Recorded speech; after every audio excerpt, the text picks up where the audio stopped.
Finale du tournoi messieurs Roland-Garros 2025.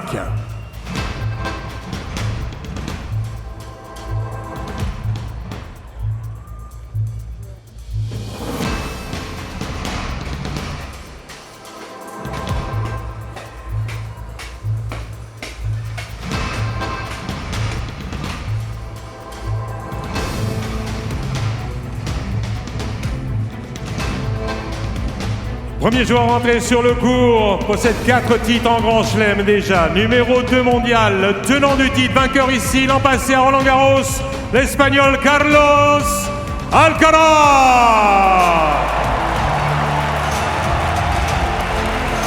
Good afternoon and welcome to Paris for one last time as the defending champion steps out here, looking to go back-to-back on Philippe Chatrier.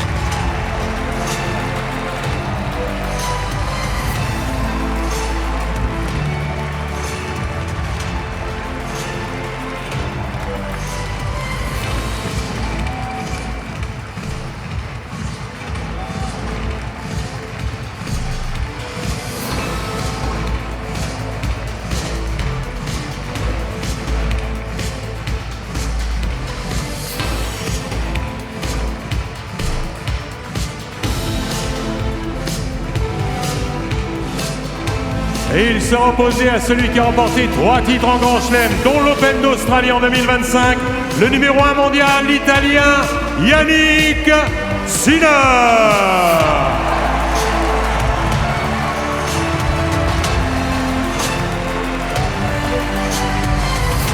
The world number 1 making his way out to play in the Roland-Garros final for the very first time. We know his hard-court prowess, particularly, of course, at the majors.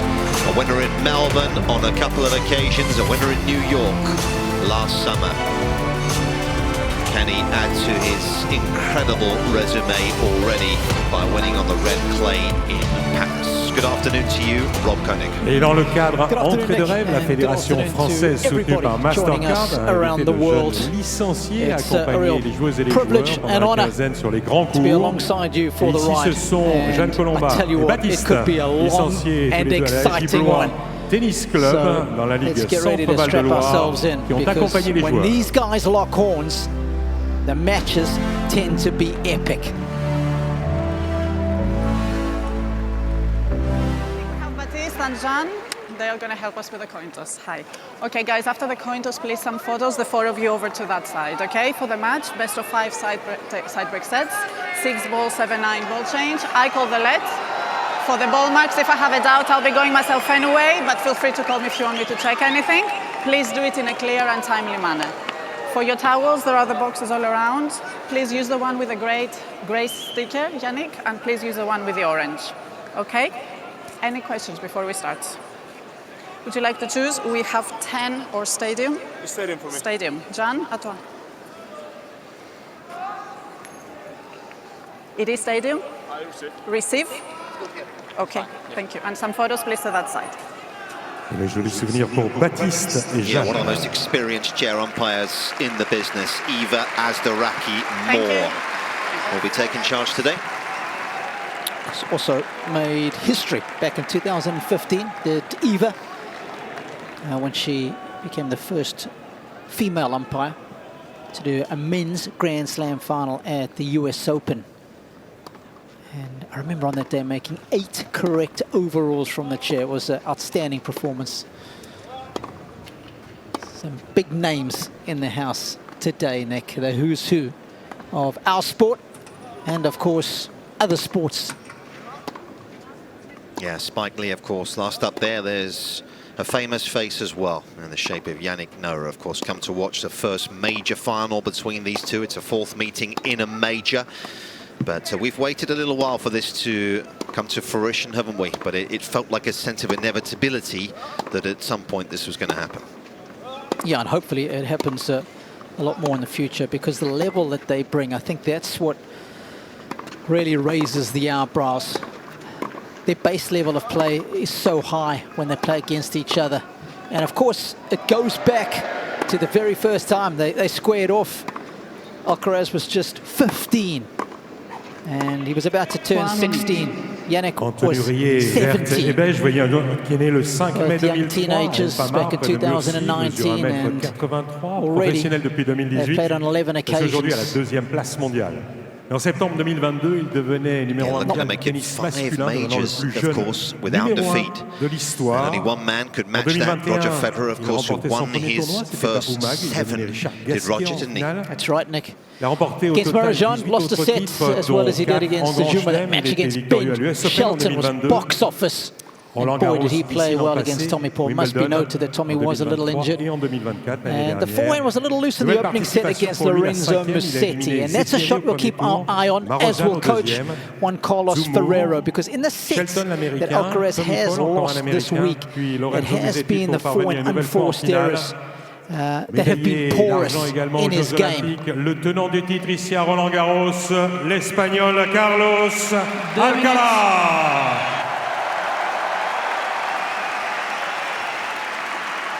Yeah, warm reception for one of the most popular figures, perhaps if not the most popular figure we have right now in the sport.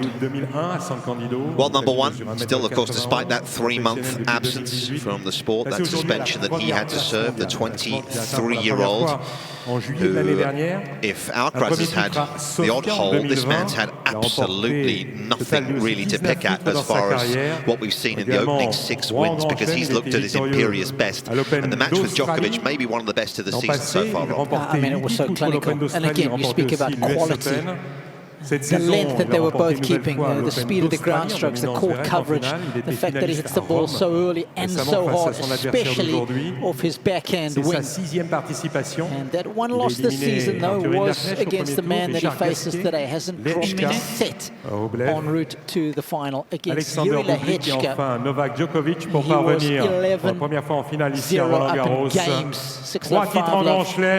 Le numéro 1 mondial, l'Italien Jannik Rublev was blown Sinner. away.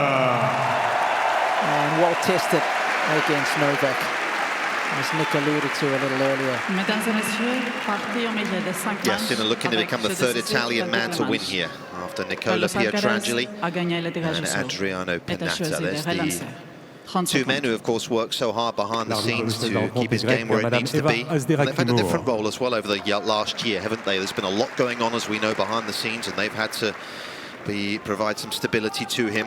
Yeah, and I think during the suspension, having Darren Cahill in your corner is invaluable. So much experience as DC. I don't think time spent on court is going to be an issue for either of them. They've had plenty of rest, and they are well prepped and ready to go. One thing that is interesting in their head-to-head and overall matchup is, I was just having a look at time spent on court, and Sinner has never won a match that has gone longer than 3 hours and 48 minutes. He's lost the long ones, the really long ones, Nick, and there's been a few of them. That last meeting just a couple of weeks ago in Rome. That, of course, off the back of that 3-month suspension that Sinner served. So he got the matches he needed under his belt, but probably not match sharp. A little injured in that second set. Didn't break Alcaraz at all in that match. Alcaraz serving both break points that he saved.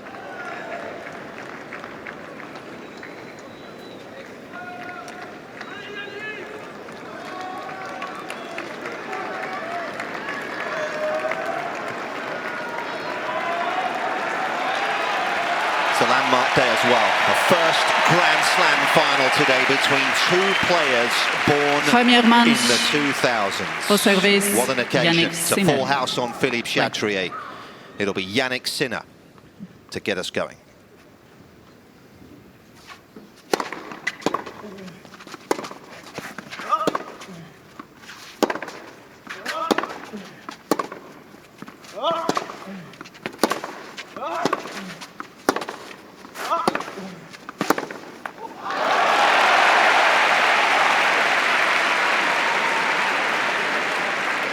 That is a harbinger of things to come. We might be here a while. Yeah. Nick and I sat in the booth for 5 hours and 15 minutes at the 2022 US Open. when that one went the distance. Of course, Sinner had a match point, didn't he, Nick, in that fourth set? Couldn't get the job done. Alcaraz went on to win the US Open and become world number 1.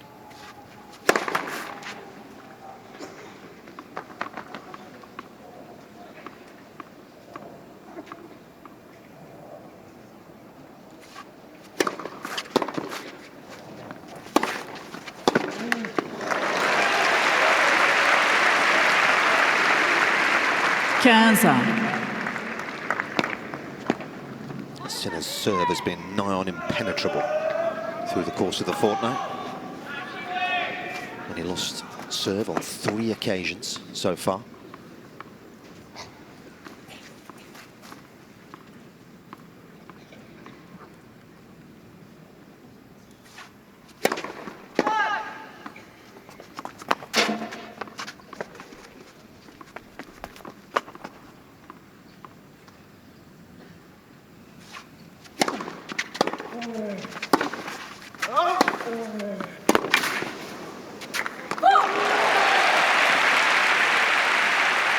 That's the one thing that Alcaraz certainly does have, and that's variety. He will not be scared to make those forays forward to the net. Something he has done very well in this tournament so far. 185 net approaches. Carlos's mum and dad. 72% success rate when Alcaraz comes to the net.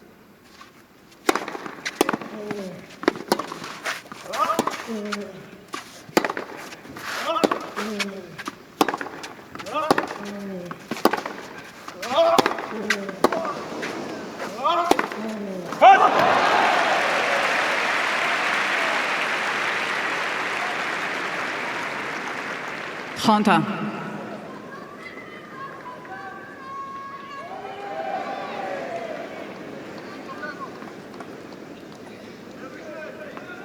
We'll keep an eye on those forehand unforced errors. When he lost the opening set against Musetti, Alcaraz was well into the double digits with forehand unforced.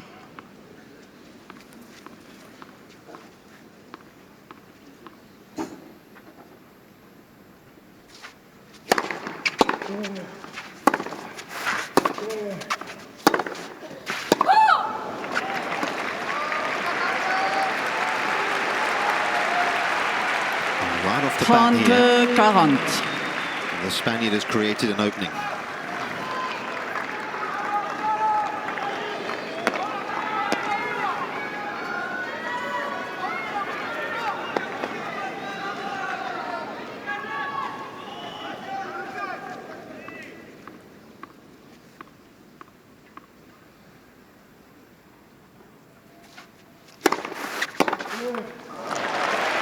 It's been the serve that he's hit the majority of the time this week, regardless of the opponent.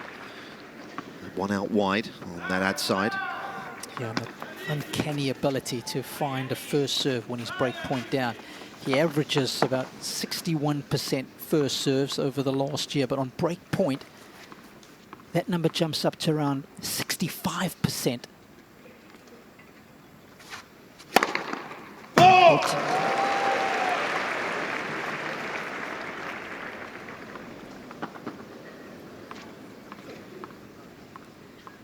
Standing up close to the baseline, Alcaraz.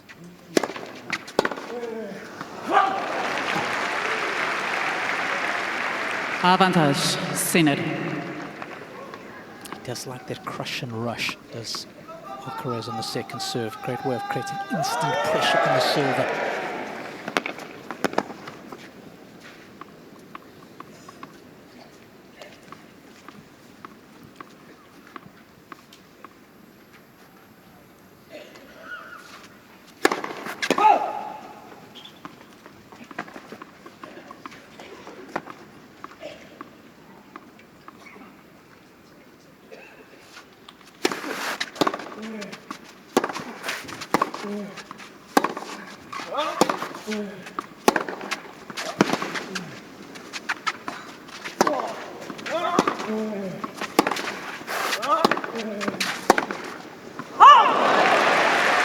Just a slight slip early in the rally. Wasn't really quite able to recover his position thereafter. Égalité.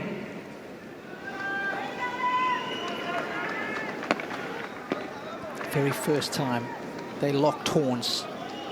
It was back in 2019. It was the very first pro event for Alcaraz. ATP Challenger. In fact, it was at Juan Carlos Ferrero's academy. He got a wild card. And who did he play first round? Jannik Sinner. Yeah, Riccardo Piatti tells a lovely story about that day, doesn't he? Yeah.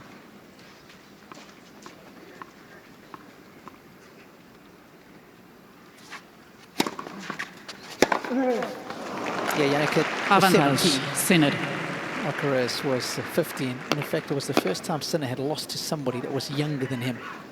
And he was up 3-love in the third set against Alcaraz. Alcaraz came back and won at 6-3. And when he was telling the story to his coach at the time, Riccardo, he was crying. And Riccardo said to him, "Good. I want you to learn from that. 3-love up, you stand on the throat of your opponent. You don't let them back into the match."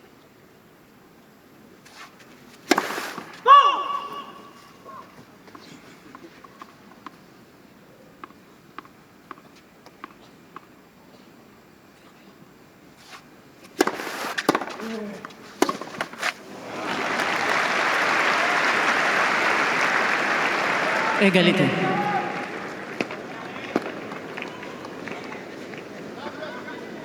And how far and how quickly have they come since that day in April of 2019, Nick. It's Dustin Hoffman that's been here the last couple of days. Oscar-winning actor, loves his tennis. Let. Premier service.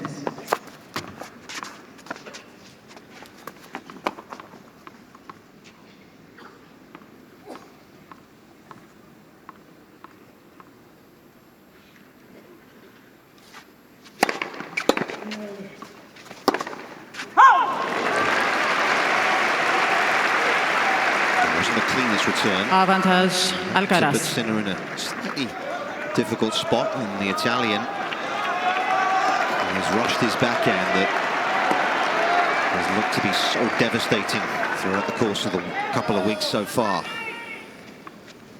And here's a second chance for the Spaniard to get off to the perfect start.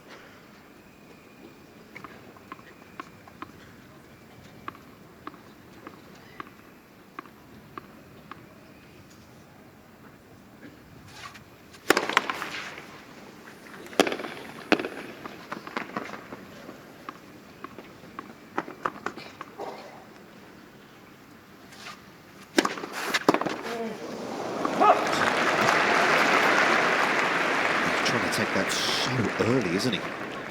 Égalité. The depth called him out. Yeah, good pace as well, 161.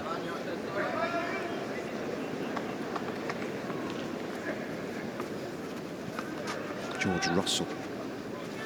He knows a thing or two about pace.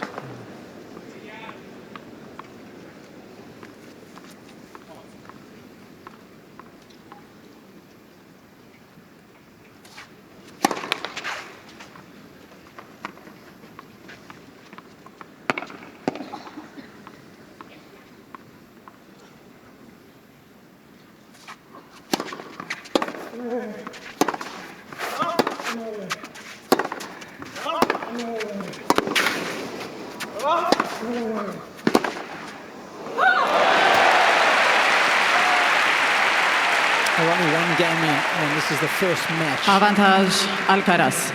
in the fortnight that I've actually seen an opponent being able to bully Sinner in a baseline exchange. And that's why the matchup has been a tough one for Sinner. 7-4 in favor of Alcaraz, and Alcaraz has won the last 4 they've played.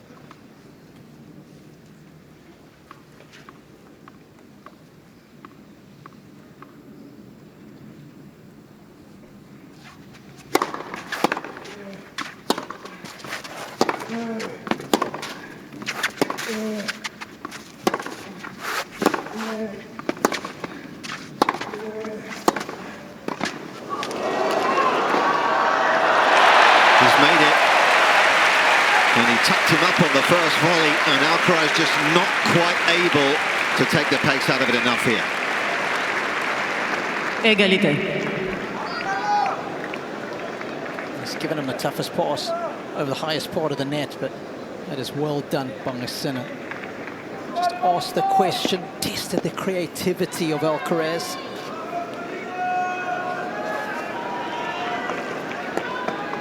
Merci.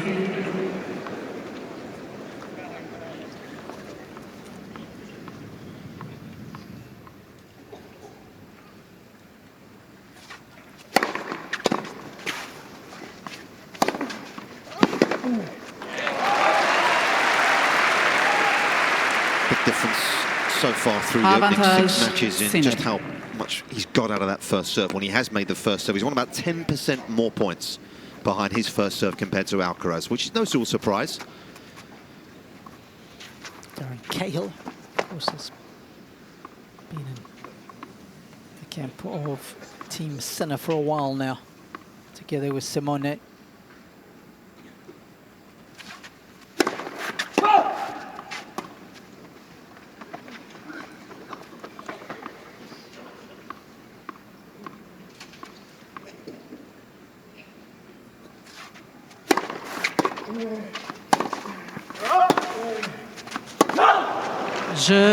That's a good escape from the world #1's point of view.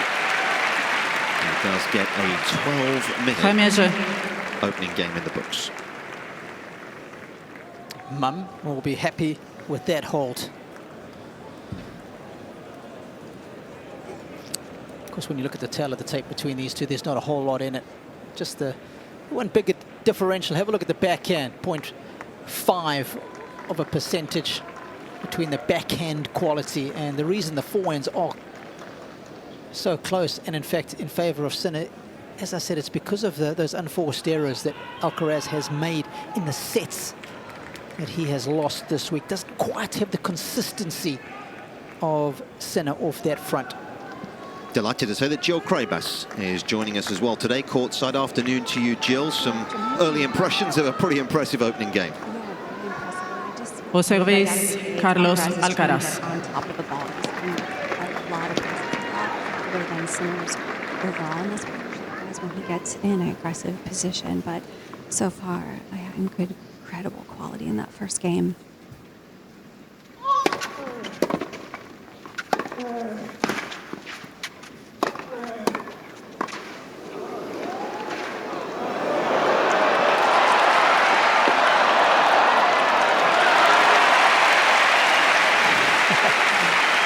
Too scared to try different things with Alcaraz.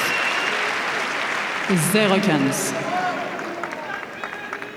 So far, Sinner with some good anticipation and all the answers when the Spaniards come to net.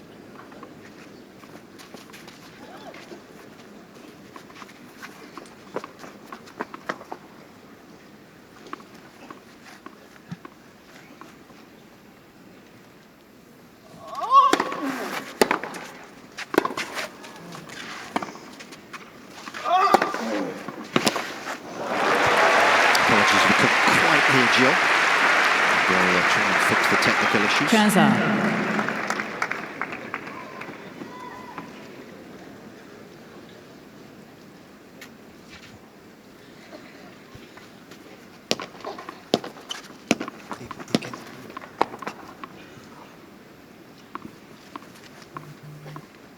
Hello, this is Menno Williams.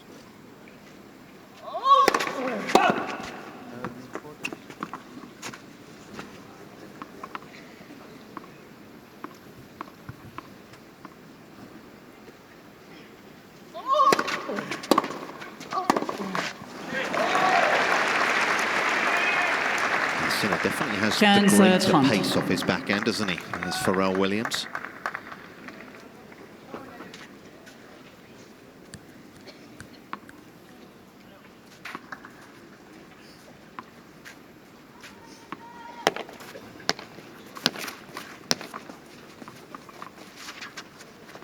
He's got about 7 or 8 miles an hour more this week off that backhand side than the Spaniard. That, though, of course, doesn't take into account the point of contact, does it? Absolutely.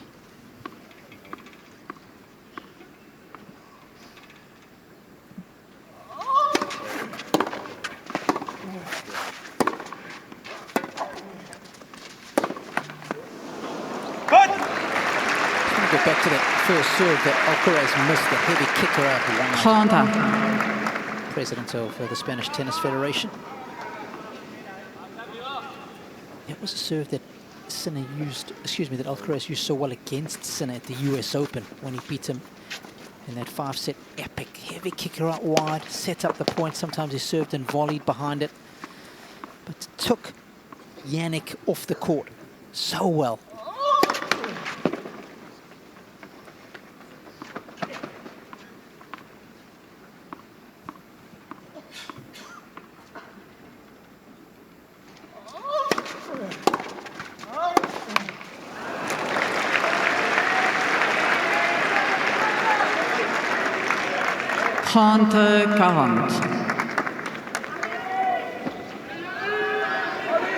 Heavy start from both, just a one winner, and the 11 unforced between the two of them.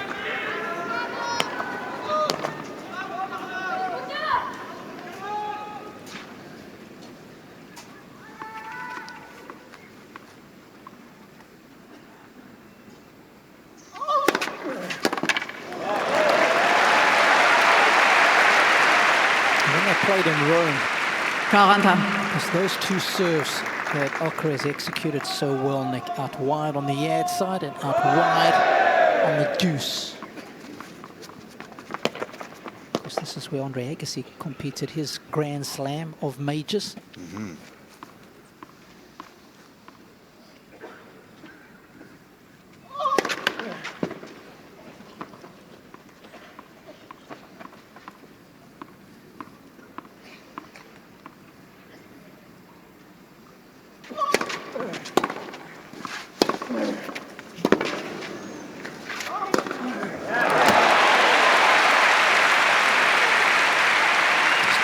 Time to settle, does he, off the return? If you return the ball just a little short, Alcaraz.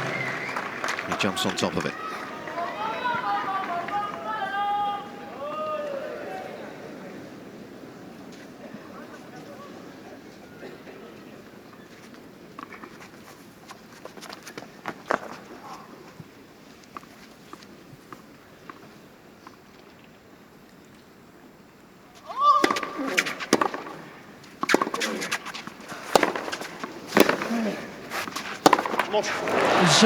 Alcaraz.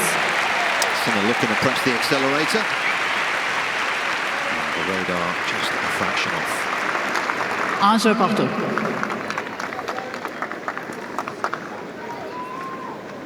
Do you think, Robbie, that there was a suggestion after Rome that at times, obviously, Alcaraz's level can fluctuate a little bit. Maybe the focus goes a little in and out. Maybe he feels he's a lot better than everyone else. But there was a suggestion after Rome that it doesn't happen against Sinner because he knows it can't happen. Is there any truth to that? Yeah. I think that it could very well be. Certain players just sharpen your focus, don't they?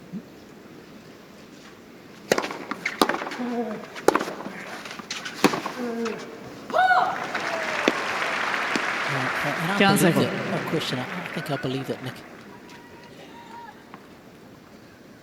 The legend that is Stan Smith. What a player the American was.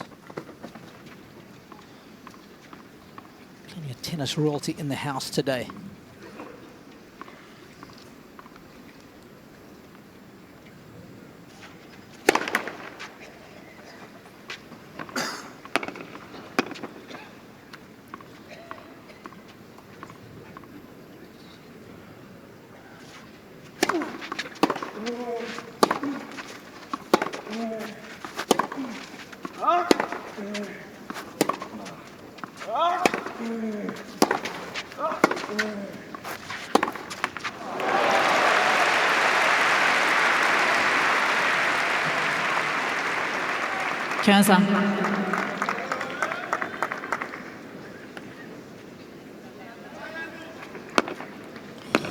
What a player he was on a clay court. Thomas Muster.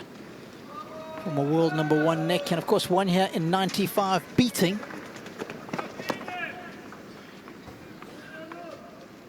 Michael Chang, wasn't it? That's right, there he is. What a win that was, historic when Chang won here.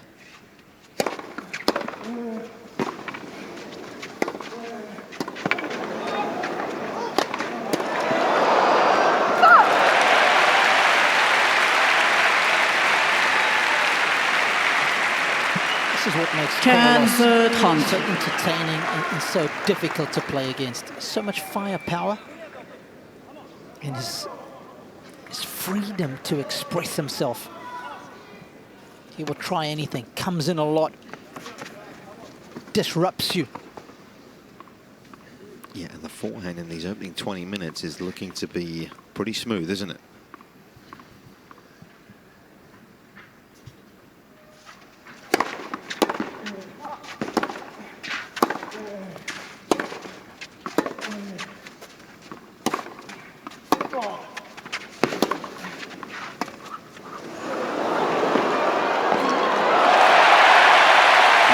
Creativity, and few better at executing it than the Spaniard. 15-40. Well, this is a little bit of tennis poetry from his racket. And we saw it all in that rally, Nick. He disrupts you with pace. And then, of course, he can disrupt you with creativity and the ability to come in. He's got it all.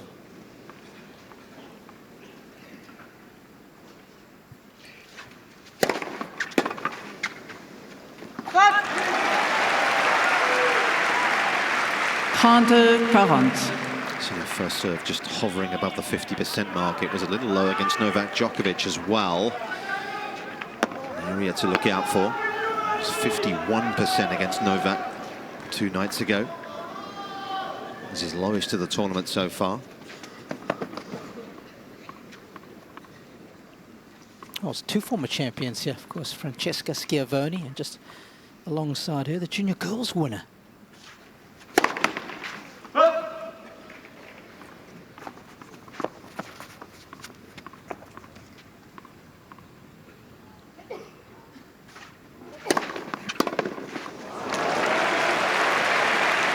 Who actually was born and bred just a matter of kilometres, incredibly, away from Jannik Sinner's hometown. Yeah, of course, there's a strong connection there. Jannik trained with her in the off-season with the Lily Tagger. There's Lily, well done. And well done to our good friend Ben Herron for making the finals with Hannah Klugman, who Lily beat yesterday. What a player both are. Lily with a single-handed backhand. You don't see that too often these days on the women's tour, Nick. Watched by Darren Cahill.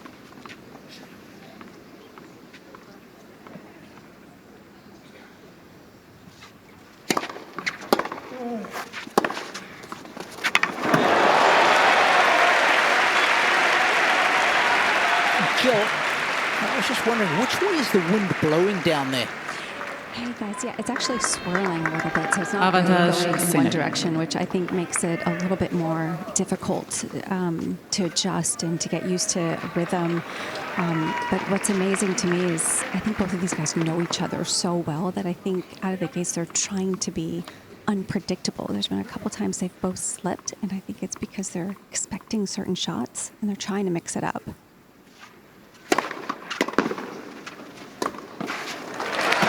Extremely challenging service games.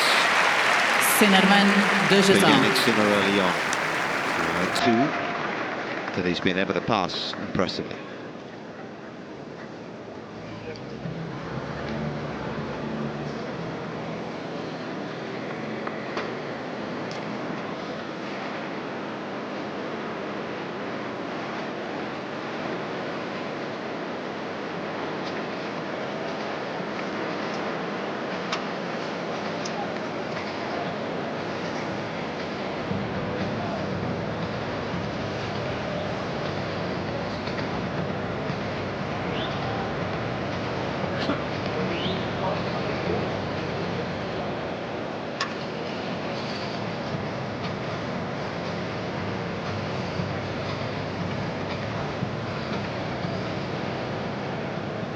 Installez-vous rapidement, s'il vous plaît. Merci, mesdames et messieurs. Reprise.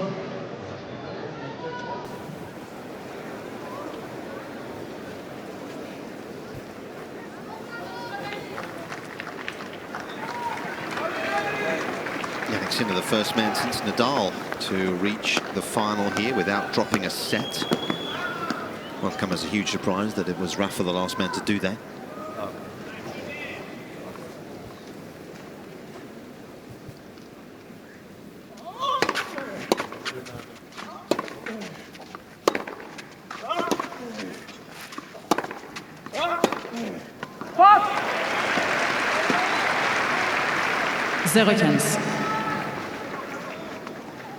Jill, I'm keen to get your thoughts as to who the conditions might favor out here today, if any.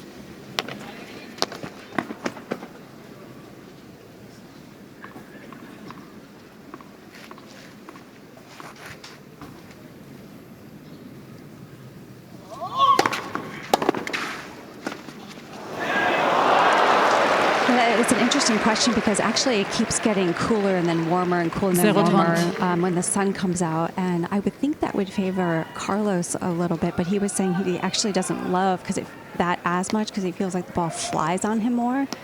But I feel like that could be beneficial with Sinner's ground strokes, how heavy he hits the ball, how high. But I feel like Alcaraz is trying to use that heavy ball as well from both wings, actually.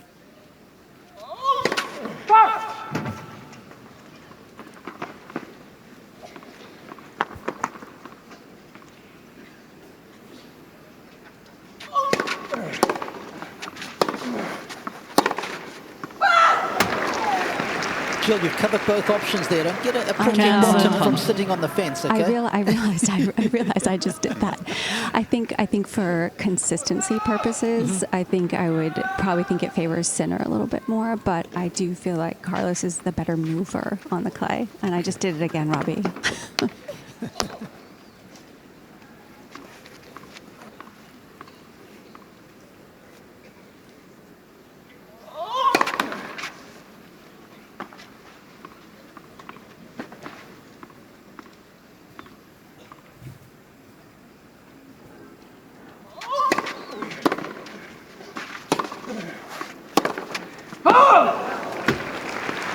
Of course, we try and digest so much information when we looking at this matchup.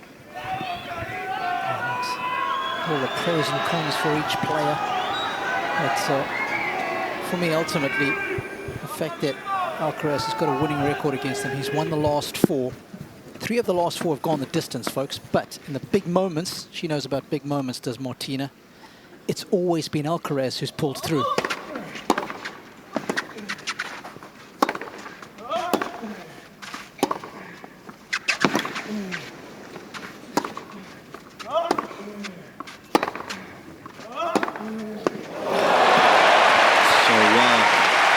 Turn that ball Two around. lefties. 40-30. What players they were. This is a frozen rope of a backhand. Does not deviate on its path. Melts into the strings. That is such an important shot for both players. It seems so far in the rallies the player who gets the good strike in with the backhand down the line takes charge of the rally.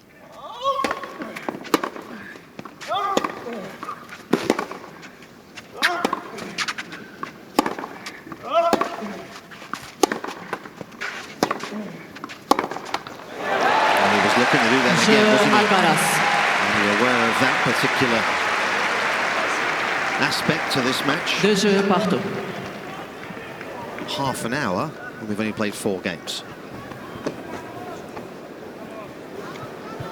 Just talking the backhand down line in particular, it's hit different ways, though. I think Carlos, he hits it much flatter, and it goes through the court more, where Sinner's has a little bit more shape and spin. I think it just allows Carlos to have a little more time on the ball from that position.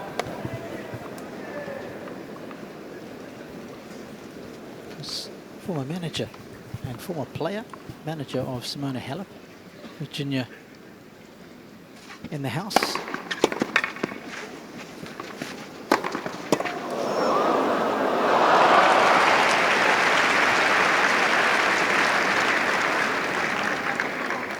course, our former champion here.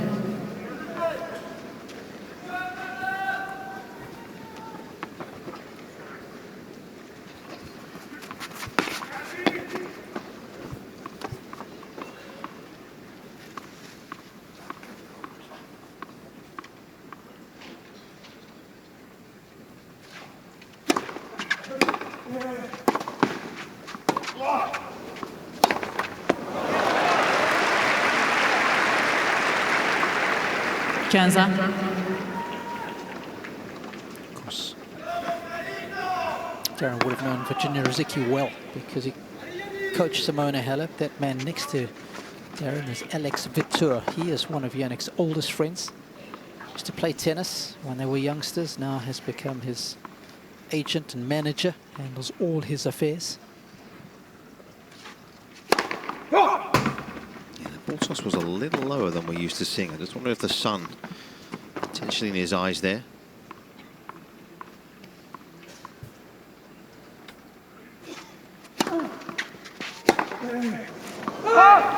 In that return position, isn't he? Already a fair bit, as Alcaraz. We've seen him up, now we've seen him back again. Trying to find the formula.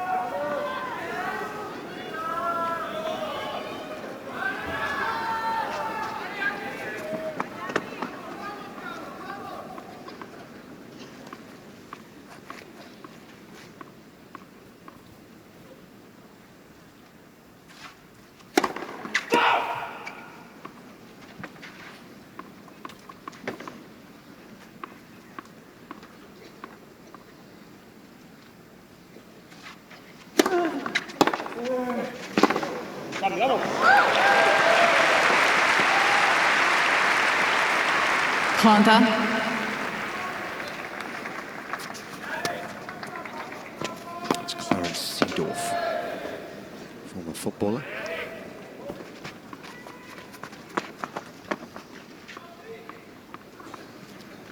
This percentage could improve for both. I want that to be in the 60s, the very least.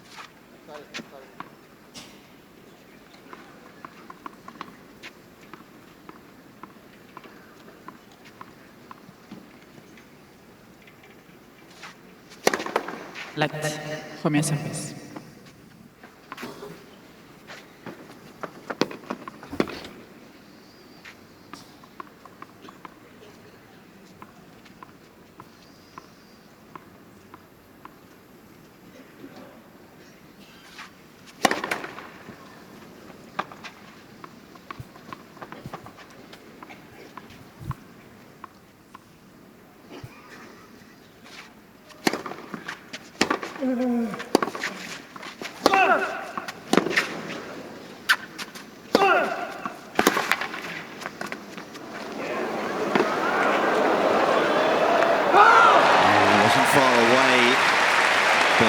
Alcaraz controlled the destiny very much of that point. 30-40.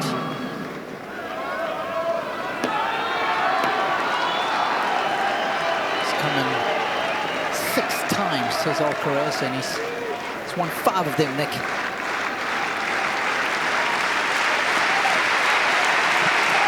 Merci. Sinner yet again under the spotlight on his own serve.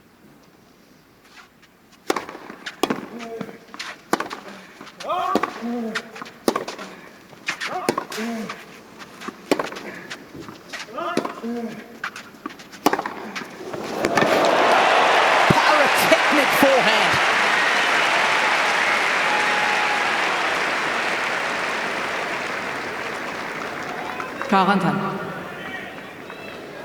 What a time to produce a first forehand ground stroke winner.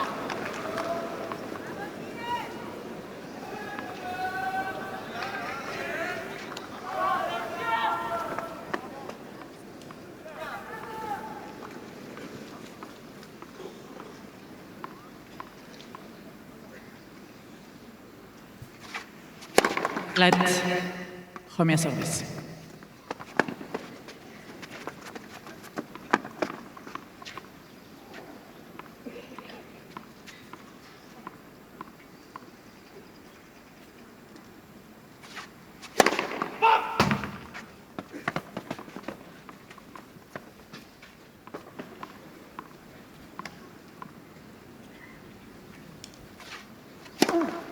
And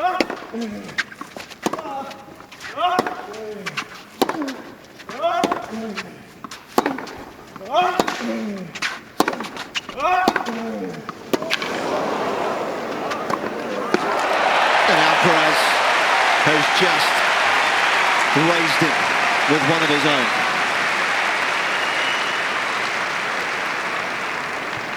Avantage, Alcaraz. Knocked the fluff off that forehand.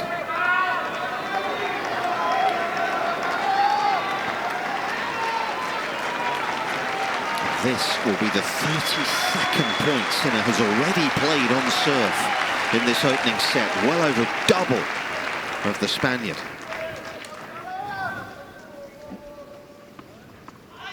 S'il vous plaît.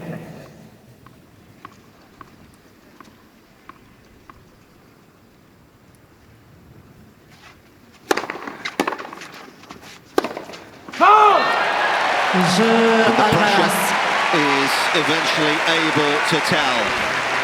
A smile from the man from Murcia, Alcaraz man, who draws first 3 blood jeux à 2. in the Roland-Garros final.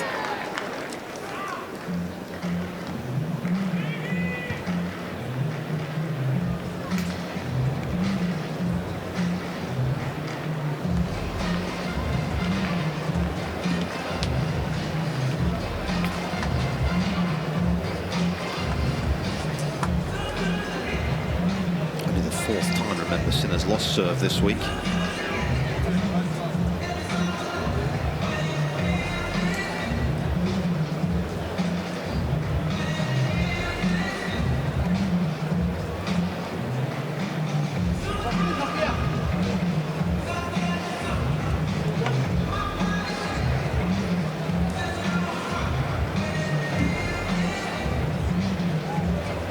Reprise.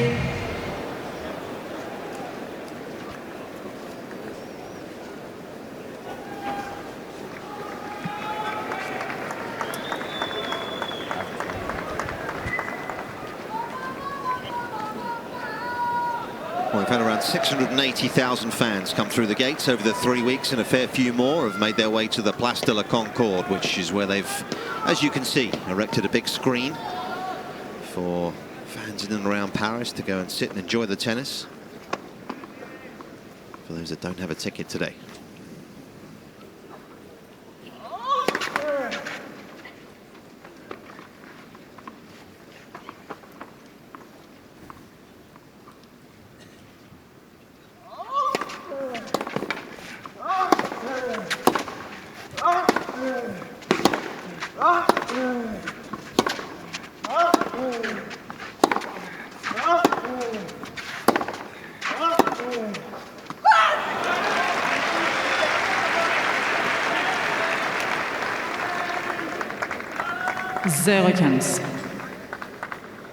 Got to remind the folks at home that already, given the duration of the opening 5 games and how physical this battle has been and is going to be for the next couple of hours, Jannik Sinner has never won a match that has gone over 3 hours and 48 minutes.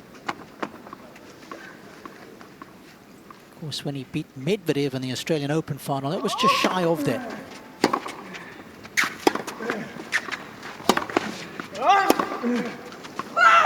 Yeah, and look at the average running length already. It's over 5 shots. 0-30.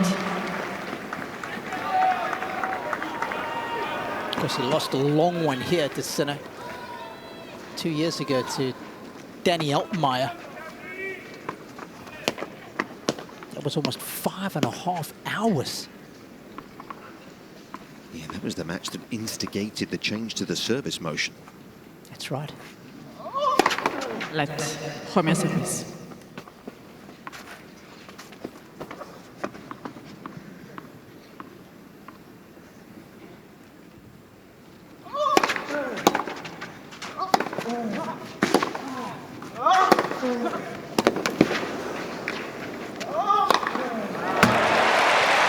That is just an awesome force of nature.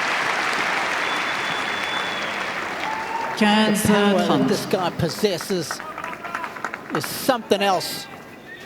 It disrupts you with pace. And then he does it with variety as well. So far, very impressive at the net. 7 of 8 won there.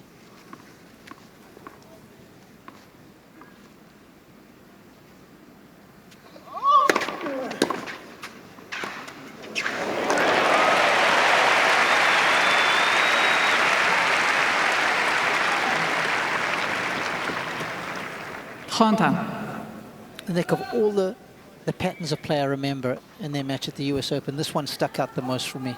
That heavy kicker to the backhand, and just would then sneak in. It was almost like a serve and survey. See how good the serve is, and then sneak in and hit the volley.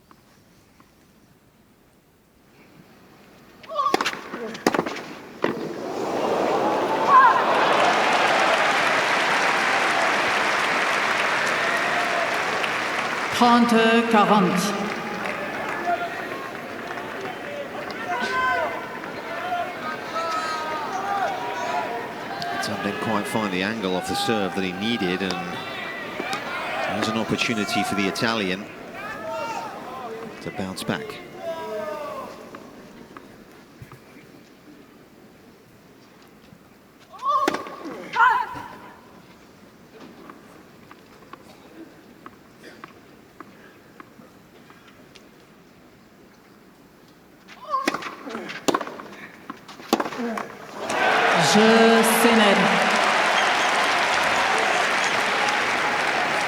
Panici liked it. 3 jeux partout. Often do we see that boomerang break? Yeah, you guys made some good observations up there, because down here sitting courtside, I do feel like overall Carlos has a bit more firepower, and I think that's why Sinner got broken in the last game, because he was pressing. He was trying to bring just as much pace, and he did such a good job of being a little bit more stable, more balanced to get the break back.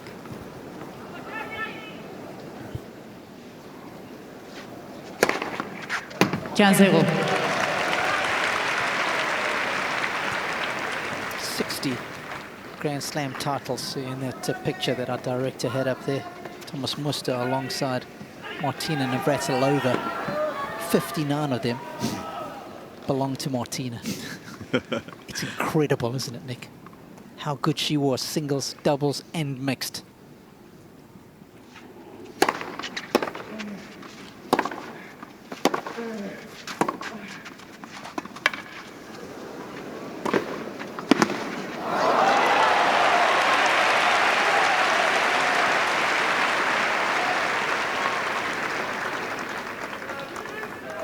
So far it's been Alcaraz who's tried a few more things. He's tried the drop shot, he's come in more often. It's been a little bit more experimental.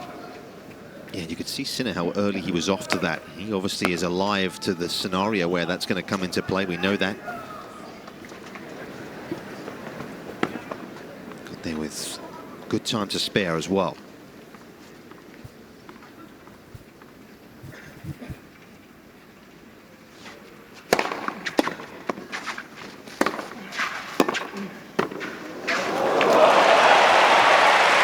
Magnificent in its execution.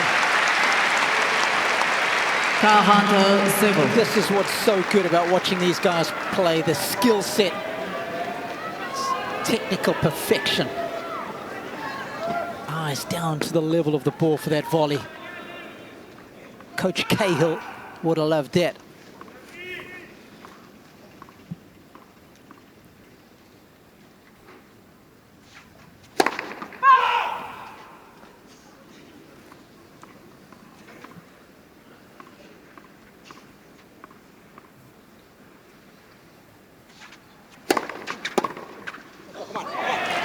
Jeu Sinner. 183 kilometers an hour. That's second serve, Nick. It's bringing the heat. Yeah, that puts the seal on the first love hold of this match. Sinner back in front.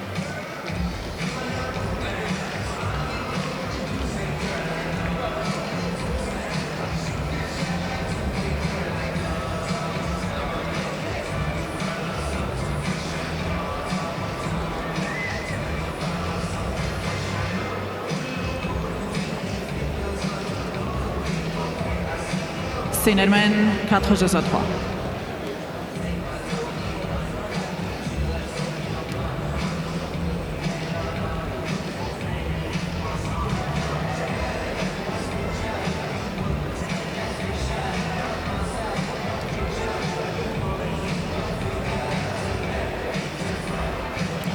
A few running repairs. Of course, in the final in Rome, it was a blister on his foot, wasn't it, that bothered him?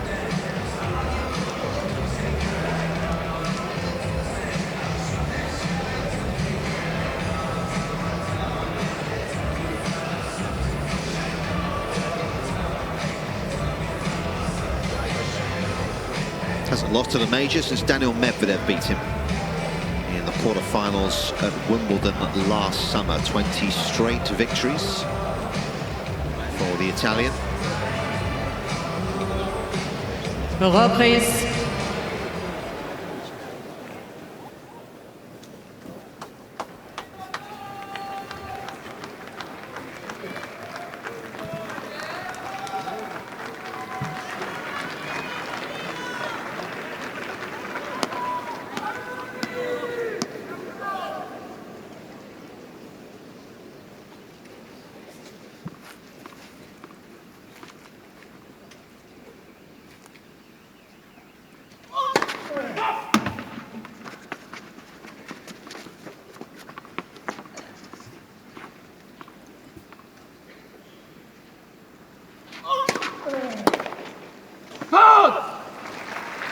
New balls in this game. 15-0.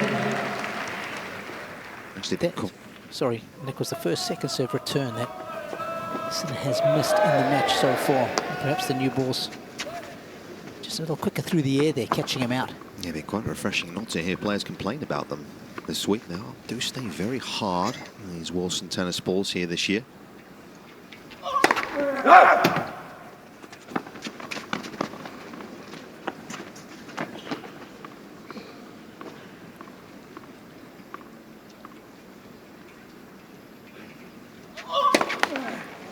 Jill, you always like to get out and have a hit here. Have you had a hit on the clay with the balls? I have not. No, I haven't yet. But I do like the Wilson balls. I think they're great. They do tend to be a little bit lighter, I think, than the other balls. That's kind of hard to predict here because both of these guys are hitting the ball so hard.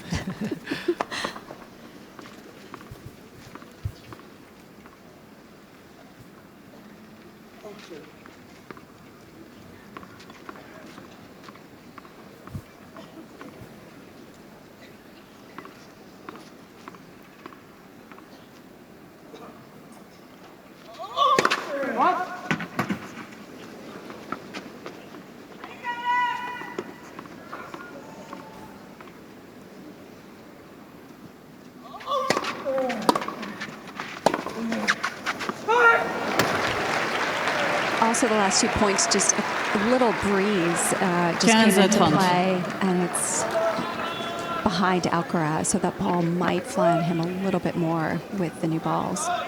Luckily, he has a lot of spin on the ball to control that, so he can make those adjustments. It's actually the opposite direction from the women's final yesterday. It was at the back of Sinner blowing down the court.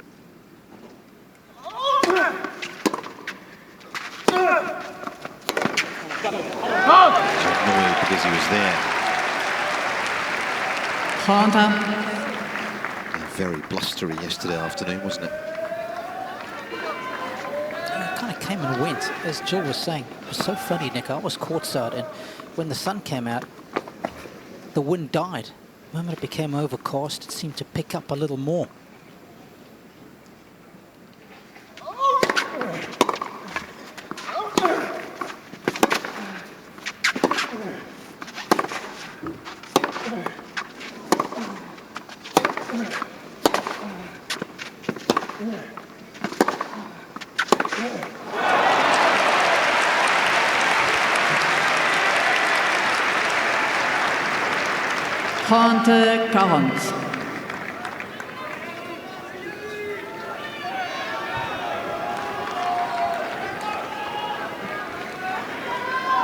What a turnaround this would be. And fallen behind by the break. Just wearing Alcaraz out in that last exchange and nothing left to give.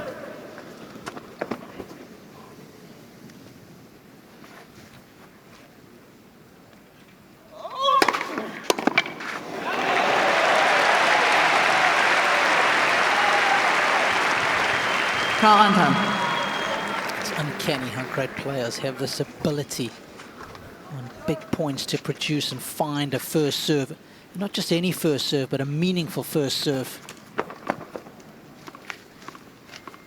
Champion here in 1999 was Andre Agassi.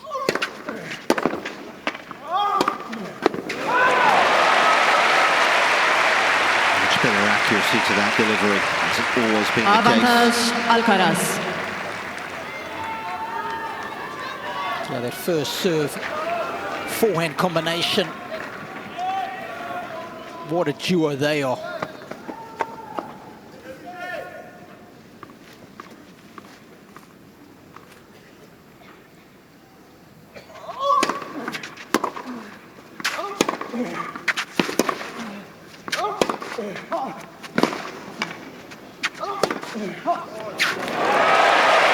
It's a great finish to the game. And what has been a fabulous first set. 4 jeux partout. It's amazing, isn't it? Because you look at his accuracy still now across the season, it's still pretty average, isn't it? You feel if he can get an inch or two closer to the lines off the serve, I mean, the mind boggles really, because if he can bring that in a little bit, he's going to be able to control even more rallies in the fashion he loves to do. Yeah, this is what we wanted. We're now approaching sweaty palm territory at 4-all.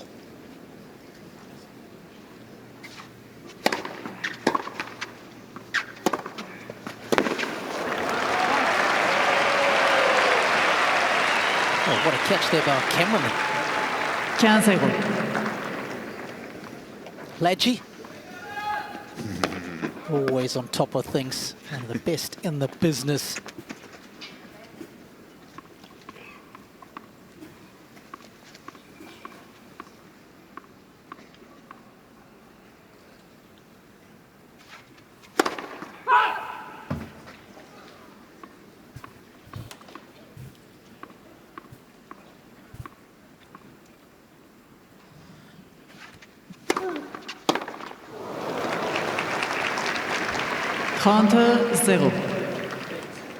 Average second serve speed from Sinner has definitely been cranked up. He's seen Alcaraz up close to the baseline, and he's countering that with some additional pace. Yeah, he's 2 meters plus at times inside the baseline to return that second serve on that side so far, the Spaniard.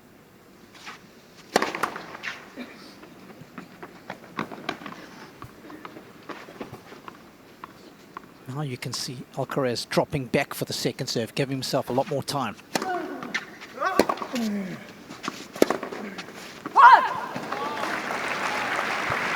Yeah, Robin is constantly choosing high, heavy return when he's back in that position. It just gives him so much time to read Sinner and to reposition himself if he needs to, but I love that he just keeps mixing it up.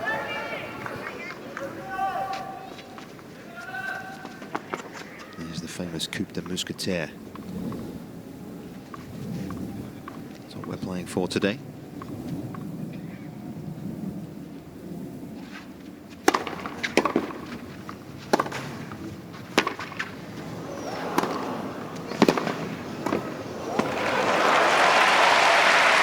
All-call artistry from Sinner. 40-15.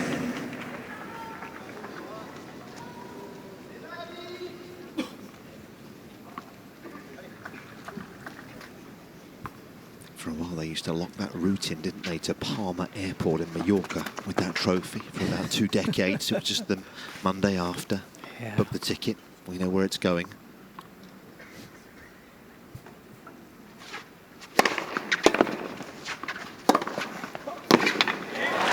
Most were playing to come second, weren't they, when Rafa was in town?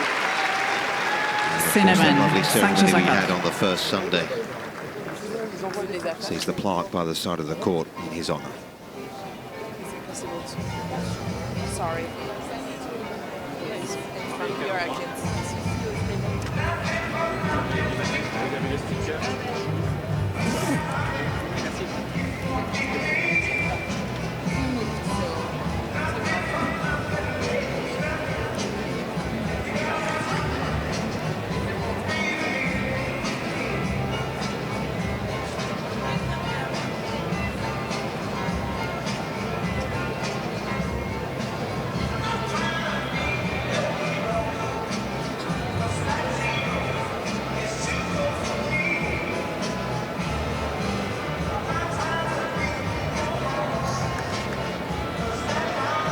Reprise.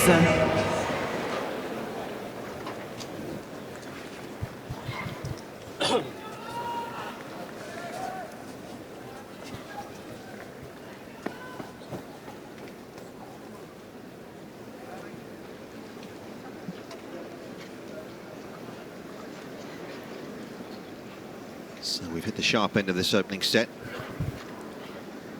And this is the plaque that I was referencing earlier on.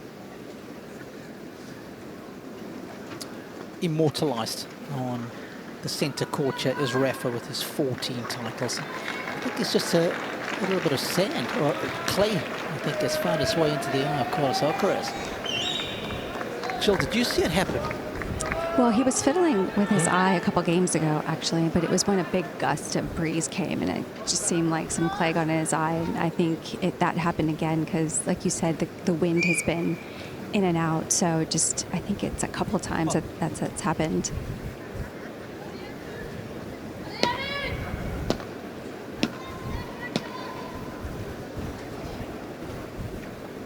Sam Lopez on the right. Of course, Juan Carlos Ferrero share the coaching responsibilities now. Sam Lopez has been around for a long, long time. Coached Pablo Carreño Busta for many years. Still fit as a fiddle as Sam. Juan Carlos Ferrero enjoys his golf. Beautiful part of the world. I mean, you've been to Spain a lot, to Alicante. It's a big hotbed of tennis talent, isn't it, around there? A lot of players like to train out of there. I think Alex de Minaur's up there. Yeah, absolutely. Great climate, of course, that helps. David Ferrer's got his own academy, his own setup. And around the Javier area, just outside of Javier now.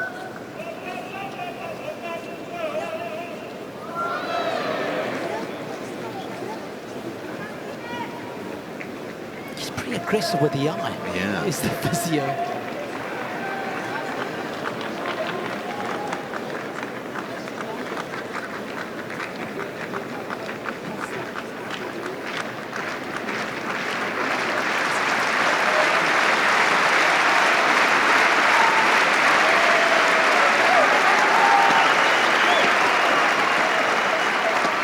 George Russell at the tennis in Monte Carlo as well. He looks very debonair, doesn't he, George? Very smooth.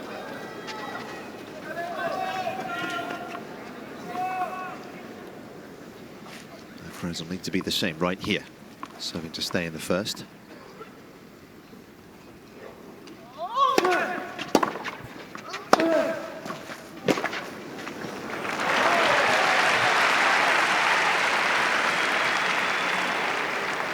(15-0).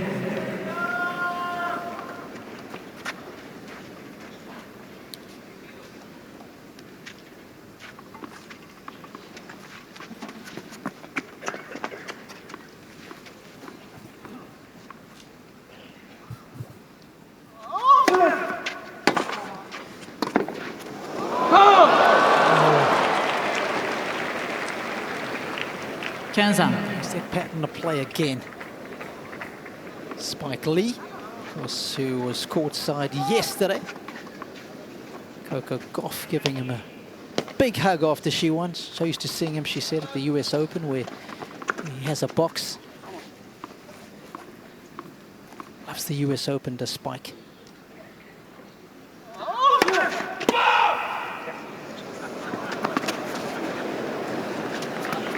S'il vous plaît.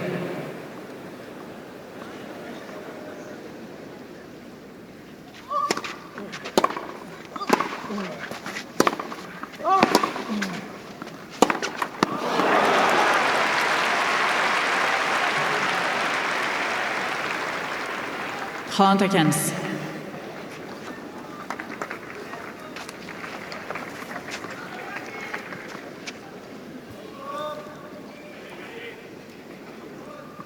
Robert Kraft, who is the owner of the New England Patriots.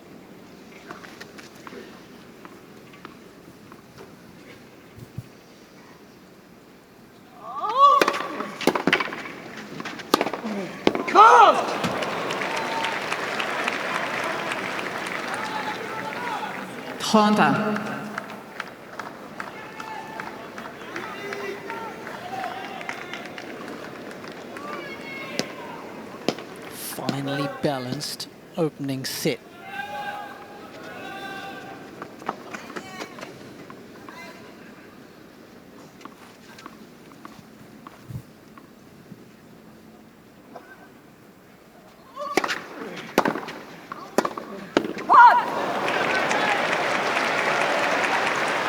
Forehand that really was 30-40. wreaking havoc really early on, has definitely cooled somewhat.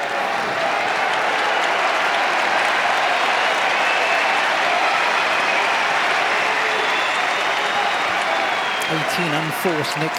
9 have come from that forehand wing. Merci. Set point for the Italian.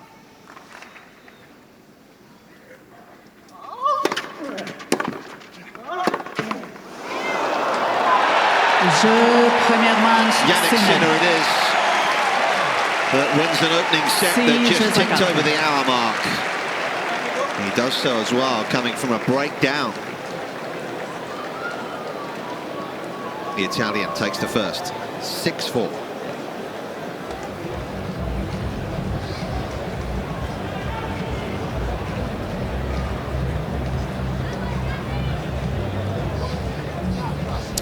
Well.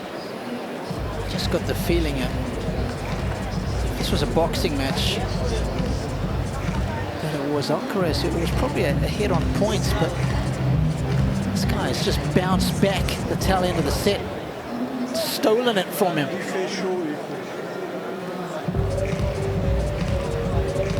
Just that careless volley at 15-love from Alcaraz just to allow Sinner back into the game.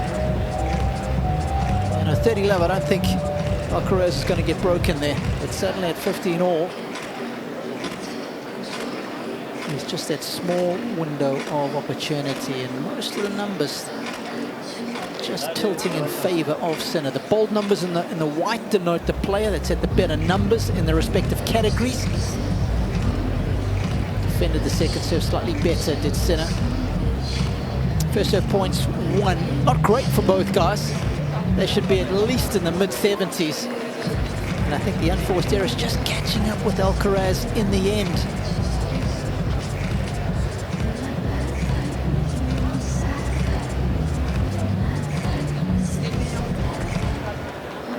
Reprise. Installez-vous rapidement, s'il vous plaît. Merci, mesdames et messieurs. Deuxième manche, au service, Sinner. Great shot that is. That was Galerie Lafayette. That is just outside the main Philippe Chatrier Stadium here.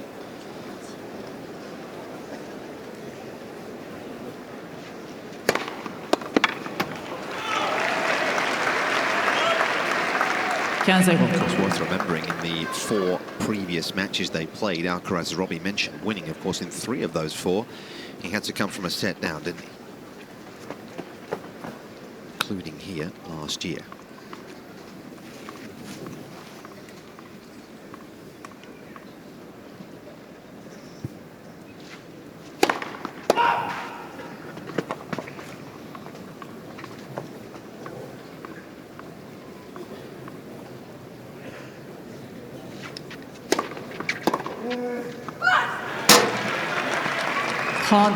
Zero.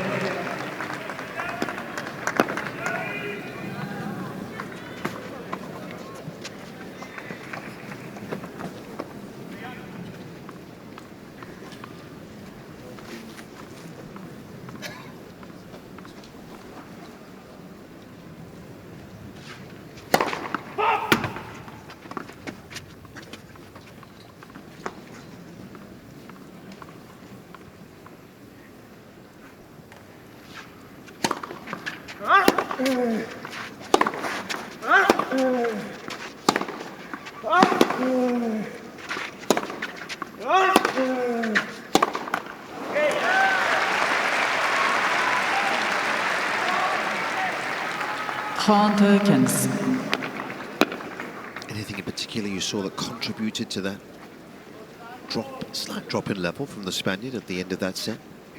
Yeah, just, I mean, literally 1 or 2 unforced errors in that last game.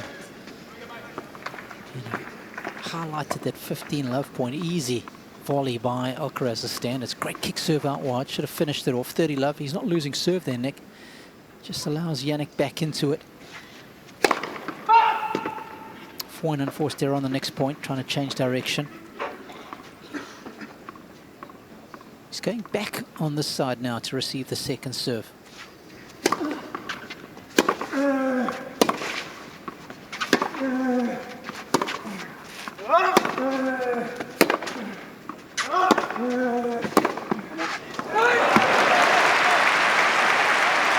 Would you stick with that, Joe? Would you like to see him just get a few more balls back into play? I think to get the rhythm back, I think what stood out to me in the first set was there were the 3 breaks of serves, and they all came from the side Alcaraz is on. And I do have to say, when I look out at the sun, it could be a distractor for the toss of the serve. I just find it interesting that 3 of the breaks came from that side. And also, if you factor in, I don't know what was happening with his eye, the sun with the eye, that could have been something, I'm not sure, but he did make errors that we weren't used to seeing.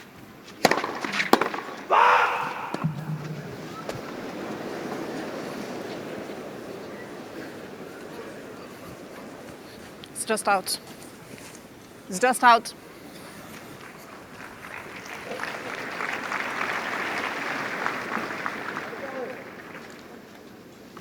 Sharp eye, Eva. One of the best in the business. Charlie, esa derecha no puedo hacerla. Si ahí de revés, ¿por qué hago lo contrario? Venga, vale. Vamos, vamos, venga, va.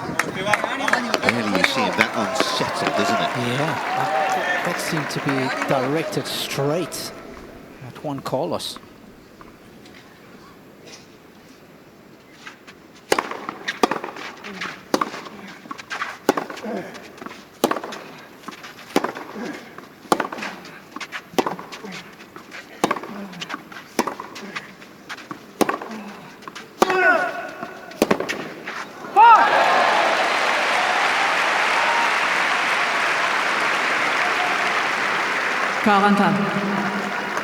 I think what Carlos does so well, too, that he did in that point is use the higher ball, and then the next one injects so much pace that change of rhythm, Jannik's been struggling with that particular play.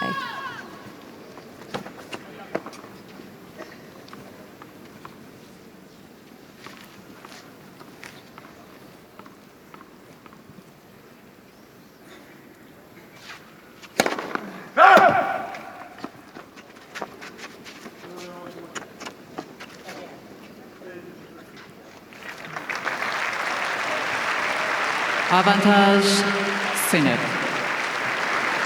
Sportsmanship between these two is top class. And I'm not sure that Eva as the Rocky will be needed to come out of the umpire's chair.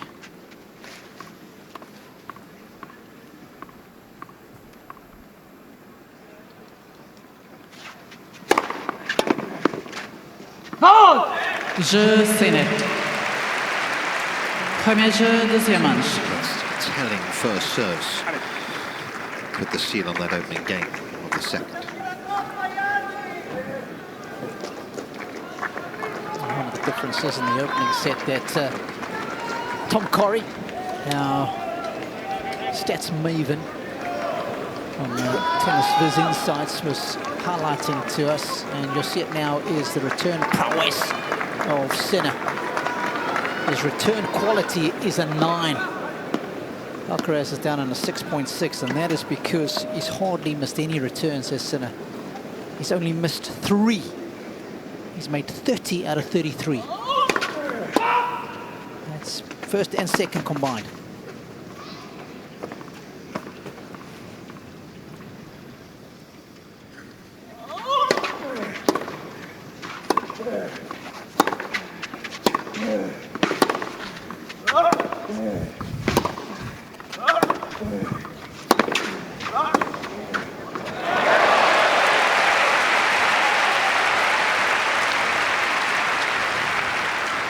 And I can tell you that Sinner's returning so well. So almost half of his returns are landing in the back quarter of the court, back quadrant, excuse me. It's getting great depth.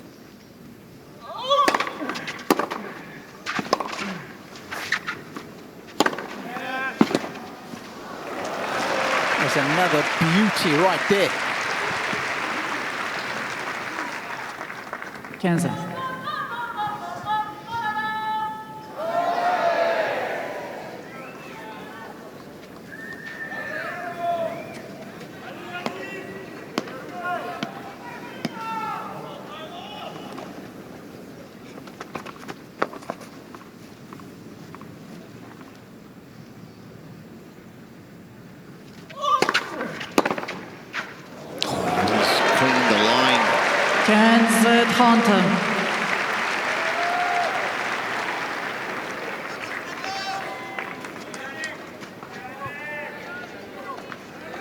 Top draw stuff, right out of the blueprint.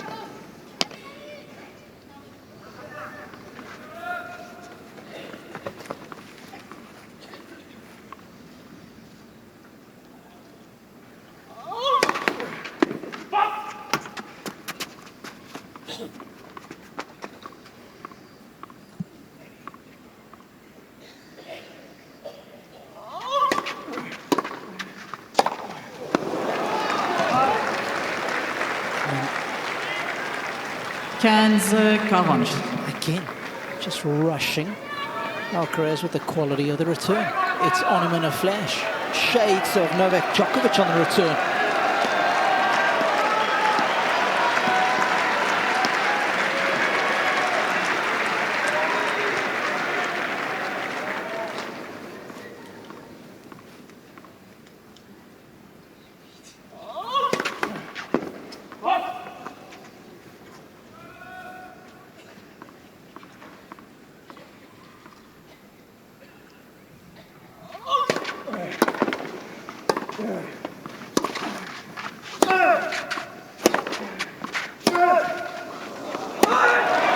Well, he tried something different as well. That's the first second serve he's hit wide on that juice side today, but Sinner was alert to the situation.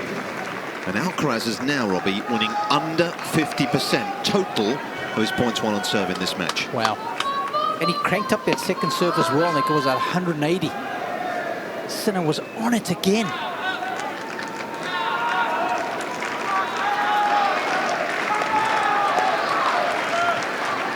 Merci. Plenty to ponder.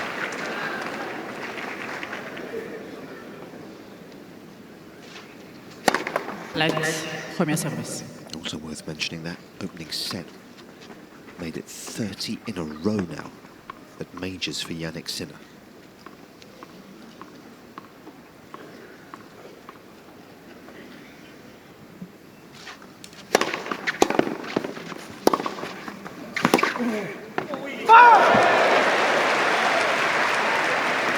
It was the last player to take a set of him. Was that match that we were talking about earlier in the week against Holger Rune in Melbourne, of course, when the net strap broke, didn't it? Oh yes, early stage of the fourth set.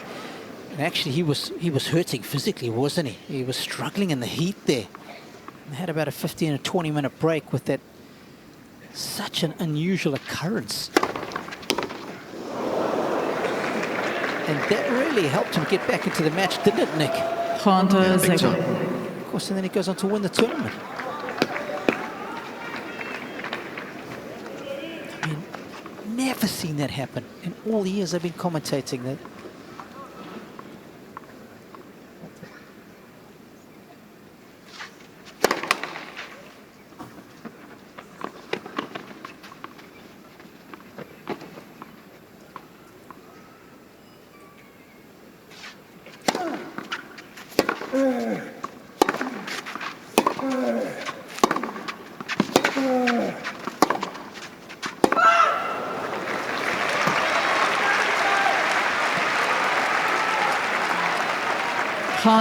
It's amazing how fate can intervene.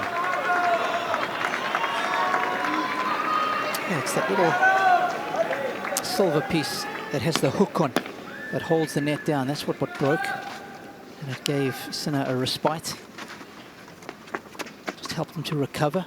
Yeah, maybe the hottest day of the championships, wasn't it? That's right. Well. Sliding door moments for him right there.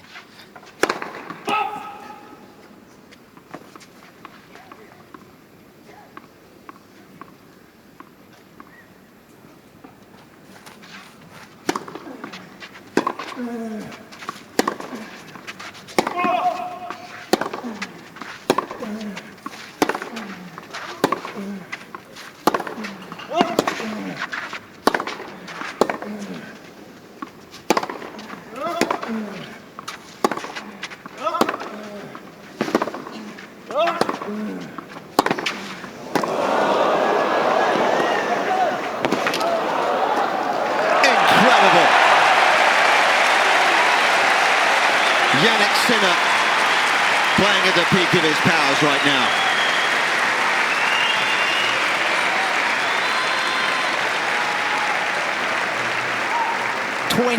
Shots, dripping in quality from both players. But it's Sinner's tennis intelligence that prevails.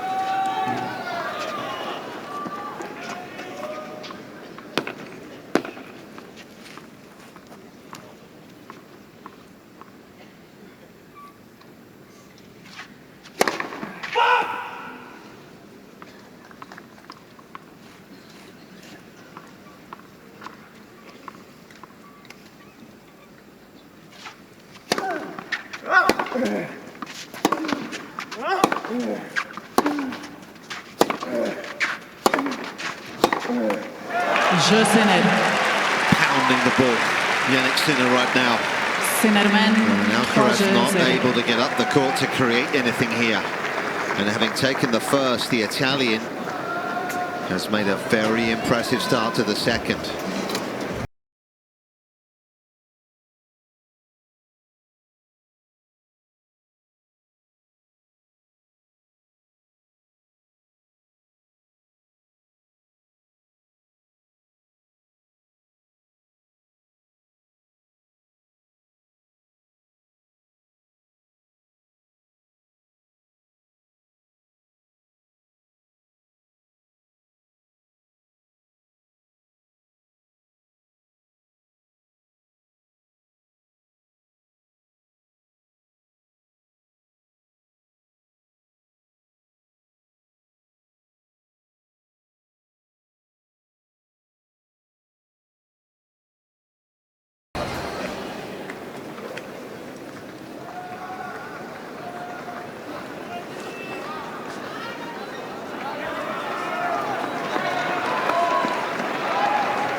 Claro, pero si me tira 1 metro de la línea cada vez es imposible. Ya cuando pueda, pero ya no me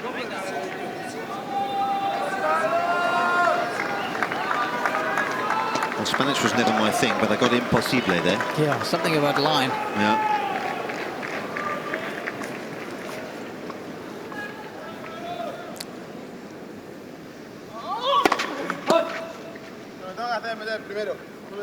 Yeah, it'd be good if I made my first serve as well.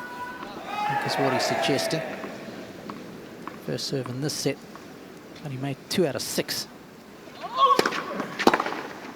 Just have a look at Sinner's return stance. He's changed it since the start of the French Open. He's receiving the first serve at an angle because he said he wants to be able to get more momentum through his return. Very much like Kei Nishikori.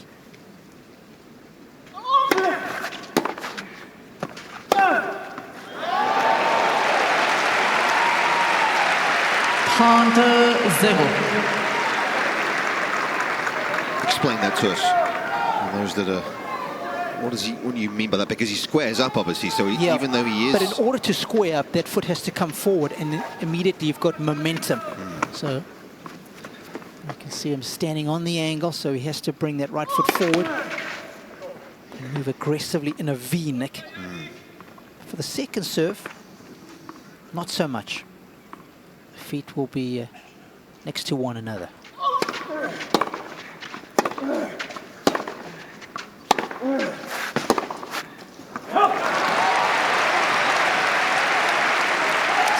they've tinkered with, something that he's clearly enjoying, Nick.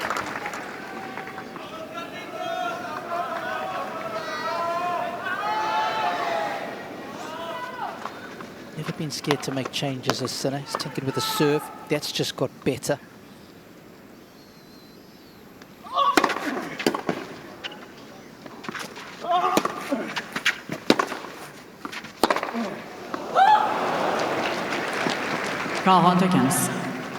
After his loss here to Daniel Altmaier, following week he showed up at Hertogenbosch, trialing out the serve motion that he has now, the pinpoint where he brings that back foot up. He was a platform server, was Sinner. Of course, earlier on in his career, he did used to step up as well, so he has tinkered with it, but he's settled on what he's got now. Yeah, and his percentage of holds have been right in the mix with the serve bots, haven't he? He's become one almost. And he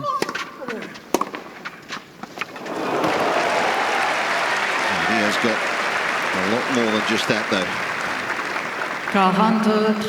He's also got one of the calmest minds out there, hasn't he? Worth remembering, if you go back to the start of Cincinnati last year, he has only lost twice in almost 10 months of tennis. 47 of 49 matches Sinner has won since the start of Cincinnati.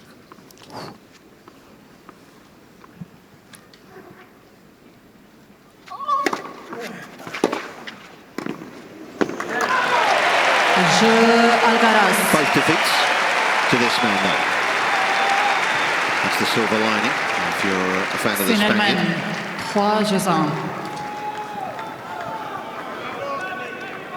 Yeah, just noticing a few things with why Sinner has the lead. It's gotten a little warmer down here. I had to take my sweatshirt off, so the ball's probably going to go through the air a bit faster, jump off the court a bit faster. Just paying attention a little bit to Juan Carlos Ferrero with trying to figure out his signals, and feel like I picked up just telling Carlos to get more rotation on the ball.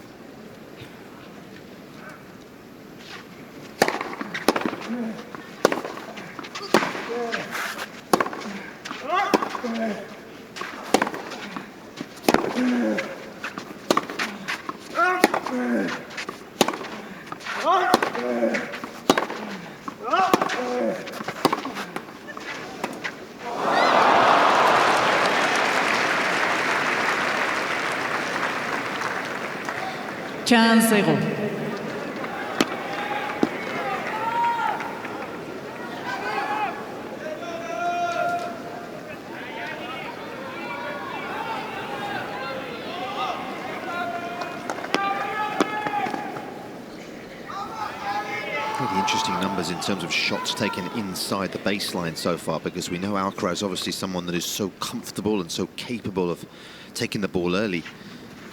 But you look at those numbers so far through a set and a half here. Shots taken inside the baseline, Sinner is at 26%. Alcaraz, just 19%.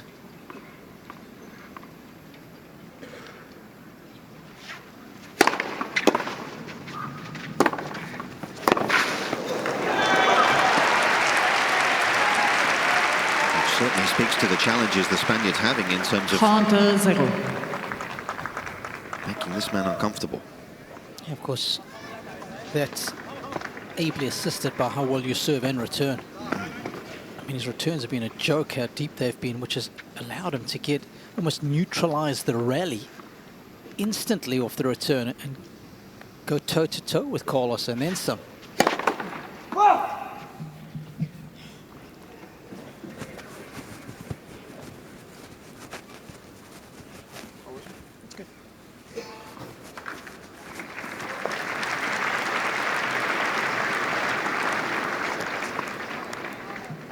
Premier service.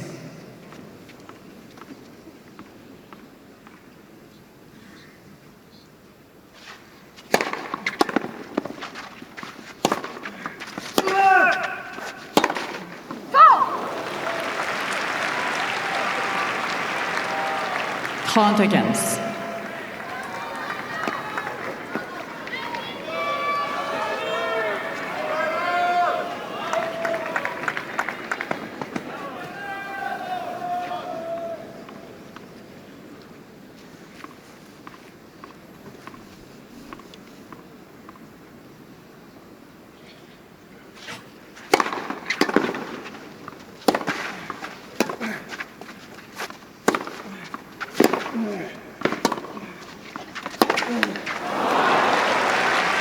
once again. He has got Alcaraz on his string.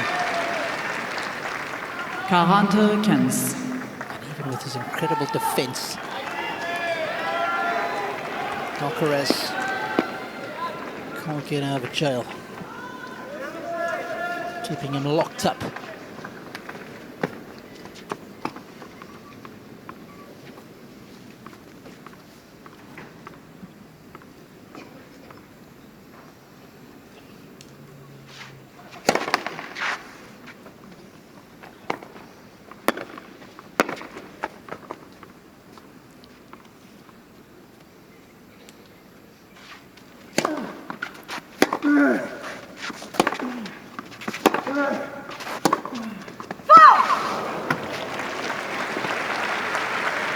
It's a bit of respite. Been much of that as there of late. And again, even though he missed it, you still feel the one he's orchestrating, don't you? He's had some good seats the last couple of days. Two-time Oscar winner, Dustin Hoffman.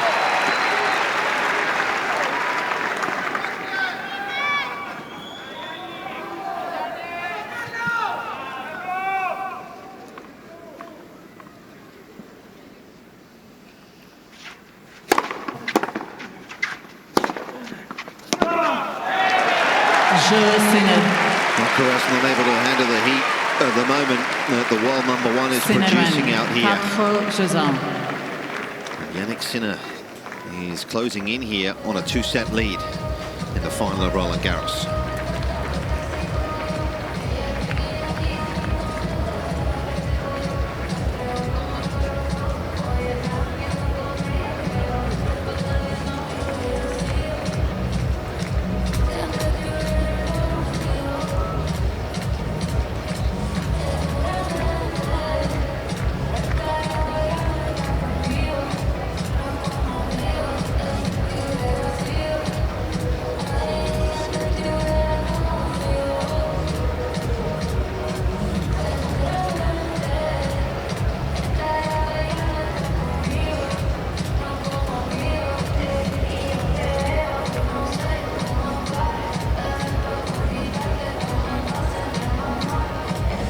Reprise.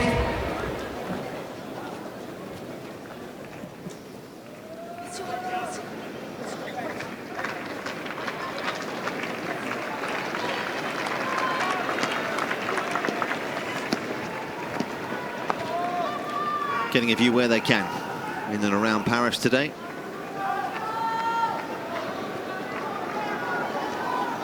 And of course is inside the grounds. That's the Place de la Concorde. They rented some big screens a few days ago for those that wish to watch.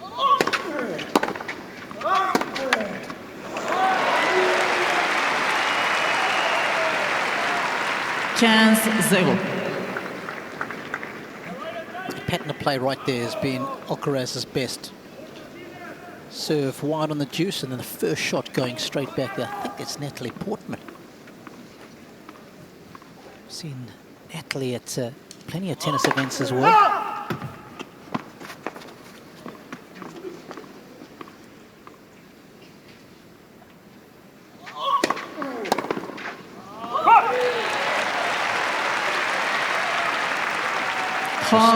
These majors are such big events. Everybody wants to come and watch them. Of course, we get a lot of celebrities at Indian Wells. Its proximity to LA.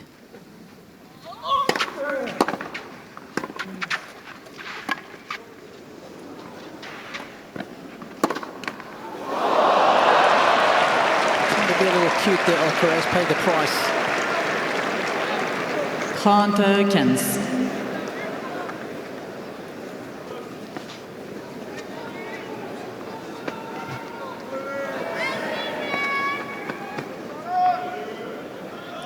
Prominence of the majors continues to grow, it feels like, doesn't it? On a worldwide scale, anyway.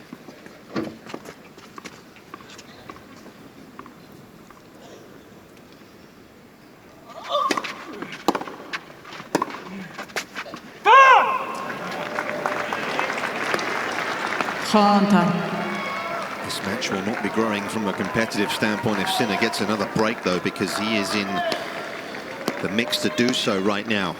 Again, a crushing return. Alcaraz's serve under constant pressure.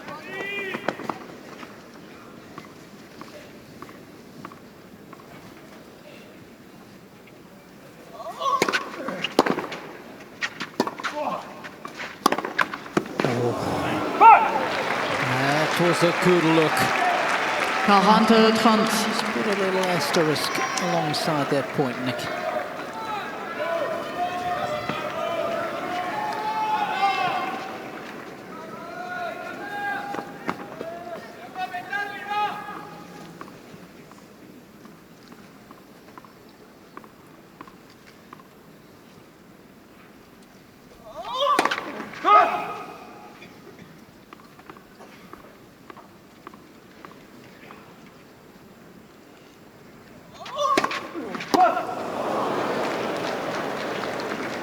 Quarantin.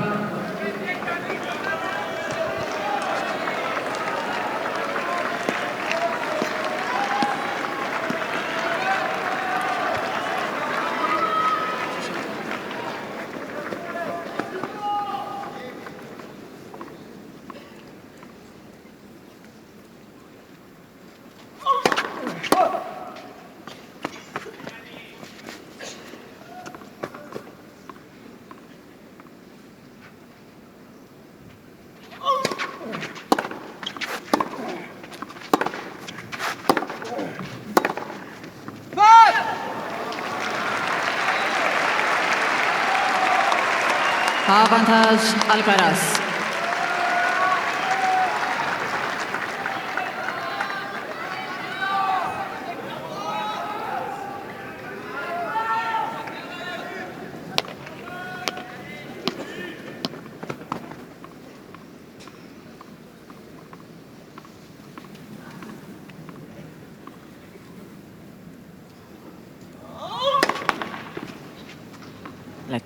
Premier service.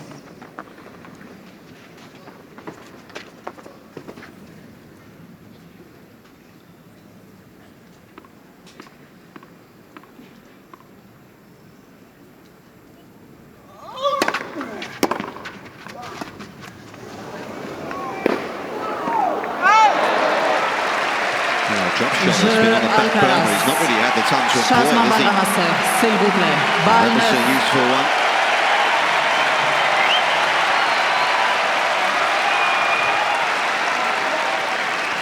Yeah, as you guys have said a couple times, the serve is going to be so important because the last couple of service games with Sinner serving, he's been getting a lot more shorter replies off the return from Carlos. But Carlos is getting the crowd riled up now, just fist pumping. It's the first couple times I've actually seen him in the second set bring some positive energy, and I'm still kind of been waiting for the smile to come out. I haven't seen him smile that much either. Merci. There hasn't been a whole lot to get excited about. Sinner's done such a good job S'il vous plaît. of neutralizing him. Sinner with some new balls though.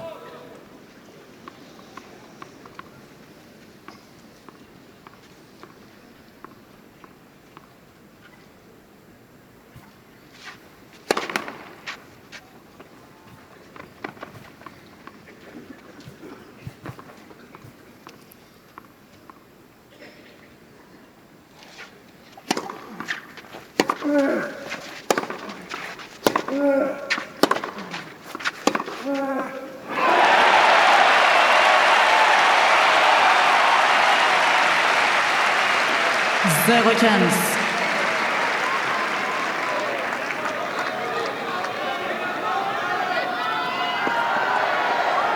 Some beautiful backhand brilliance.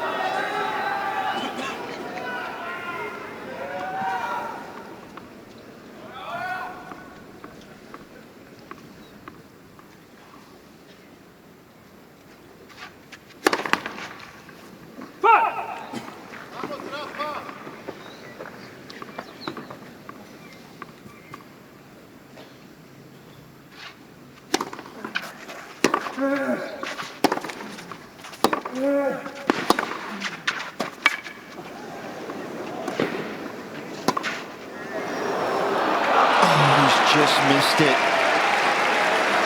Sinner was definitely vulnerable. 15.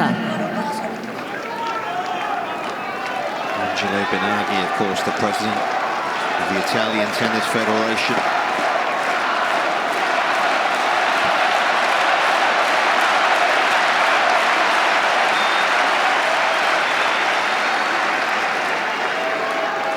S'il vous plaît.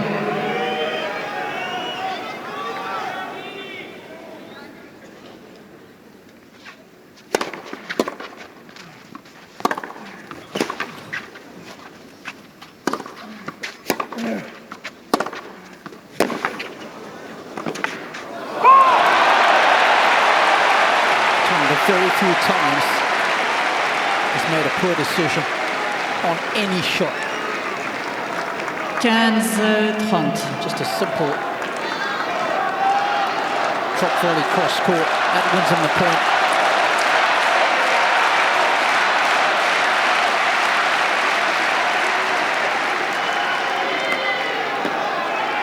And it was a lot easier to execute than the one he tried. Merci.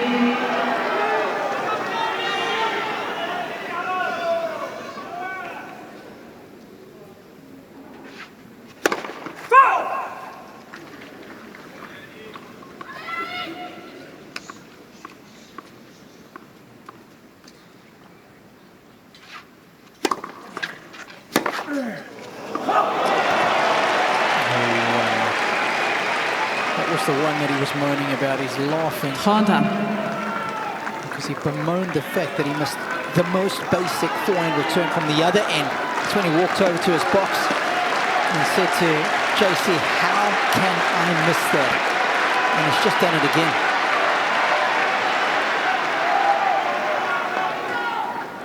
Maybe just take it on the backhand.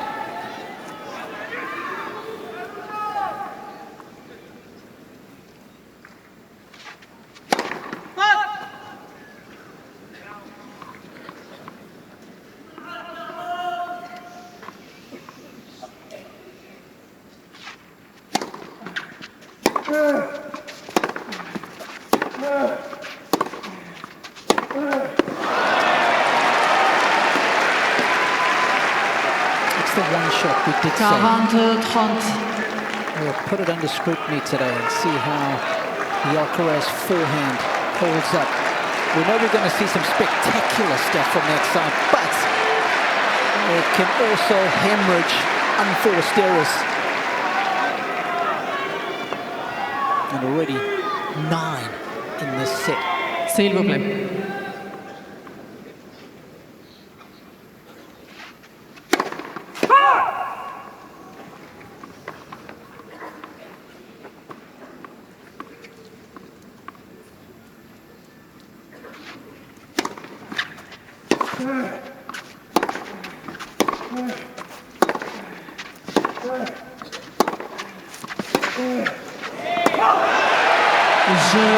Again, you could argue he didn't do enough with the return, and it just allowed Sinner the opportunity to stick his feet on the baseline. Sinnerman, 5-2. Get in the Spaniard's grill, which he has done for so much of this match.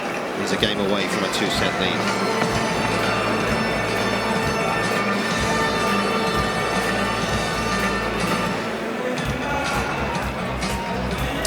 Of course, comes from South Tyrol.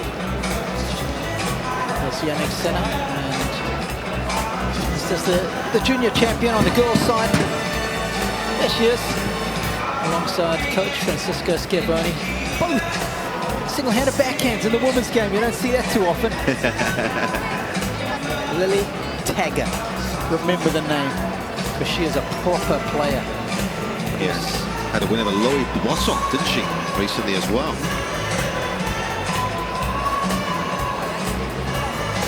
In fact, Schiavone was the last female player, I think, to win with a single-handed backhand. Ash Barty had a double-handed backhand, but could hit the slice, couldn't she?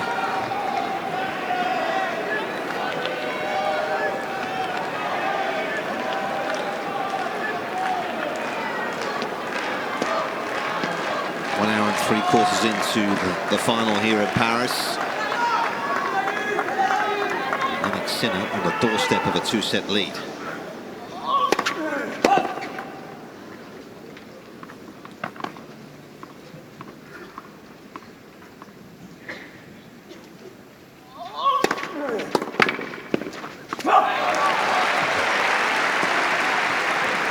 That's how good the second serve has got to be. 185 kilometers an hour, right on the line. He wants to win points behind a second serve. Yeah, the gap in that return quality that we highlighted at the end of the first set has grown via our insights. Sinner currently at a 9.2. Alcaraz on the return a 6.7 right now.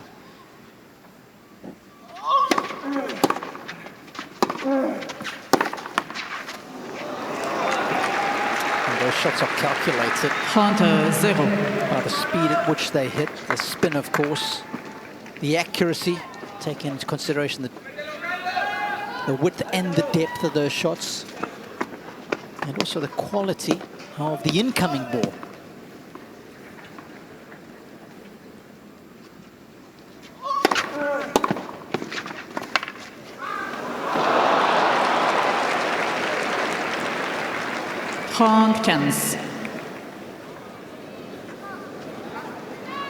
Adele Beckham, who we saw there, knows all about the quality of the incoming ball. Yes, he's caught a few good ones, hasn't he, over the years? The catch. There he is.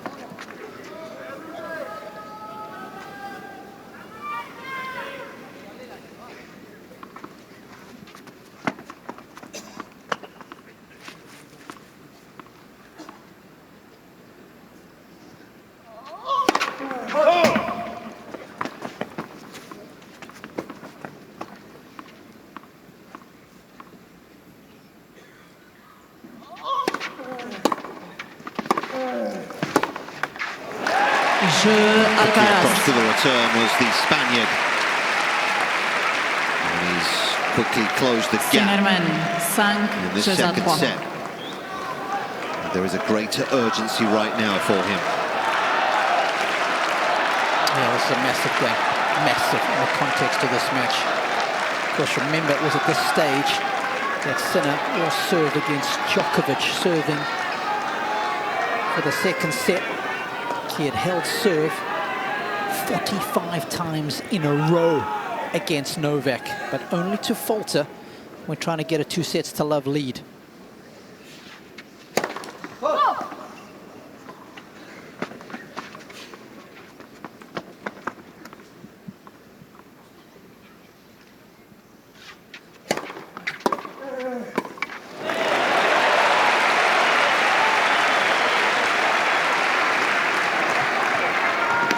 Alcaraz giving Sinner a taste of his own medicine there with a suffocating return. It's found it tough to get the ball in that back portion, isn't he, today? And that was one that bucked the trend.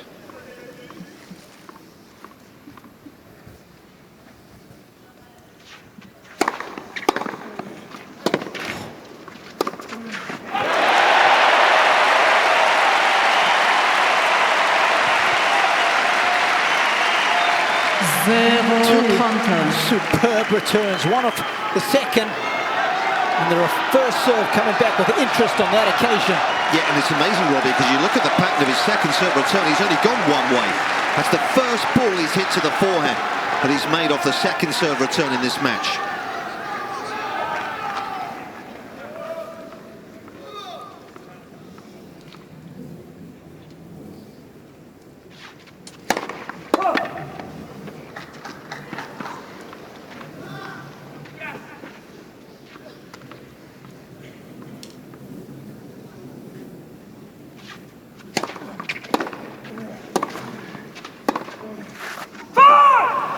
Quinze 30.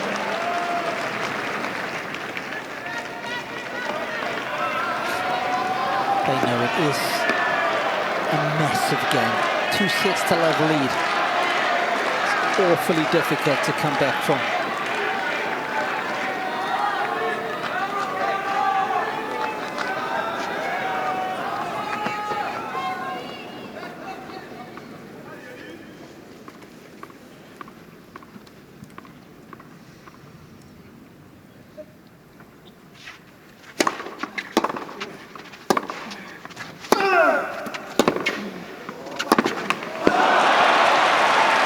Sinner do well.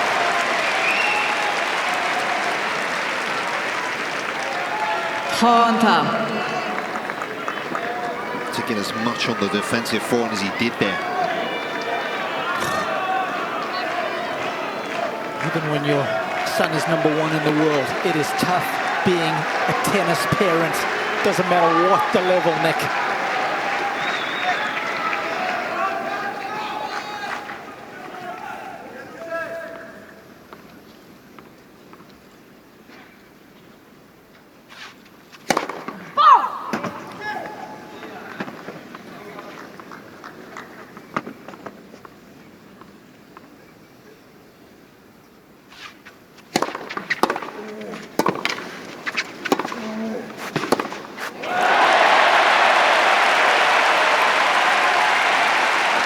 There was no recovery.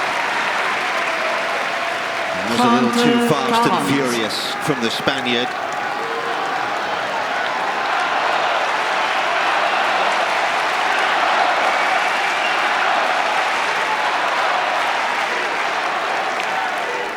Sinner has saved 6 of the 7 break points he's faced so far. Merci. S'il vous plaît.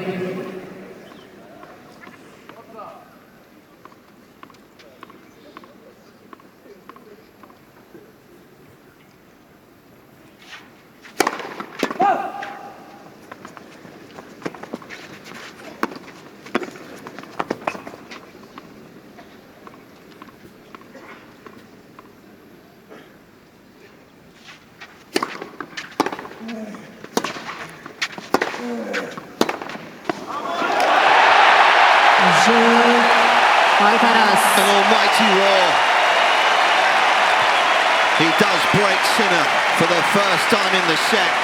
Sinnerman. And crucially, breathe new life into it as well.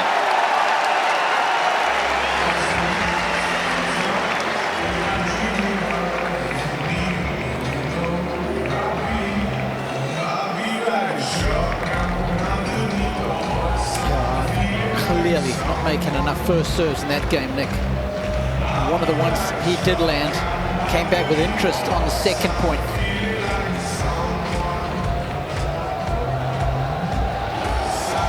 That change of direction off that second serve return. Oh yes, what a legend he was. Stefan Edberg in the house.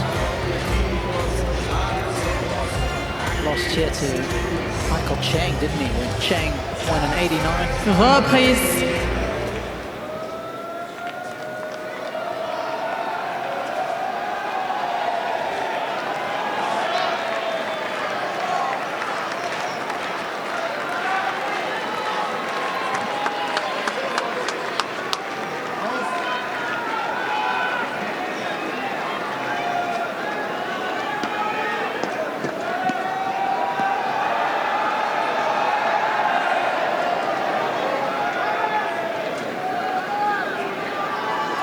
What a player Stefan Les joueurs Edberg sont was. prêts, merci. I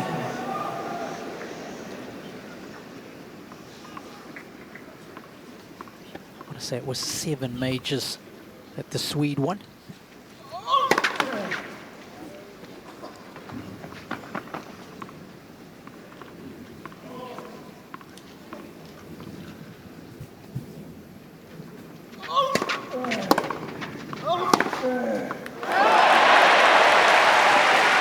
Sixth, in fact, for Edberg was his good friend Mats Wilander, who won 7. Suddenly, the ground strokes of Alcaraz, and especially the forehand, seem to have been recalibrated, Nick. Perhaps just in time.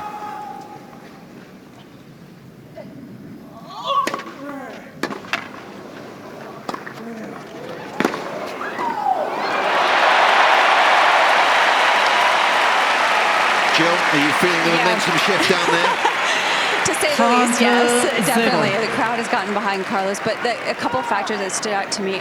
If Carlos got faster with the feet and the legs, I mean, that is something that definitely was apparent. He just got quicker off the ground, and also he took the return in that last game away from the center of the court more. But the momentum definitely in his favor, and these points are going by quickly in Carlos's favor.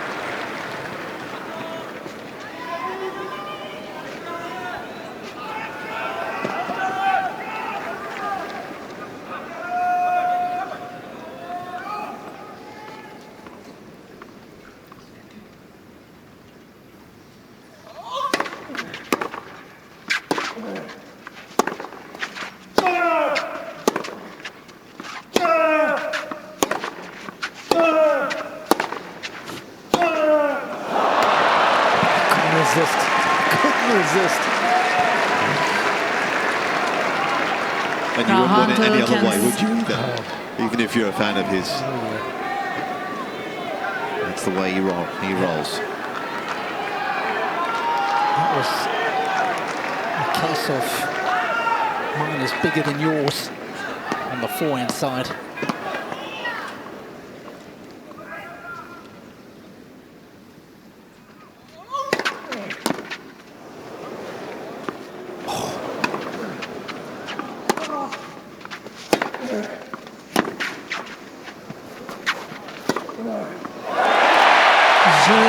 Alcaraz.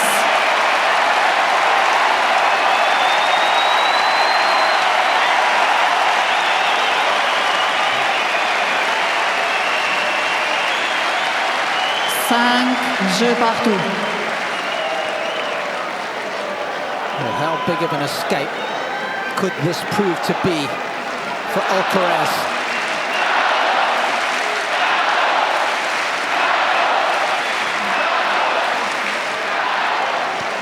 Merci. I tell you, the mood of his fans has improved dramatically in the last two games.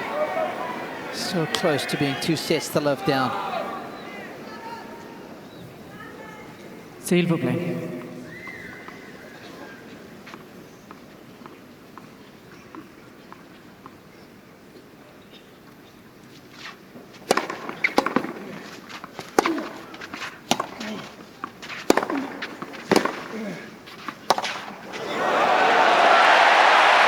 Jill, if you had 30 seconds to talk to Jannik Sinner now, what would you tell him right now?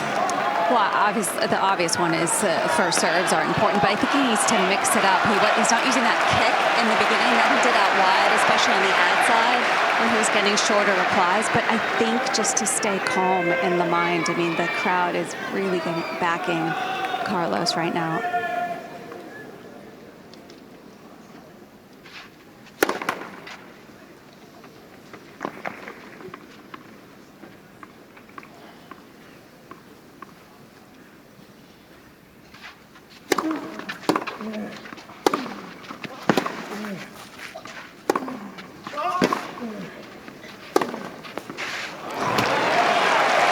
Sealed the line with that forehand. Yeah, there's a few better at keeping their composure than Jannik Sinner in this sport, that's for sure. Who's that, Robbie? He's a pretty cool customer. Antoine Dupont. What a rugby player he is. Maybe the second best in the world. Behind Peter Steph du Toit.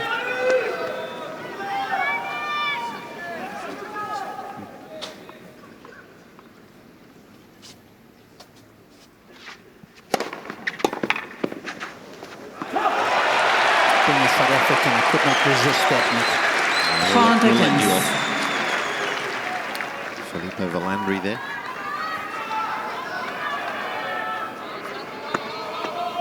Needs to find that first serve again, doesn't he? Because certainly does. Below 50% right now.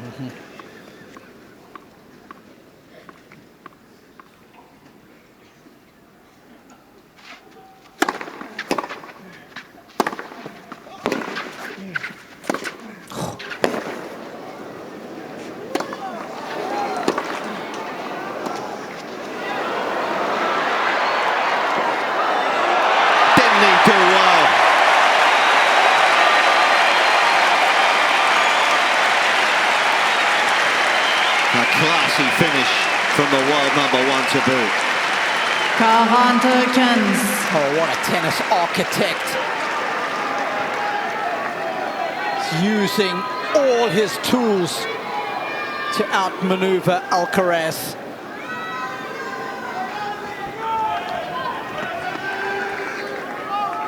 Wonderful vision.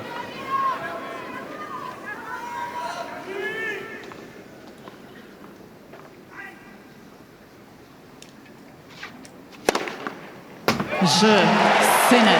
First serve does return to the party at just the right stage. Sinnerman, 6-5. We are one game away from a second set tiebreak.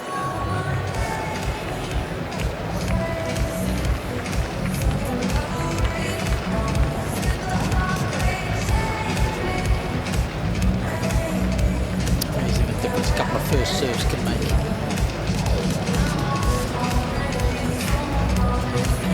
Change of ends. I think psychology is so important. Jill hit the nail on the head there. I would just be reminding Sinner that at the start of this match, you would have signed for this scoreline to be up a set and be on serve in the second set.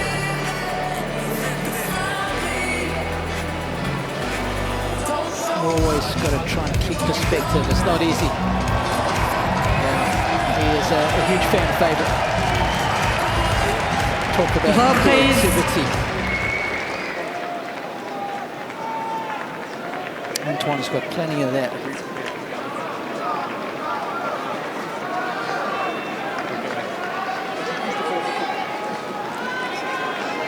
It's actually the 43rd time that the world #1 and 2 have faced off in a major final. Incredibly, it's 21 apiece. 21 occasions, the #1 seed has won. 21 occasions, the #2 seed has won. So there's been nothing in it.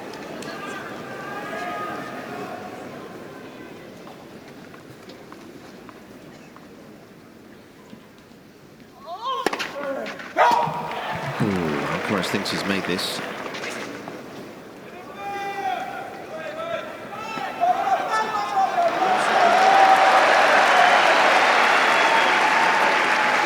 Right to have that belief. 15.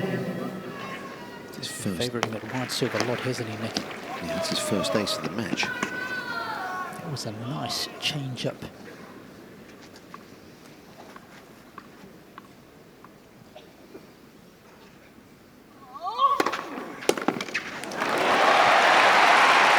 So back-to-back serves. 30. Decides to mix it up. He's been going out wide there with that serve 75% of the time. This time goes down the middle. So starting to think with great clarity behind his serve. Trust the instincts.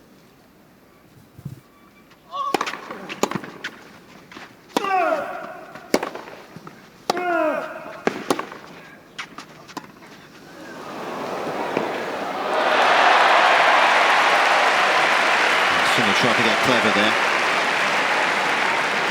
40. Looked for the lob wedge, and it failed him.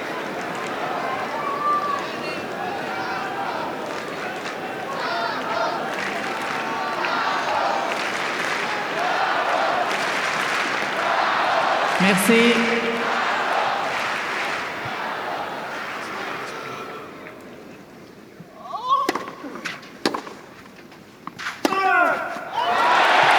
It's his first love hold of the match, remarkably. And it takes us into the tiebreak. 6 jeux partout. Jeu décisif.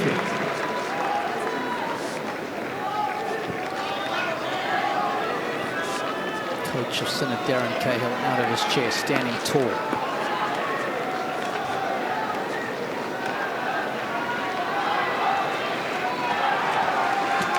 Simone off his feet as well now. They know the importance of this tiebreak right here. They've played some important ones, these two.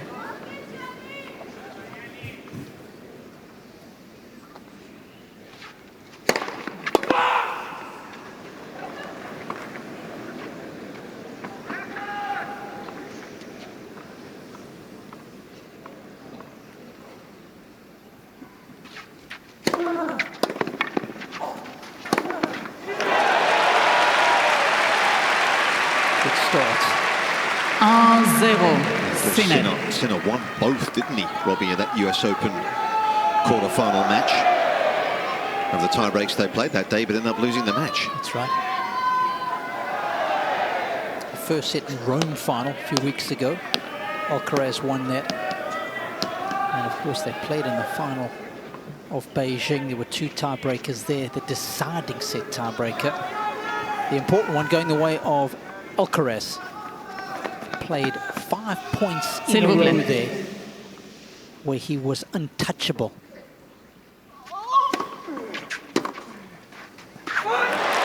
Changed the whole dynamic of that tiebreak. I think he was down something like 3-1 there, Nick.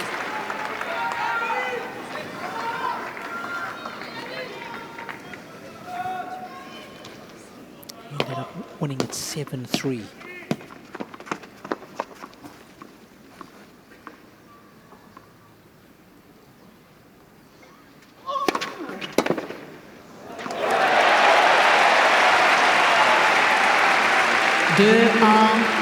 Alcaraz. That's, we're finding the back quarter of the court. That is accurate now for Sinner.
Partout.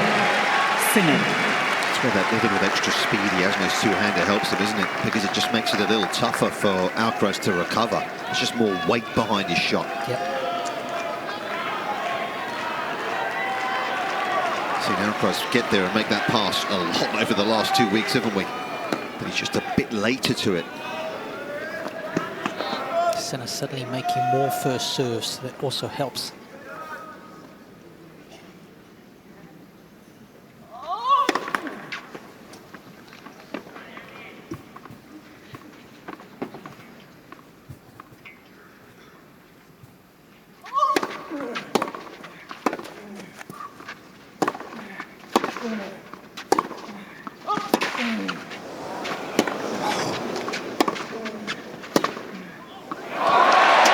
Sensational.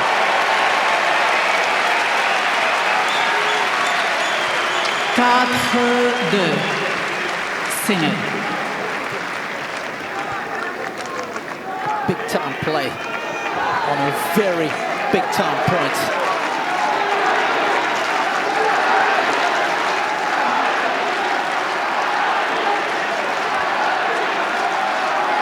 Deadly accurate. Place with geometric perfection, and Alcaraz had the best view of it. How rarely do you see Alcaraz not even offer a chase? Too true. Rooted.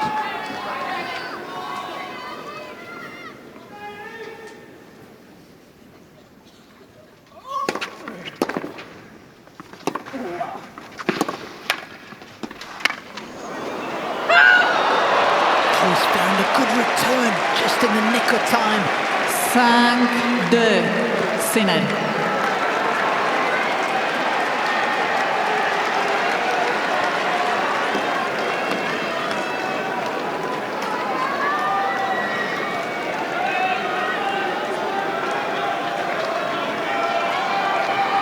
And a tie-break that it's now got a vice-like grip of here.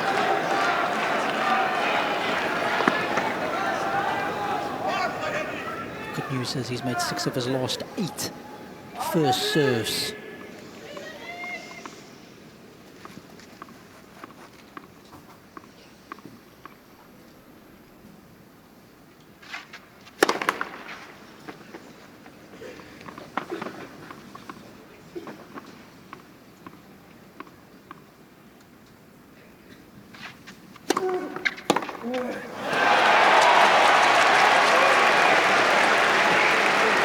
6-2.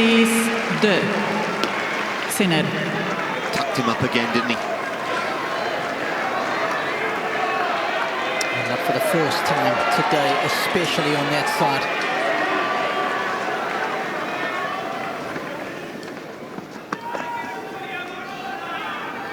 Jannik Sinner has a handful of set points here.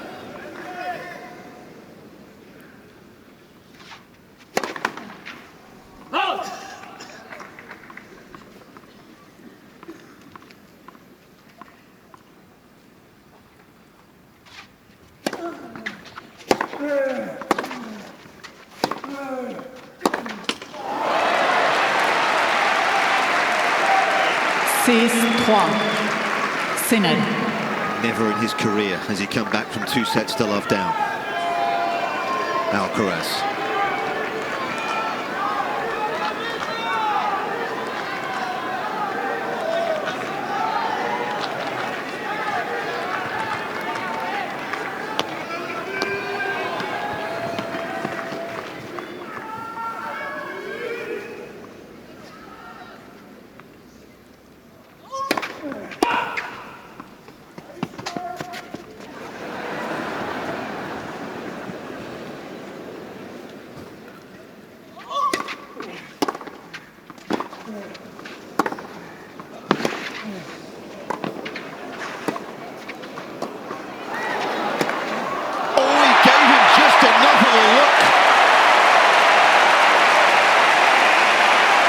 Not easy to get the pace on that shot.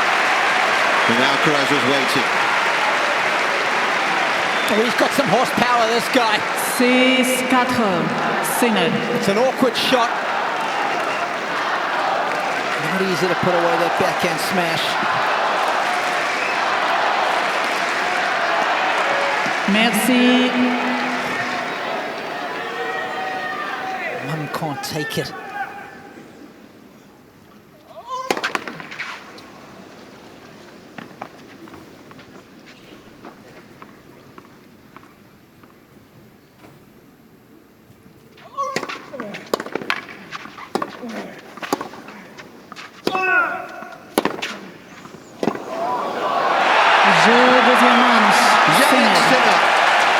Jannik Sinner finds himself 1 set away from a maiden title here at Roland-Garros.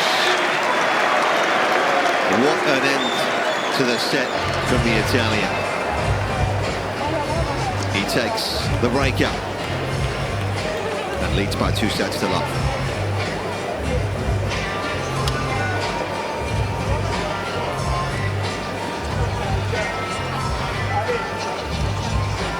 Well, he's come up with some running forehands at the perfect time.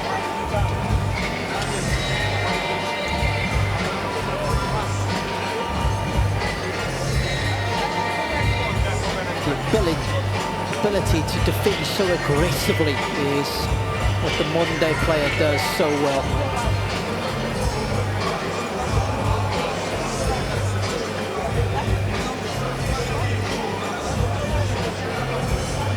Team Sinner super happy. Not a whole lot in that second set. Sinner, of course, serving forward, gets broken, just like he did in the second set against Novak. Manages to keep his wits about him.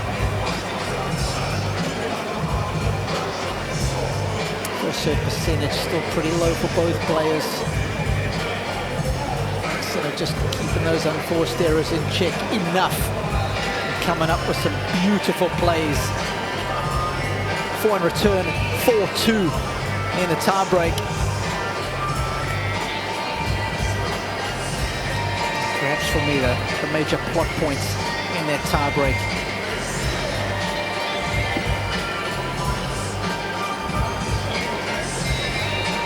He's got a grasp of it right now, and he would become just the 3rd Italian to win that famous trophy. Pietrangeli did it, Panatta did it.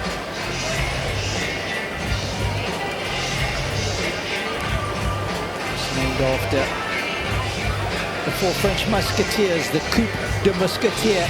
Jean Barotra, Jacques Bougon, Henri Couchet, and perhaps the one that's most famous to modern day tennis fans and tennis players, René Lacoste. Of course, he started his own clothing brand. He's become extremely well known around the world. So you won it in your left ear as well?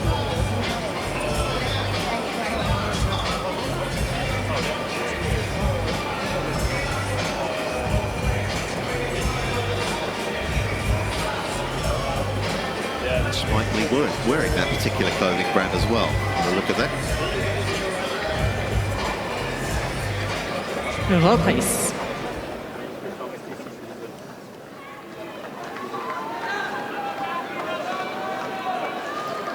Troisième manche. Only ever been 5 different men in the Open era that have won 3 straight majors. Sinner a set away from becoming the 6th.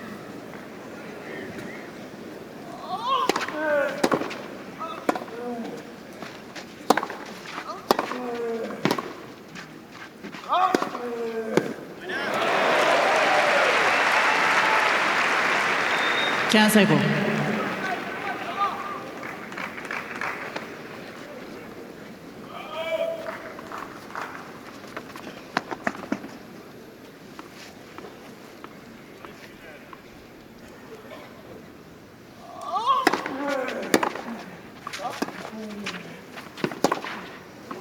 Can't fall in with that. Way too much time in the end. 15. Yeah, you might get away with this against 99 out of the top 100, but of course, Sinner's not in that category, is he?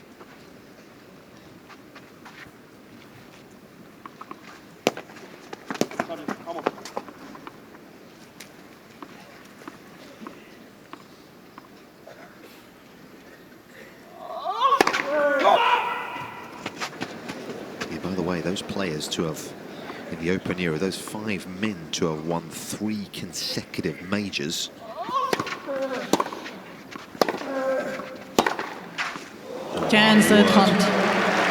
Djokovic did it on 4 occasions, Nadal did it once, Federer did it twice. The other 2, Pete Sampras and Rod Laver. 5 men in the Open era to have won 3 consecutive majors.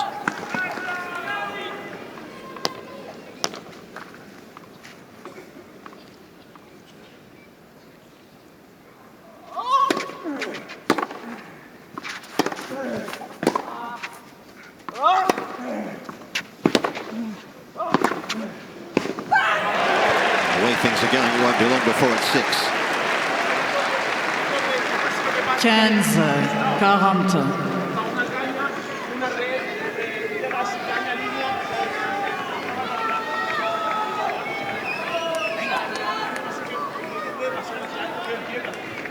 Aguanta el momento, venga.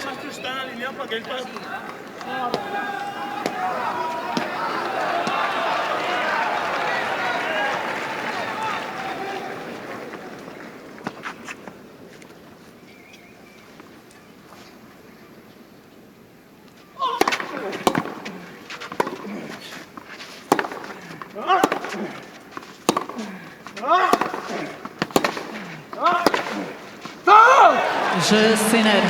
Can't keep pace at the minute. Desperately looking Troisième manche. for a quick out in that rally. And the early break in the 3rd goes the way of the world #1. Looking ominous right now. He certainly is, not only in defense, but also in attack, and that was the difference between the 2 of them. Just when you thought that Alcaraz might be making some inroads, might be wresting the momentum away from Sinner. Sinner said you won't be having any of that, and it was pedal to the metal. Started to attack even more effectively. 32-19. You win shots in attack. Almost 70% of the time you will win the set, and that's exactly what happened.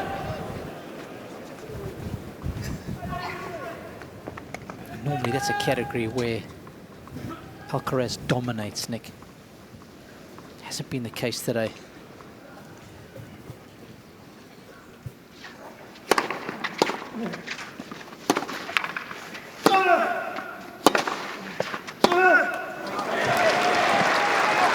I think also the area where Carlos was hurting Sinner in quite a few of these points is when he was getting that forehand angle off the court and also the harder one to the forehand side, and Sinner is covering that way better now. He's not only quicker, but he's getting depth when he's on the stretch in that position. It's incredible to get depth. So much strength. Yeah, and Jill, it feels like we came into this match talking about the movement on this surface perhaps being in Alcaraz's favour. But it hasn't necessarily been the case, has it? No, it hasn't. And I think what Sinner has gotten better, especially sliding to that forehand side. And I think that's why he's covering that shot. I always felt like he was pretty good on the backhand wing, sliding on the clay. But now the forehand side, he's even covering that well, and he's able to get back into the court quicker.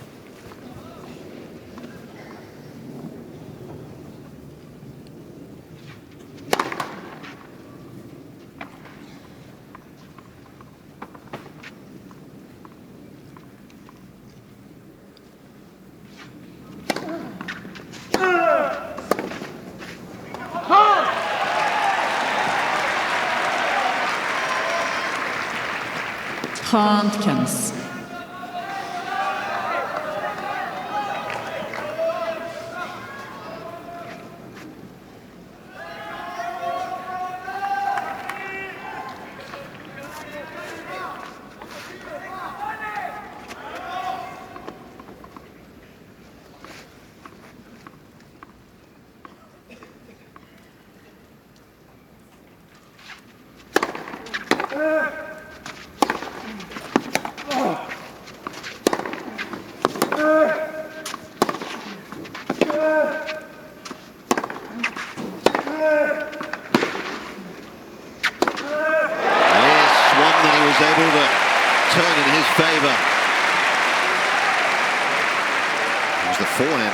Sinner actually left him a bit exposed here, wasn't it? It just shows you one shot that's not quite up to par, and then the whole dynamic in the rally changes at this level.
Perfect length of the return. Alcaraz. And the follow-up was a deadly one.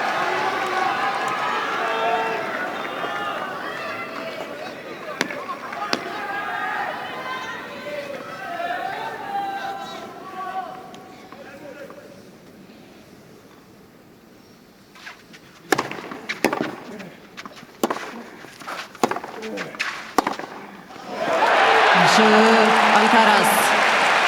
Changement balle ramassée, s'il vous plaît. Balle 9. That's a start. Un jeu partout. It's a long way back. And it's a significant lift for the Spaniard. He needed one.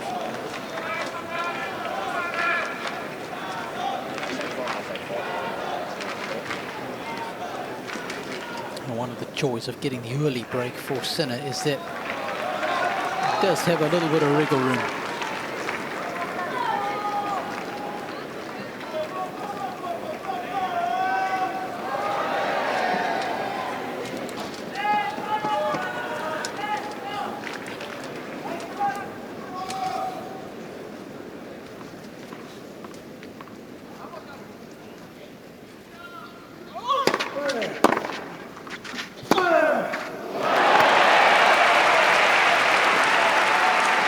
He flushed that forehand, didn't he?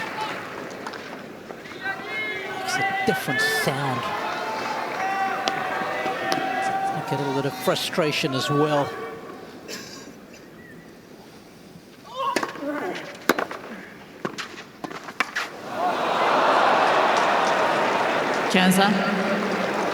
Interesting play because he took all the pace out of the first serve there, didn't he?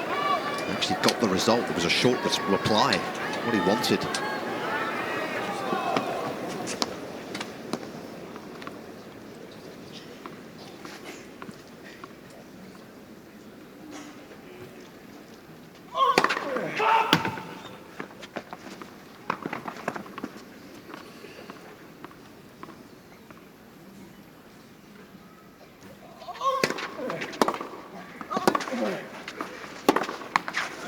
It's interesting that used the drop shot today, Nick. Court position of Sinner probably dictates a lot of that, the depth that Sinner's been hitting. And it was a similar scenario against Djokovic, right? Novak couldn't really use the drop shot against Jannik. He tried. He used it so successfully in his match against Zverev, but no bueno against Sinner.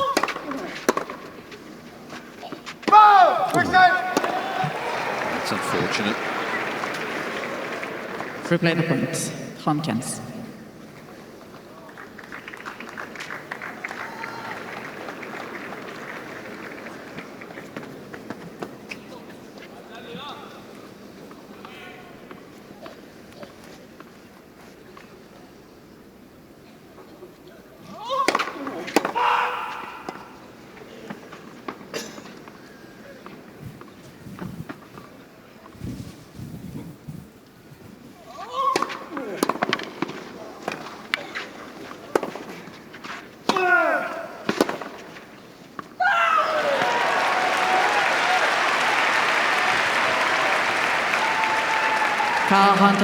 Brother Alvaro so often acts as the hitting partner on the tour, doesn't he? Could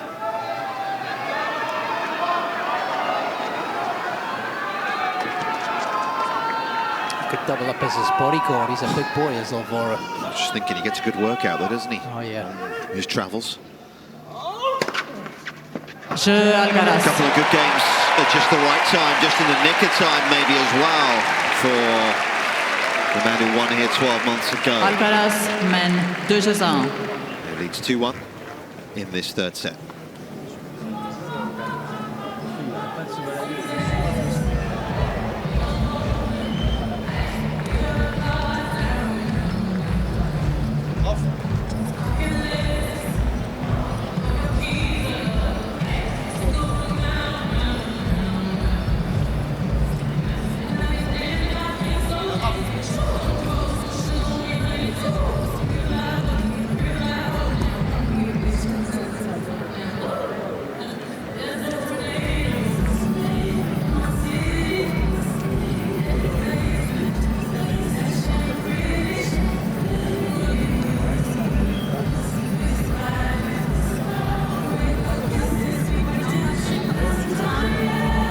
Reprise.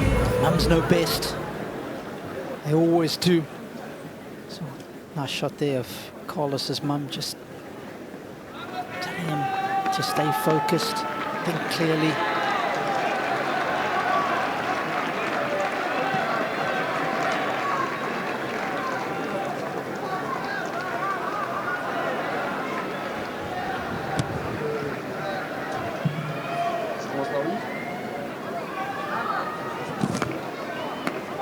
Sinner's had a little bit of a dip in this third set.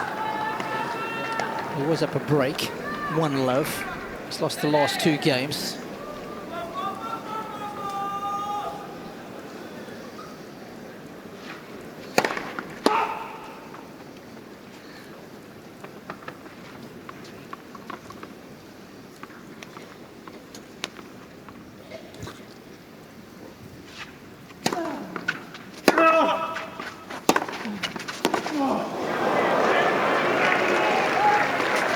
I'm not sure too many people that would have had Sinner winning in straight sets here on their Roland-Garros bingo card. Yeah.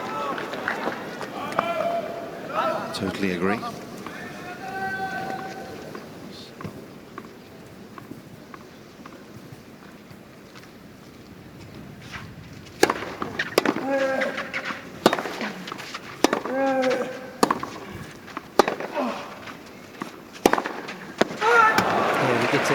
Speak to a lot of fellow commentators, journalists, former players, and I don't think today when we got on site the words straight sets were ever uttered by anyone that I spoke to. I don't know about you.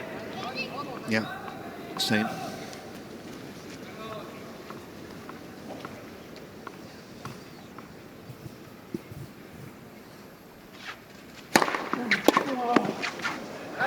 And we're not there yet, are we? Oh, no. But his level's not dropped, has it? At all, really. 2.5 hours. I mean, he hasn't lost a set this tournament. Yeah. That's how good Sinner's been. 31 in a row now at the majors.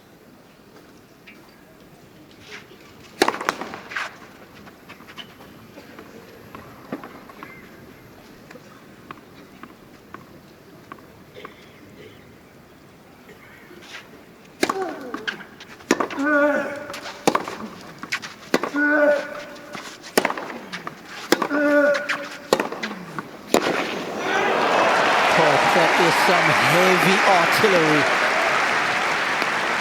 45. For some of the discussions is the similarities in Sinner's tennis to that of Djokovic. Both take the ball early, such good movers. Of course, they were both good skiers when they were younger. Incredible timers of a tennis ball.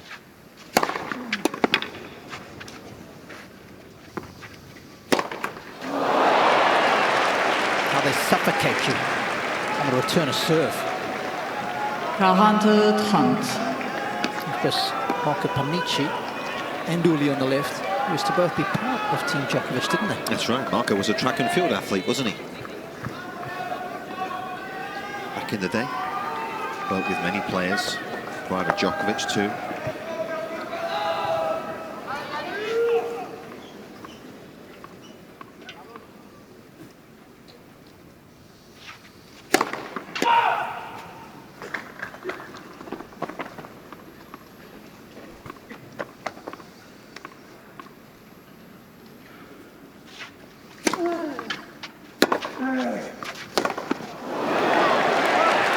Didn't get the bounce he was expecting to. 40. Actually, Sinner was asked about that in his press conference after he beat Djokovic, and he said, yeah, there are a lot of similarities. And I grew up watching Novak very carefully. He used to practice with Djokovic a lot in Monte Carlo. Both coached by Riccardo Piatti.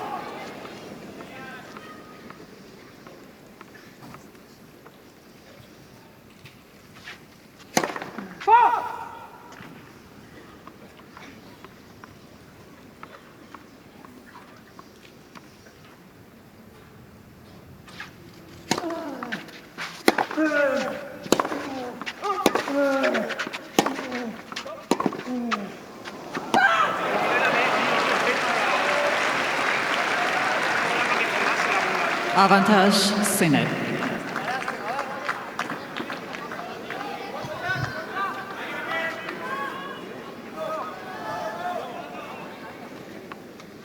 Jannik's brother actually was working on the slopes as well up until recently. I believe he was a medic for some of the big downhill races, I believe, on the slopes.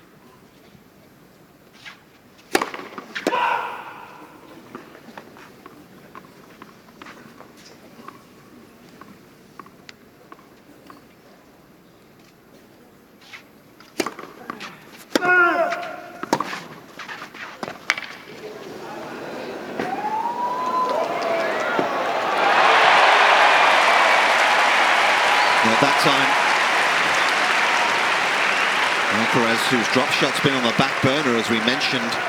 Égalité. He's played a good one here. Yeah, and then he's turned on the afterburners. He's done well to get there. That ball was low. Just scoop up the back of it. Make sure you get that necessary net clearance.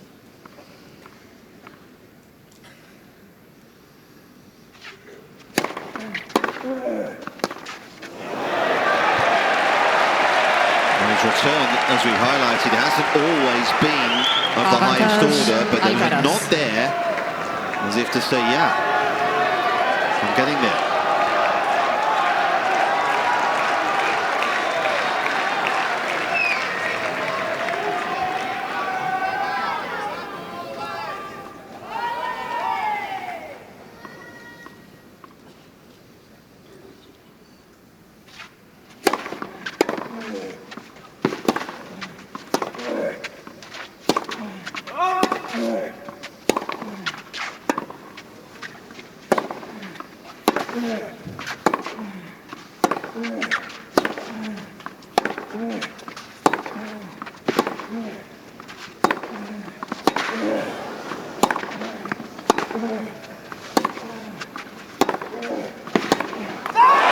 Alcaraz. Incredible level. And Sinner has been broken for the second successive time.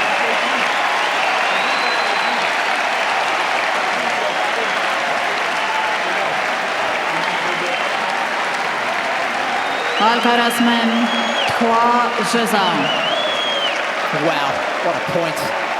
PlayStation tennis that was, just pinging it back and forth. But it's Alcaraz who's got control of the joystick now.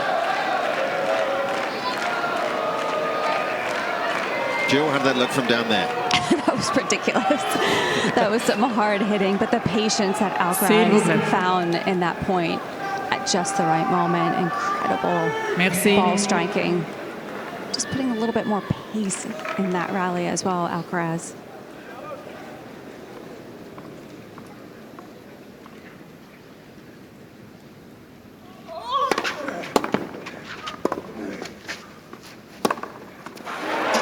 I know it's going to hurt a little more as well. Because he was up 40-15 in that game.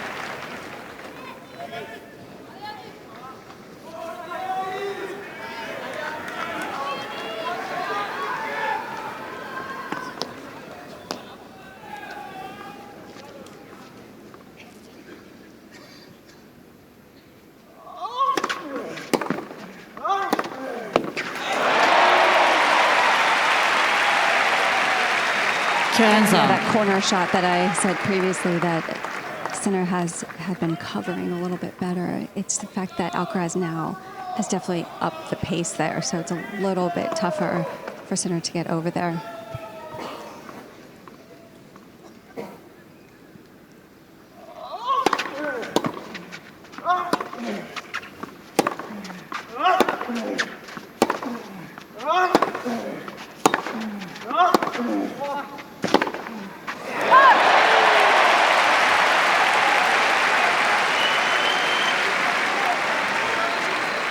Been outdone in the baseline points, isn't he? But it's not the case in this set. He's won 15 to Sinner's 10 of those points from the back of the court in this third set.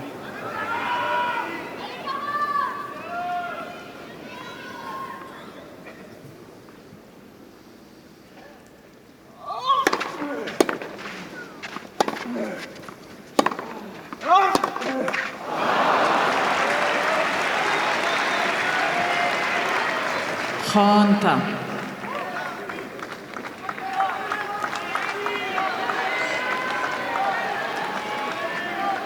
Tell you what, momentum in any sport is such a valuable commodity. Alcaraz has got it right now, and he doesn't want to let go of it.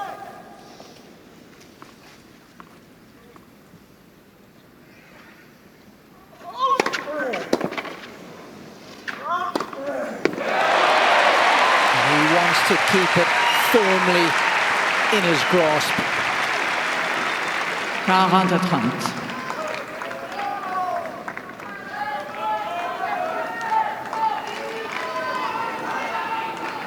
Given his camp and a lot more to be happy about.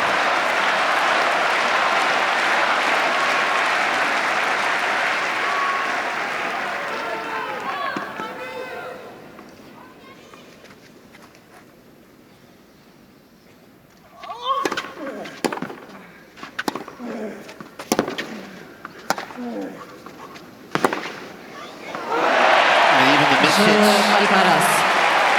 are finding the court now with effect. Alcaraz men. And the man from Murcia 4-0. has won 4 games on the bounce here to lead 4-1 in the third.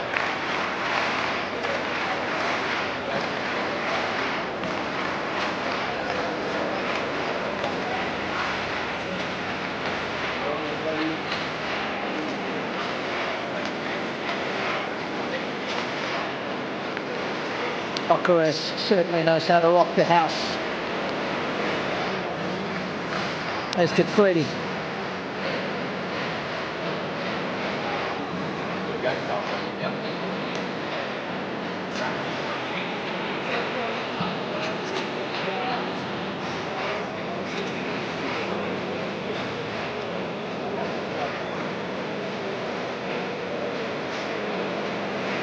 Reprise.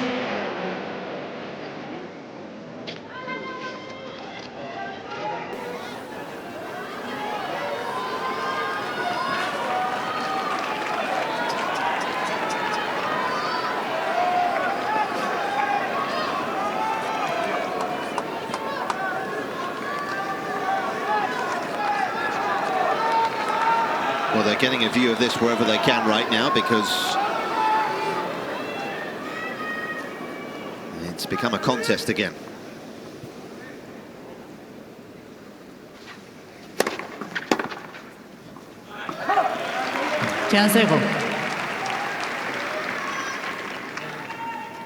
Thought in the previous service game, Sinner was going to steady the ship up 40-15, only to get broken. It's never fun. Needs a hold here.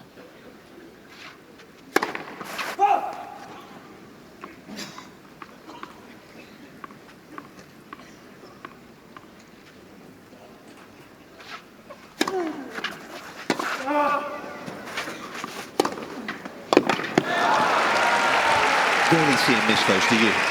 Those high balls, he's just on top of the bounce and almost never, the control he has of them is just exceptional. I love the way he stalks the ball, Nick.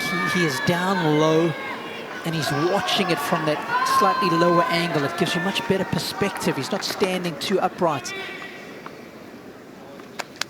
And of course, that's the way you create that ground reaction force with your legs. Oh!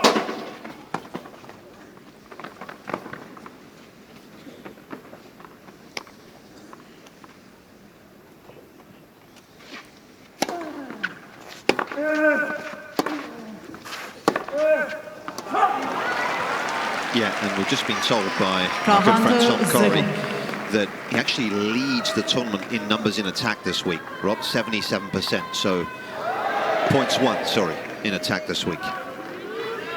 Yeah, just ruthlessly efficient off of the front foot. Go! Guess who's second, Nick? It's not his opponent, is it? Of course it is.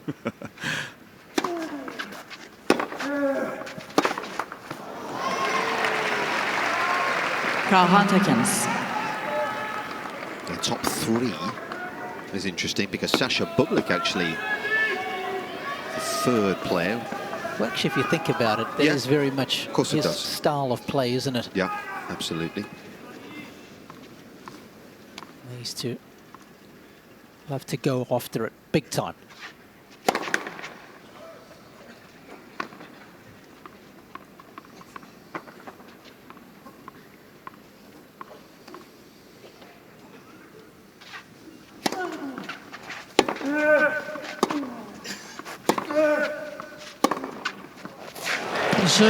Sinner.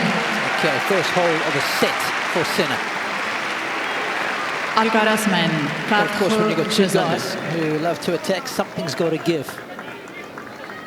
Sinner's never lost a Grand Slam final. Alcaraz hasn't lost one either.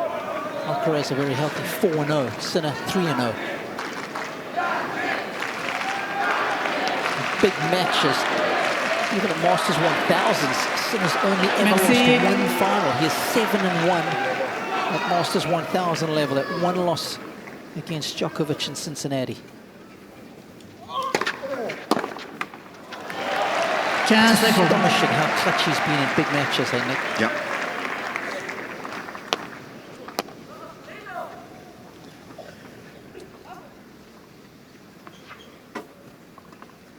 Of course, he had match point against Djokovic in that final. That's how close he came to winning it.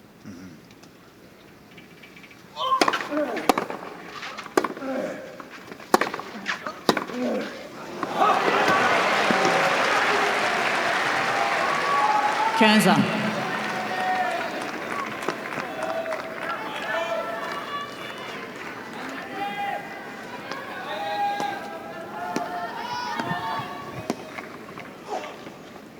Starting to land a lot more first serves in the set. That's been the key for Alcaraz behind his deal. 15 of 18 he's made.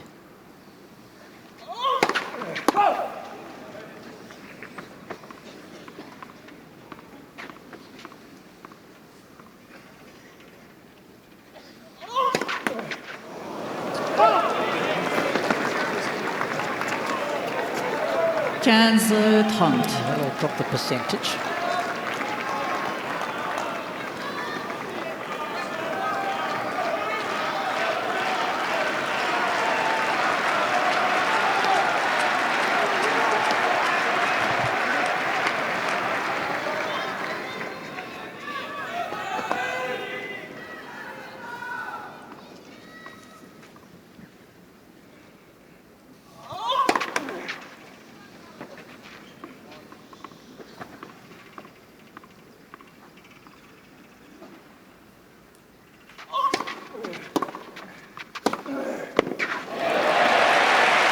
Of the early return there, isn't it? When you don't quite get it right, you take your own time away. And we're talking about a foot. That's a foot deeper. He's got Alcaraz much more in defense, but didn't cut it. Players are so quick these days with their +1 shot after the serve.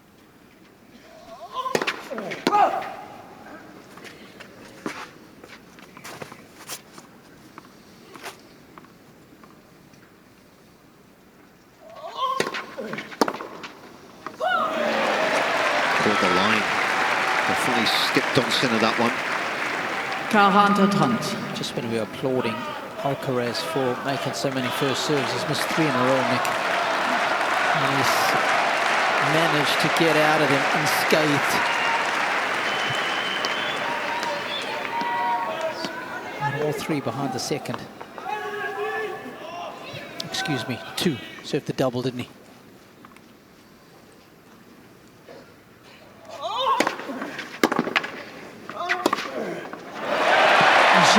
Alcaraz.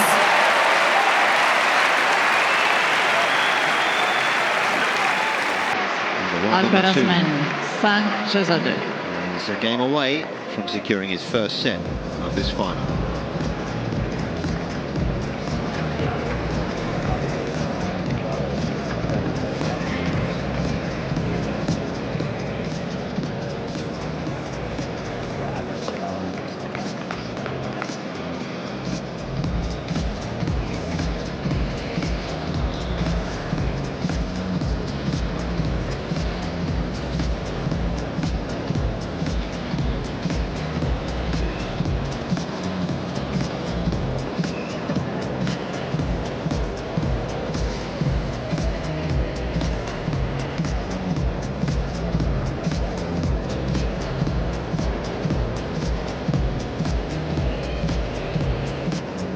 Reprise.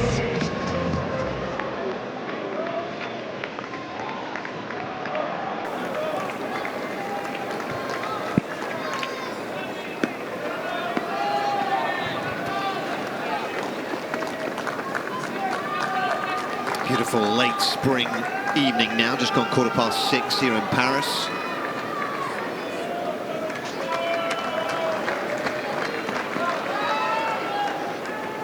Jannik Sinner serving to keep alive this third set.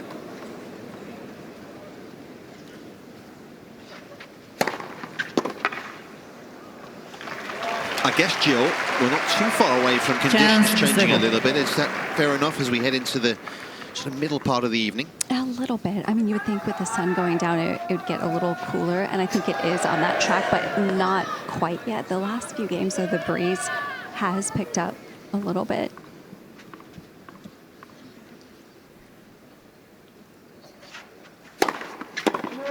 But I don't necessarily think it's affected the speed of the court or the way the ball's bouncing off the court yet. Now, yes, you're right. I think the longer this match goes and the cooler it gets, then it's something more to discuss to see how the players adapt.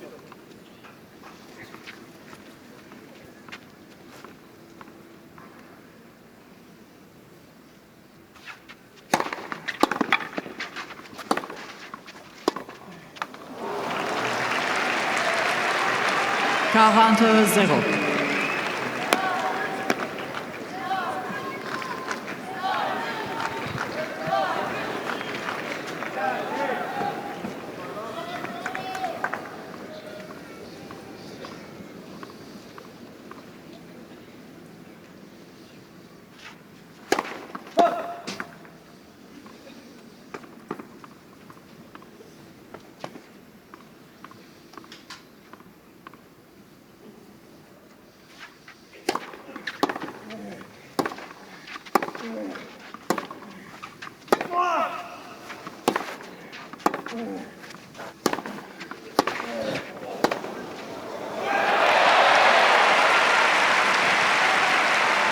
Can you just tell us how hard that is? That was ridiculously hard. No, but you can see it as they're lining up for the ball, and it's interesting because Sinner just giving a little smirk with how much faster the ball came back after he pretty much hit one of the hardest forehands of the match, just appreciating, I think, the athleticism and counteracting the pace there from Carlos.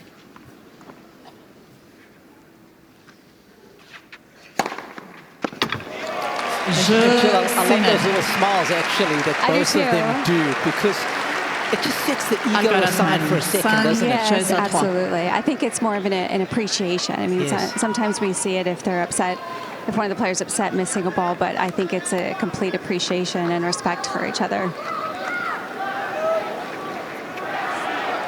Yeah, most players' full power goes up to 10, but you know, Alcaraz has got that little button that he can just edge over to an 11. Merci. No one else has.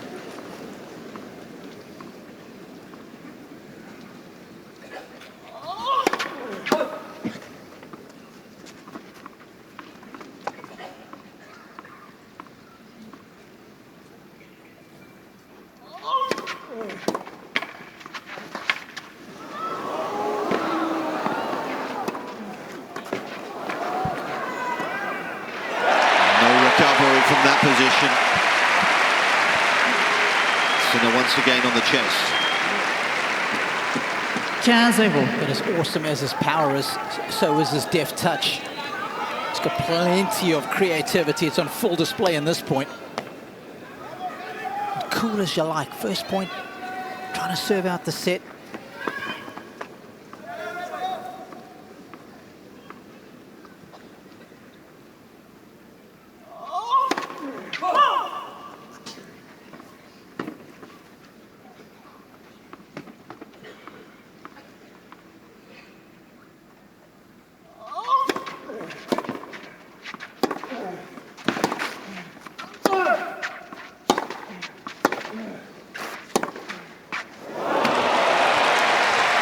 Shot was deadly in the opening 2 sets. It's got to be one of the hardest backhands on tour. It's ferociously swift. And you couple that with the depth that he's able to keep. It's so tough to defend against. Yeah, it was averaging 75 miles an hour off that side coming into the final. Alcaraz, for reference, was at 67 miles an hour average.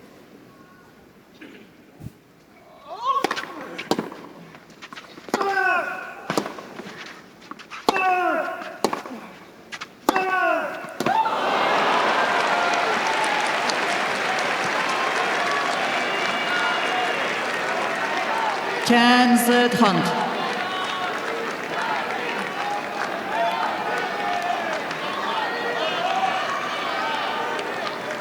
Looking for the Hollywood forehand there was Alcaraz.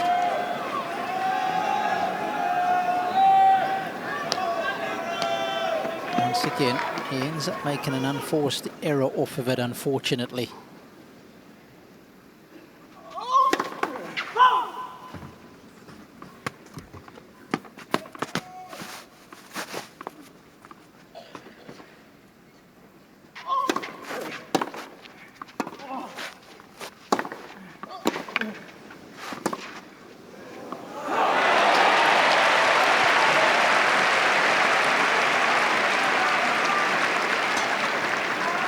Pronta.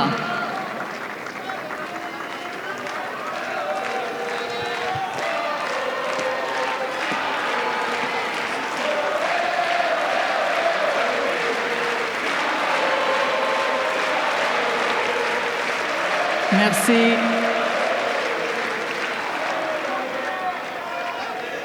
A lot of Spanish flags adorning Philippe Chatrier today.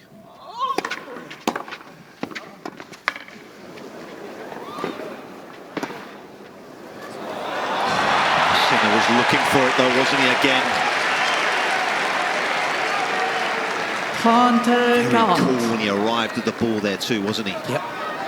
Just wondering with these warmer conditions, drop shot not as effective. It'll bounce a little higher, ball will be livelier.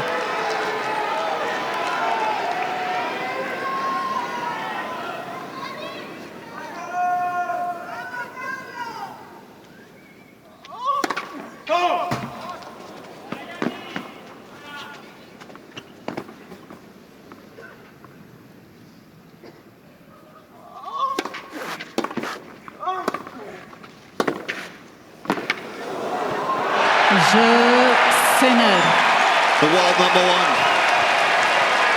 does break back in this third set. Alcaraz not able to shut the gates. What an effort that was. It's 5-4.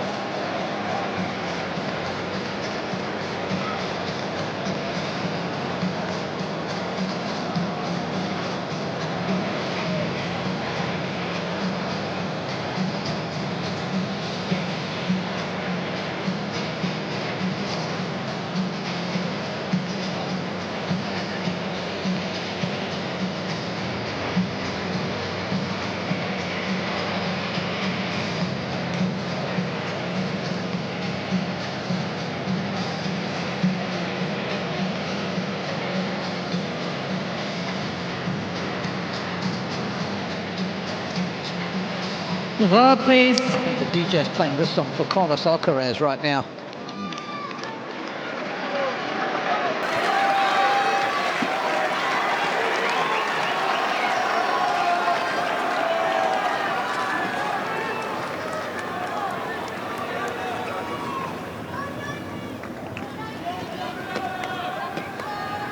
Watching intently over at the Place de la Concorde. Merci. This early evening here.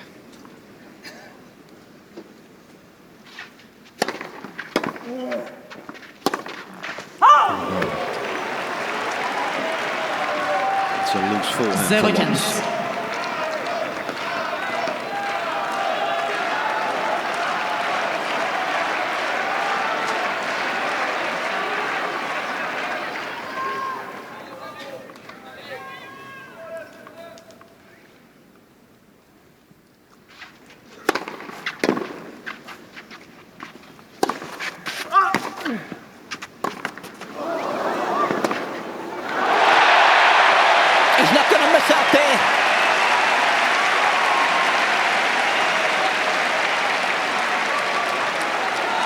0-30.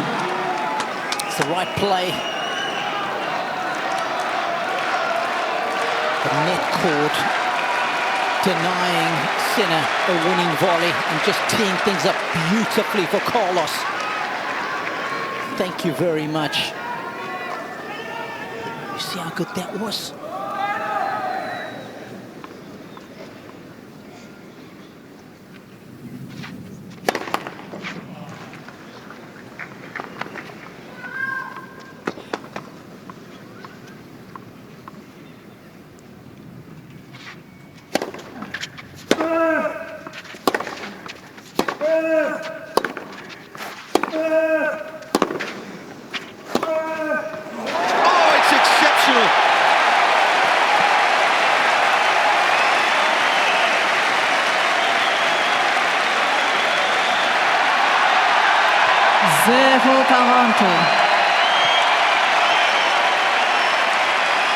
And the match that has just ticked into a fourth hour might be about to head into a fourth set.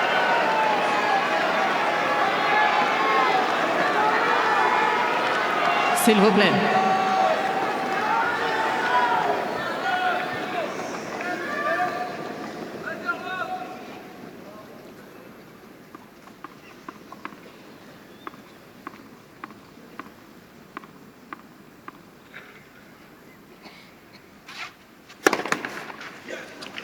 S'il vous plaît.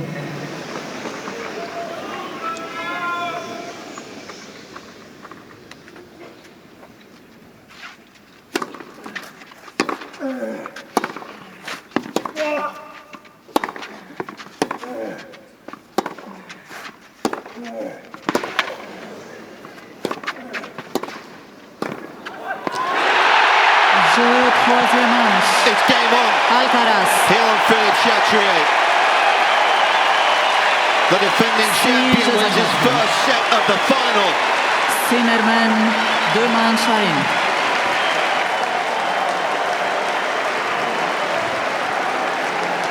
Alcaraz seals the third with 3 breaks, 6-4.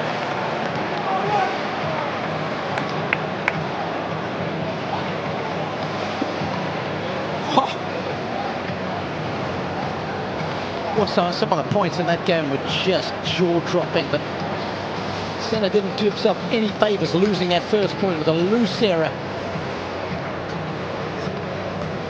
And that just set the tone for this guy to show his all-court skills. And he has sent his fans delirious.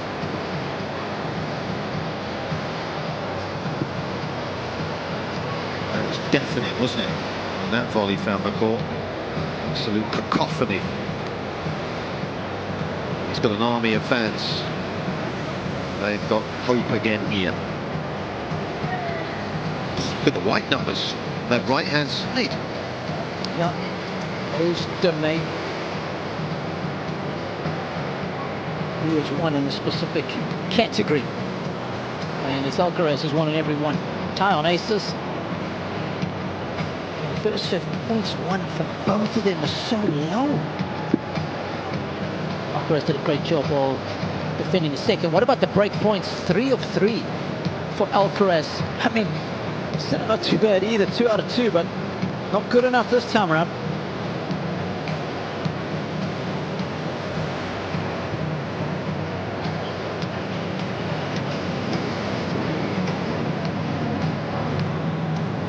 Never come back from 2 sets to love down. As Carlos Alcaraz, a long way to go still. Of course, Jannik Sinner has never won a match that has gone longer than 3 hours and 48 minutes. Reprise.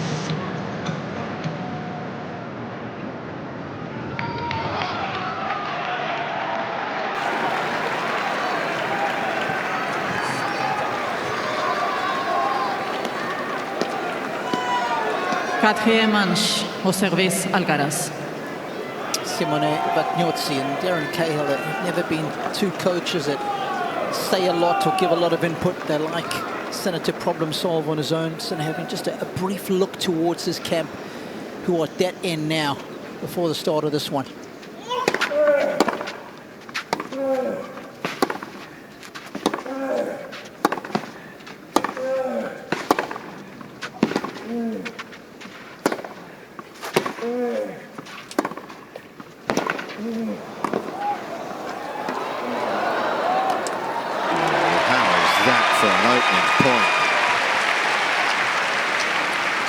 Talk about taking the reins of a rally. No kidding. 0 chance.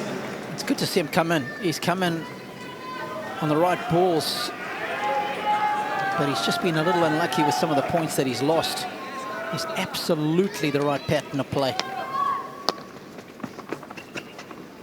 Believe it or not, that was the second longest rally of the match. 23 was the longest. Most of these rallies are quick fire. Second service.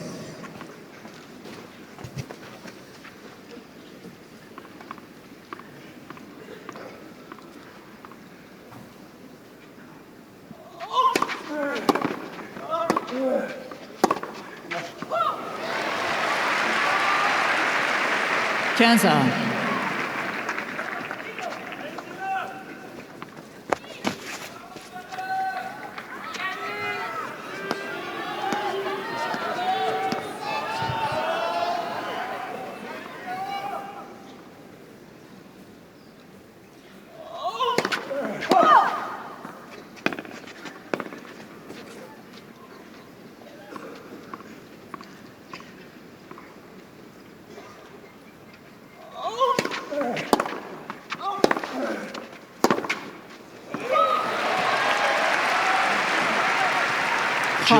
Do you have any concerns physically for Jannik? How's he looking now? Because the simple fact is he's not had the volume of matches, has he, in the last 5 months? Yeah, I think right now I feel like he does look okay. I think he's just can't keep up with the patterns now that are working for Carlos, especially now that Carlos is hitting bigger. It's opening up that forehand corner for him again, but I haven't noticed anything that we should be physically concerned about.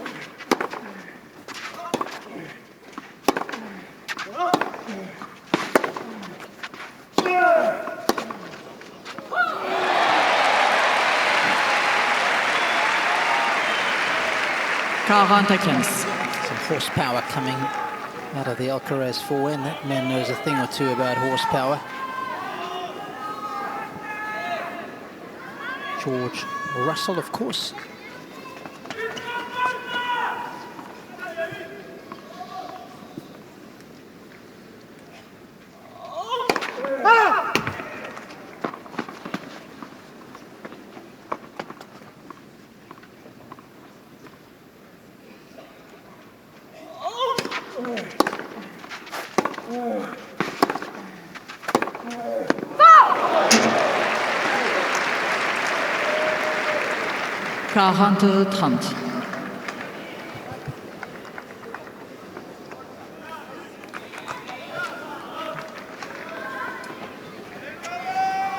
Didn't miss one backhand down the line.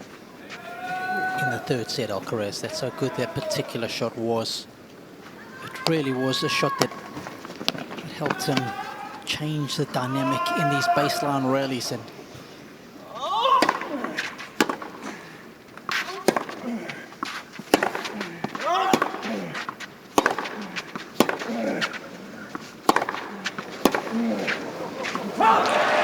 gain the upper hand in them.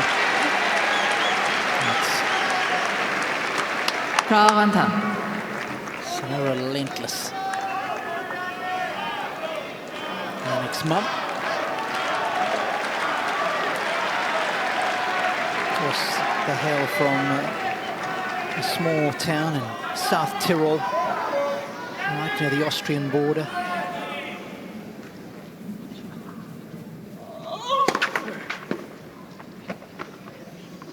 Yeah, what a humble family they are.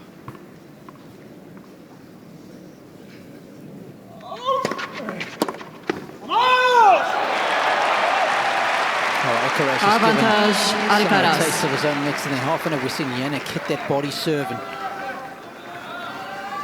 catch out Carlos? Good pace as well. He's feeling it. Here's the Spaniard.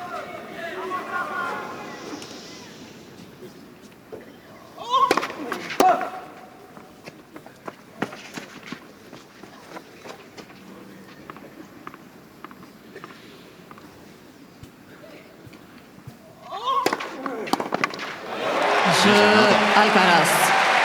Changement balle ramassée, s'il vous plaît. Balle neuf. That was a swift second serve, 189 clicks. Premier jeu, quatrième manche. It's a lot of speed coming off those Babolat rackets at the moment. His average second serve speed just 167 today, Rob. Tell you what shot has been working. Here's that backhand quality in set number 3. A very healthy 9.2 for Alcaraz. You can see on the right side of your screen there. Jannik wasn't too bad, but I can tell you the backhand down the line in particular was the shot that's been causing all the damage. Really has kept Sinner off balance, and when Alcaraz does execute that shot, he goes on to win the points 83% of the time. That's how effective it has been in the rallies.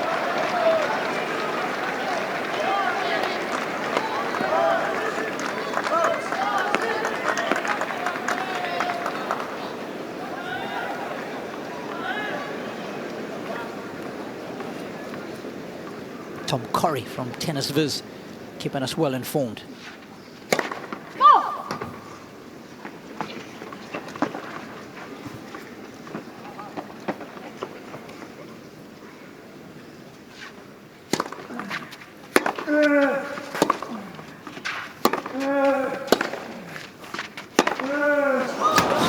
Just to make that absolutely clear, that's at any time in the rally. It's not a rally ending shot.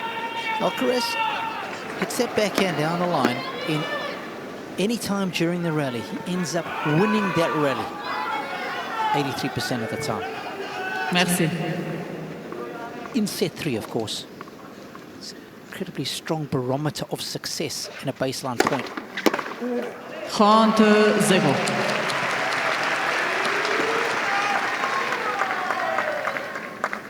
There's a couple of famous faces. Dirk Nowitzki on the left loves this tennis. Is that Tony Parker, I think? Yeah, it is. TP. What a player those two guys both were back in the day. Serious players. I'll go with Dirk, though, on the tennis court. 40-0. Yeah, I've seen him hit a few balls. Oh, yeah. He's okay. Often see him at Indian Wells. He's good buddies with Tommy Haas and our good friend Chris Groh. Often out there grinding with Dirk.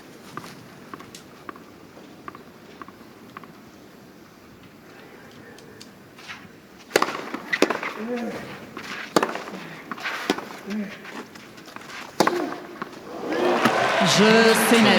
Hold from Sinner. Yeah, got broken 3 times in the last set, didn't he, Nick? And he'd only been broken 3 times the whole tournament coming into this match.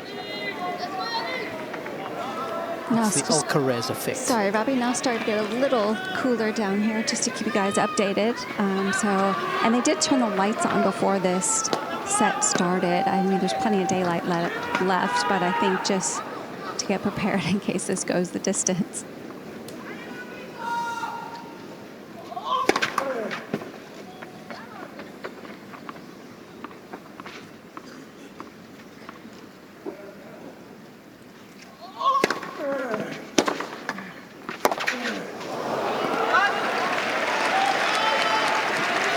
Zero chance.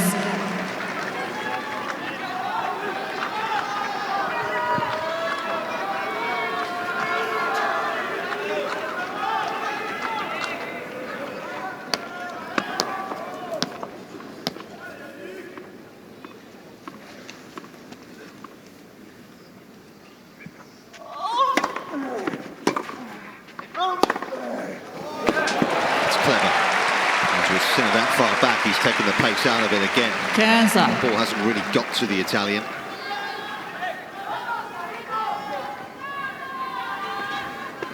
Allowed him to tee up. It's +1 shot.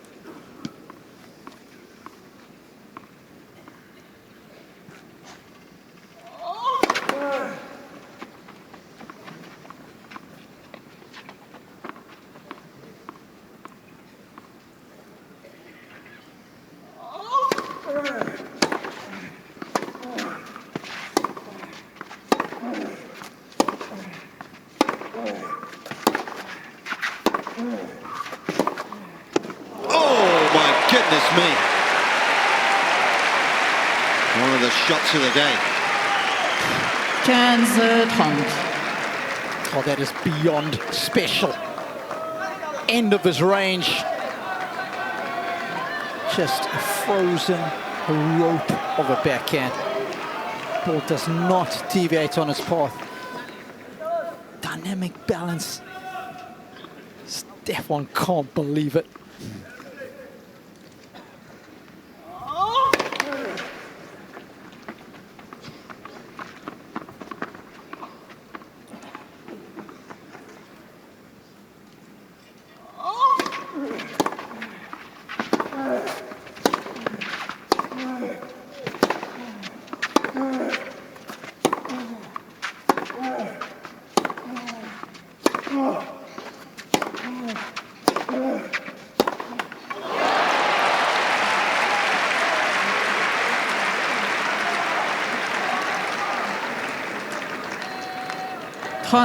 You could see it throughout that rally. That Sinner's ball just kept getting lower and lower with each forehand that he was hitting, and then just went for broke on that last one. Lost the height during that rally. It's the 27th rally. We've had over 9 shots in this match. Not been much in it. Alcaraz has won 15 to the 12.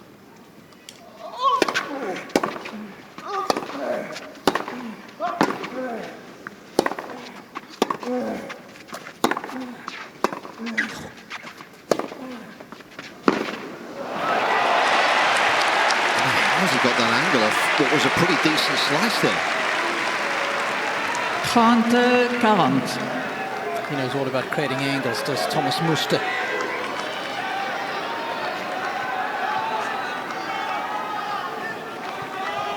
Yeah, he created some suffering, didn't he, on a clay court as well. Not too many better. Merci. The dirt than that guy. Meanwhile, Sinner has got the opportunity here to get a break. First chance of this 4th set. Oh,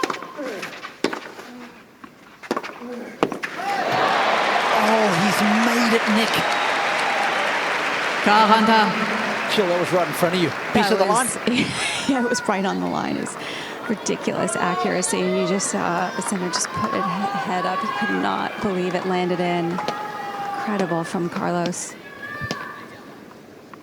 Always speaks about being fearless in finals, and he believes that's why he's got such a good record. 12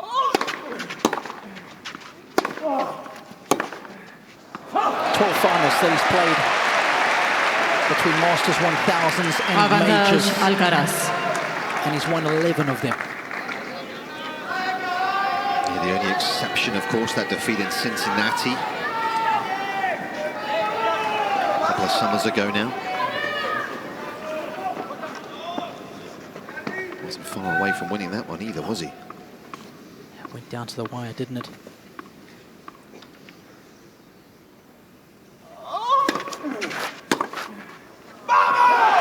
The off-base serve again, and it's another important hold for Carlos Alcaraz. Alcaraz mène 2-1. He's got himself a 2-1 lead, 4th set.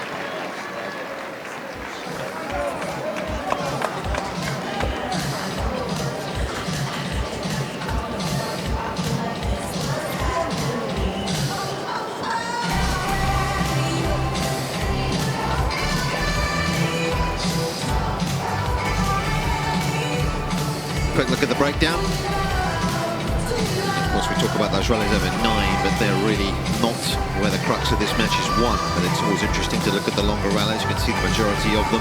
Average rally length has actually dropped a little bit.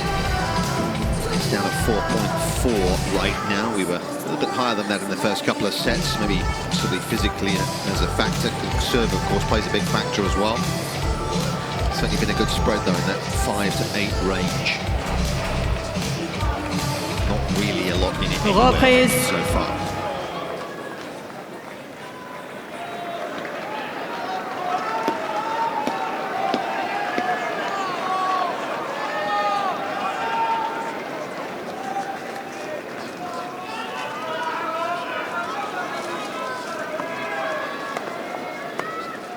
3 hours and 20 minutes we are into the men's final here at Roland-Garros. What a contest it's been.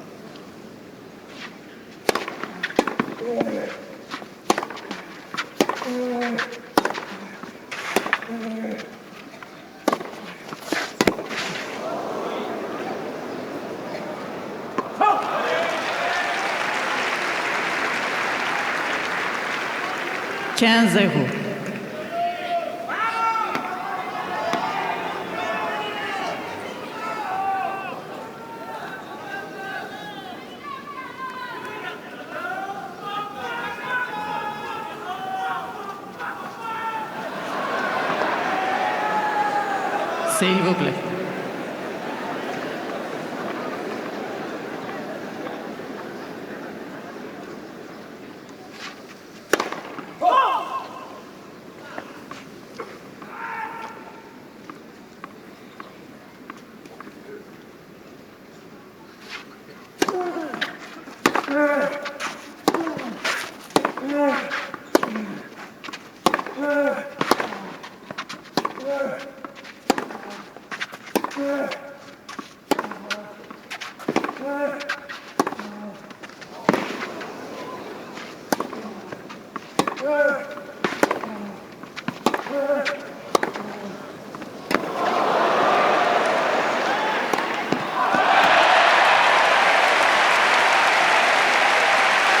Simply jaw-dropping, isn't it? Just the consistency of the pace, the depth with which they're both able to produce it. Just wave after wave of attack. And the physical capabilities, Rob, to continue to do it after 3.5 hours at the tempo of which the ball is coming at you. Yep. To recover between the point, then to go again. So true, Nick.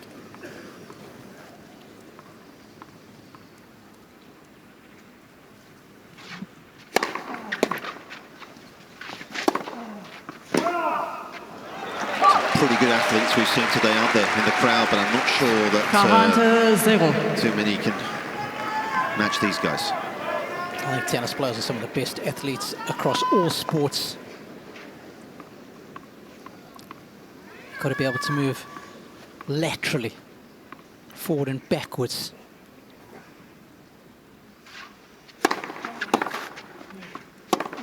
You've got to be a sprinter and a marathon runner at the same time. These guys could be out here for 4.5 hours. You've got to be able to jump. And then, of course, you throw in the skill set. Having to hit the ball on 3 different sides of your body, above your head, left and right. And then moving while you do it.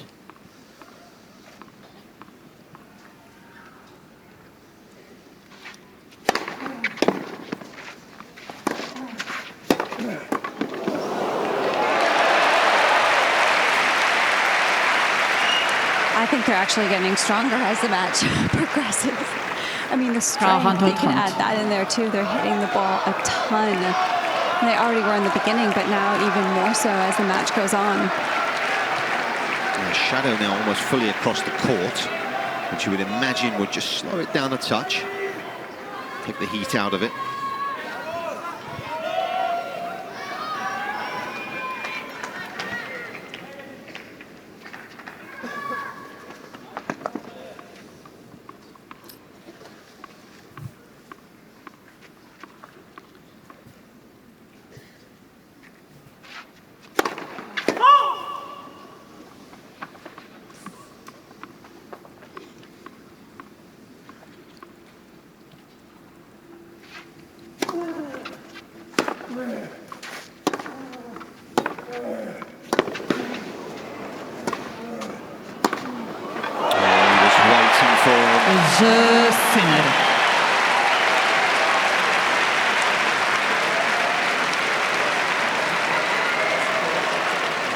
It's an important hold. Got broken in the previous set when he was up 40-15 in one of his games, and didn't want that to happen again.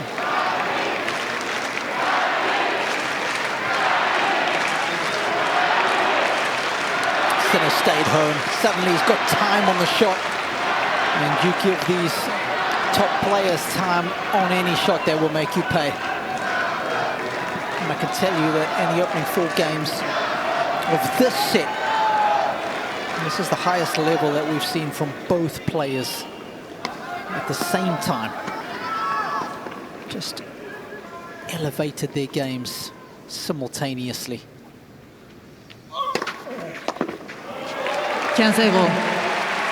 We're starting to see more and more of these points being won with winners rather than a forcing error or even an unforced error.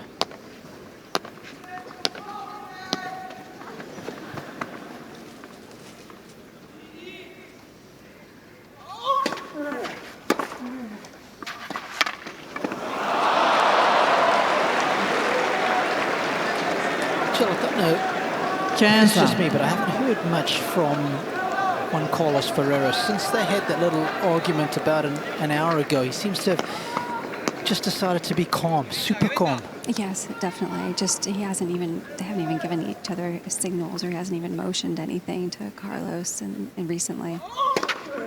But a lot of positive, it's either a fist pump or a clap, but from both teams really, just trying to encourage the players is an important moment. There's a little bit more tension down here, just trying to each hold serve or get the break. It's been a battle, but both still looking physically great.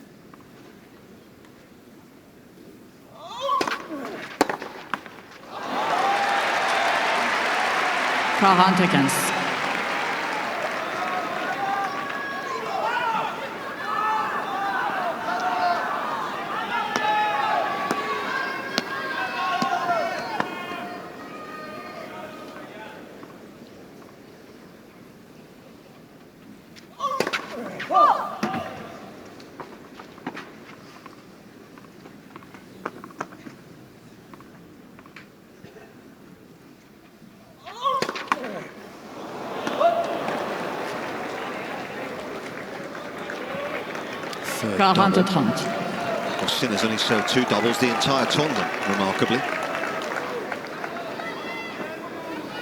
Quite sure that's possible, are you? These guys are just different gravy, aren't they?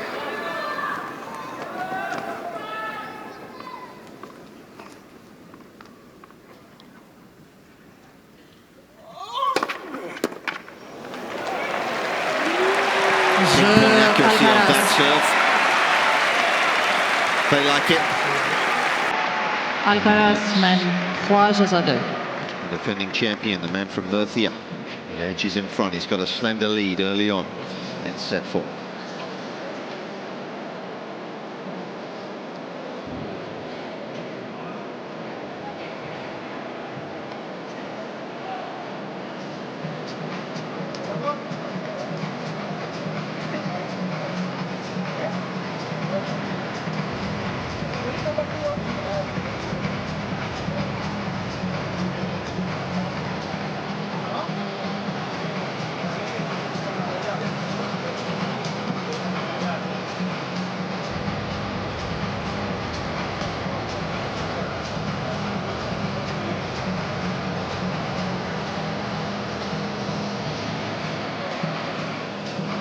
Reprise.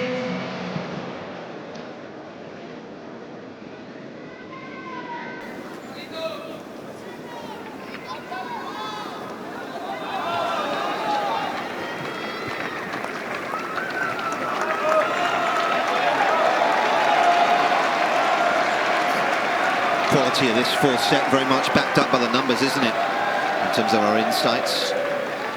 Sinner at a 9.5 in this set. Alcaraz just shy of 9 in the overall performance rating, but that's how good it's been. In these opening 5 games.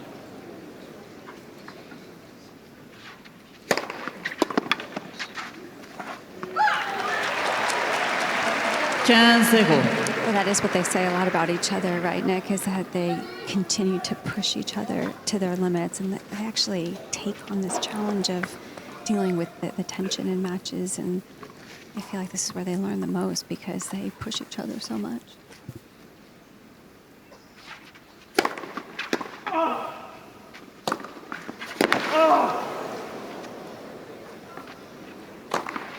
Yeah, it was interesting because Darren Cahill actually said prior to this final, he said when Carlos broke through, it actually made Jannik even more professional. It pushed him on. He had to change a few things. Because Alcaraz, of course, was the first man to take in the big prizes of the two, despite the fact he was younger.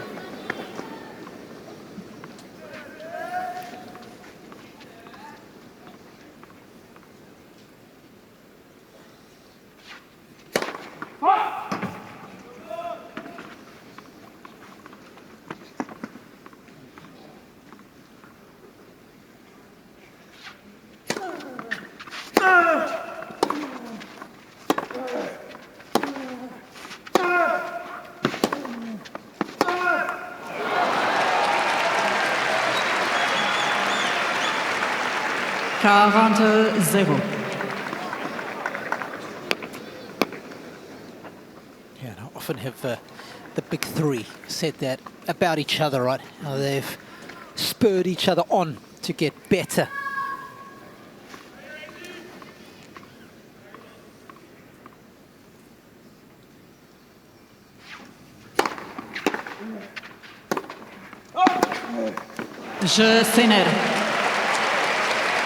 Yeah, this may be the first major final these two are competing against each other, but I very much doubt it'll be the last.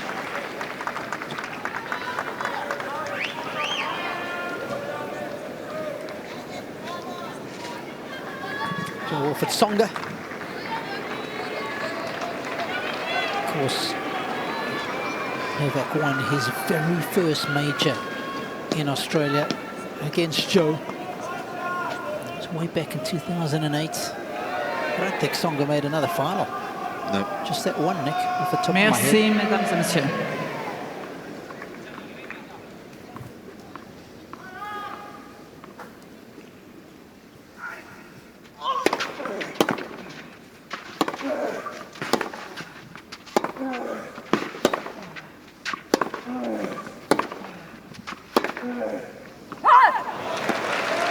In terms of their position at the top of the rankings, 0-15. Sinner, whatever happens here, is still going to have about a 3,000-point lead over Alcaraz. But of course, he pretty much cleaned up, didn't he? For the last third of the season last year.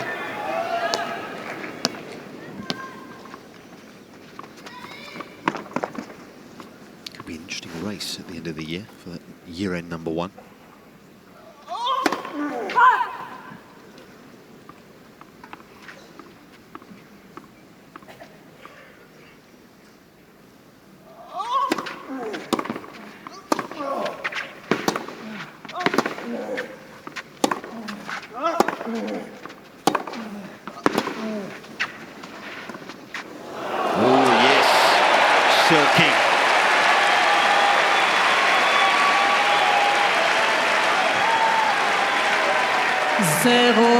A combination of shots from Sinner.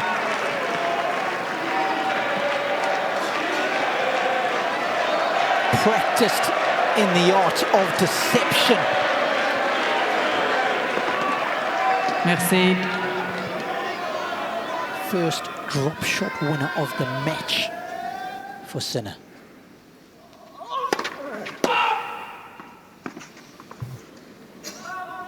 S'il vous plaît.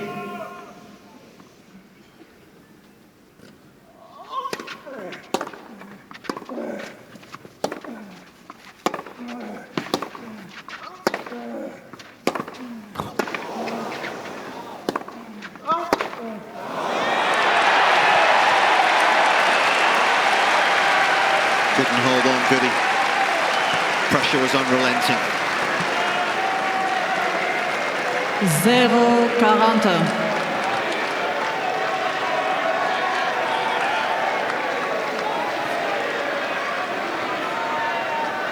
Saved a break point in the previous service game.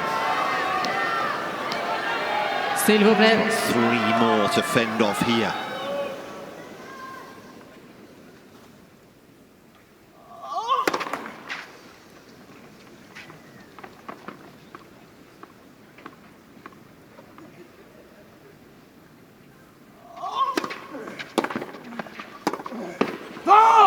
Sinner. Only needs the one.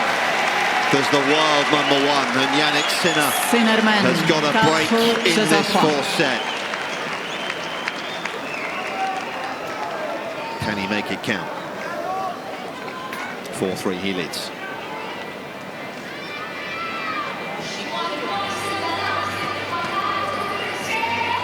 That was a quality return game from Jannik. Quality points, just that accumulation of pressure. Got the two errors from Alcaraz in the end. That was the start of the game. That was so impressive.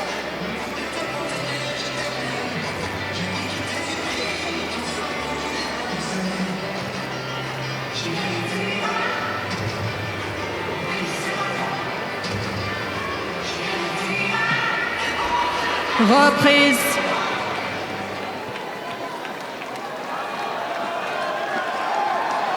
Kick out of his chair this time. Here's Alcaraz. He wants to get on with it.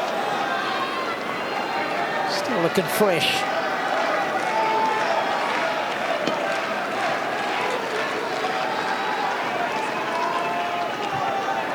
Seven games in this set. I can tell you that Jannik Sinner has committed only 3 unforced errors in this fourth set so far. Remarkable. S'il vous plaît. S'il vous plaît.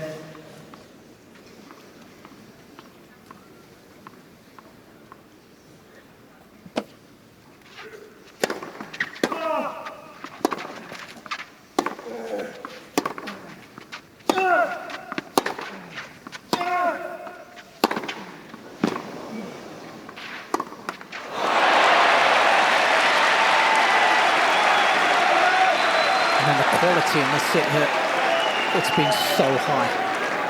0-15. It's not like Alcaraz has been playing badly. Robbie, you mentioned the quality of that last return game. I mean, the way Sinner in particular stepped up on the forehand so flat and hard, it was almost like lifted another level that by the time Carlos had time to react, the game was over already. That's how quickly it happened. Yeah, Tom just telling me the forehand in this set for Sinner is at a 9.8, Jill.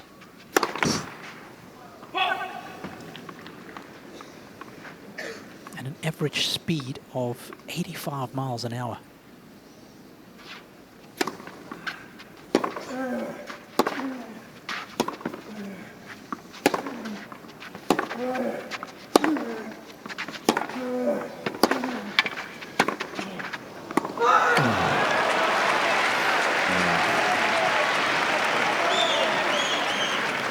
Annoyed with that miss because Sinner actually just a little slip. You could hear his racket hit the ground, couldn't you? And he just couldn't drag it cross court enough.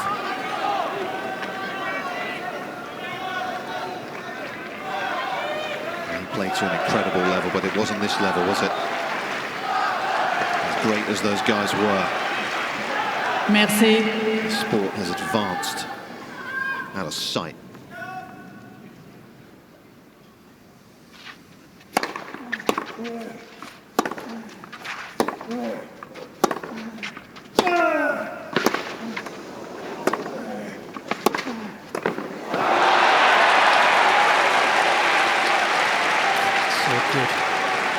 And the scary thing is, though, if Sinner's level just drops off a fraction, you know Alcaraz is going to be knocking down his door.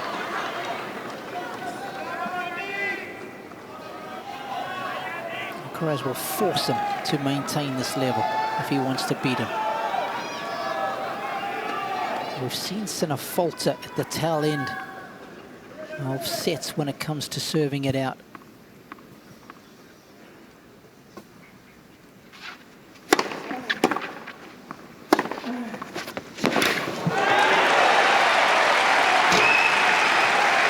That is champagne tennis. That the forehand is locked and loaded.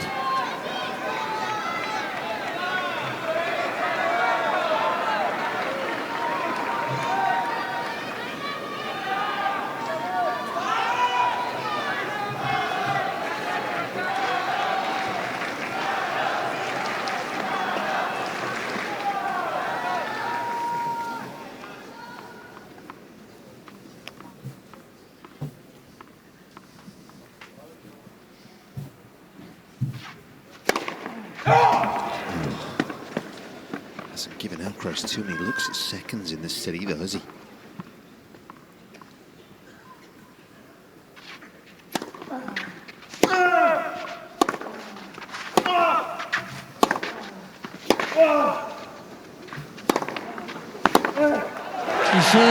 Sinner.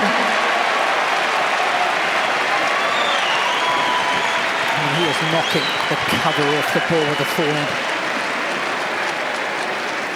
Sinner mène 5-3.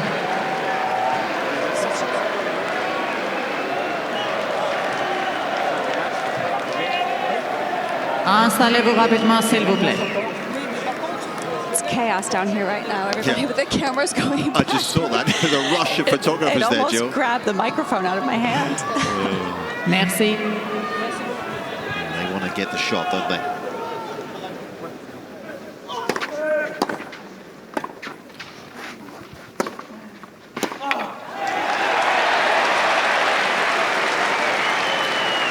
This is just unplayable. Unplayable at the moment is Sinner.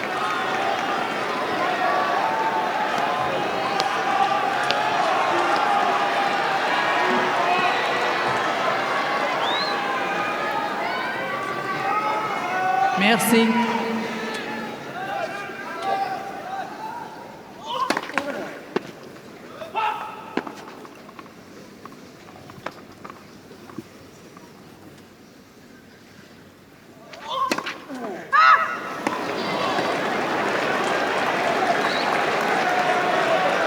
Zéro 30.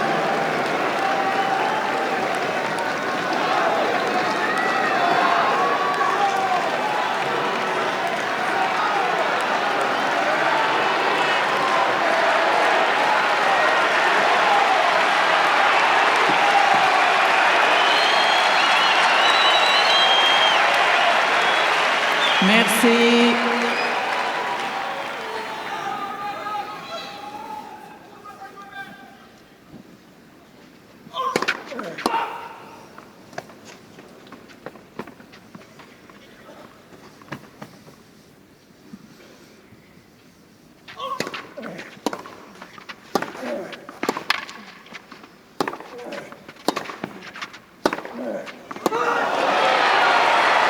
And he's not been able to live with him, has he?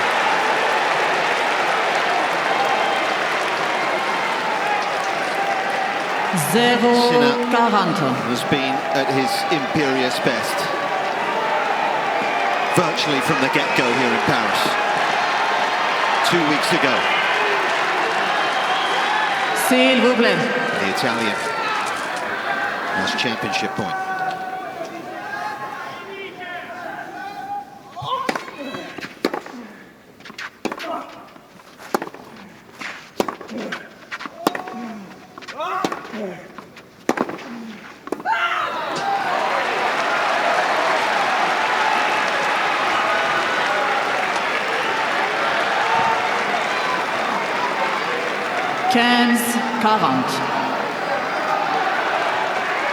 Jannik's mum can barely take it, Nick.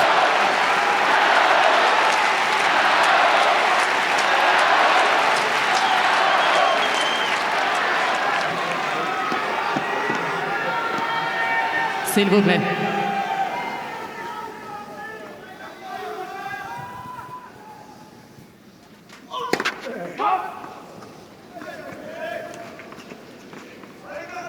S'il vous plaît.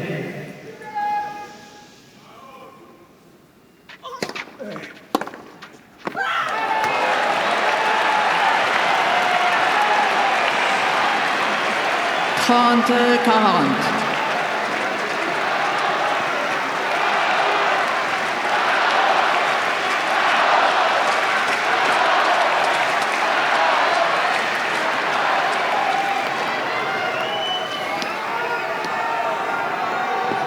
Merci.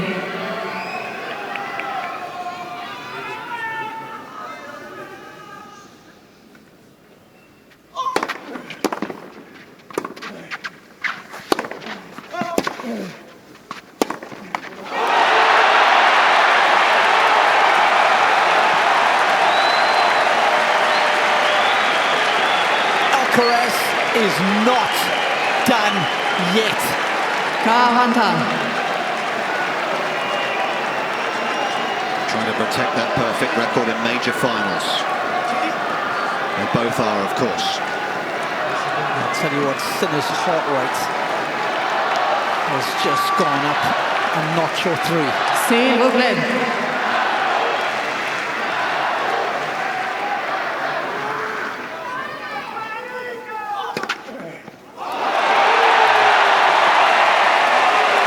Avantage Alcaraz. And let's not forget, when these guys had their epic at the US Open a couple of years ago, Sinner had a match point in the 4th set. He wasn't able to convert in the quarterfinals there. Sinner went on to win the tournament.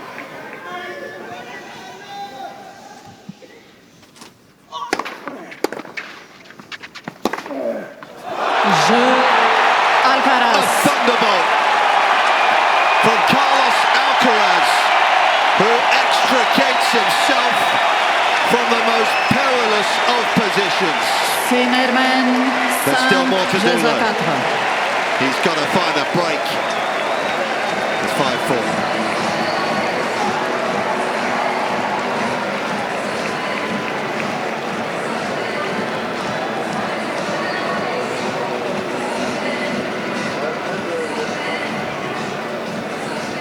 Tell you what, Nick, that might give him the best chance to take it to the precipice like that. The thoughts that'll be raging inside Sinner's head right now.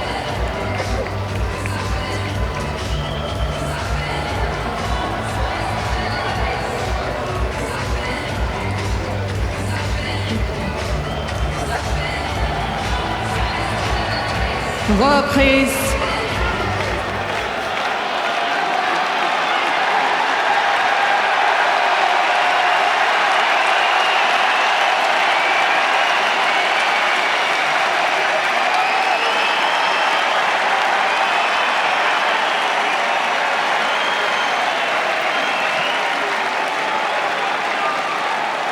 Jannik Sinner has never won a match that has gone longer than 3 hours and 48 minutes in his entire career, Nick.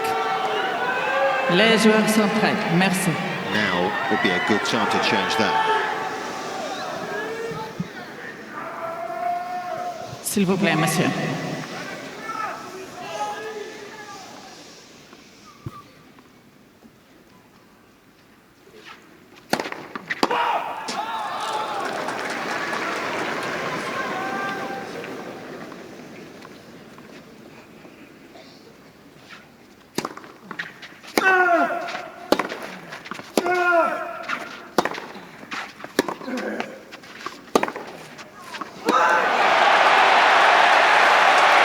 Straight points for the Spaniard.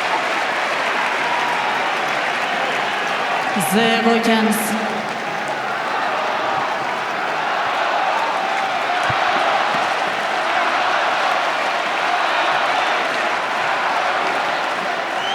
Merci.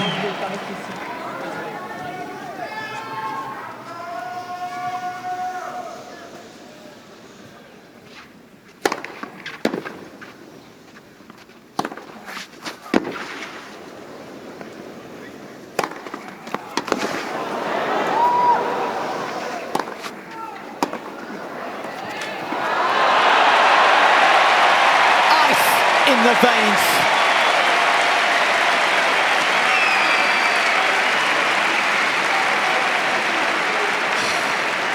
Kenza. I mean, as you say, to stay as composed as that takes someone very special.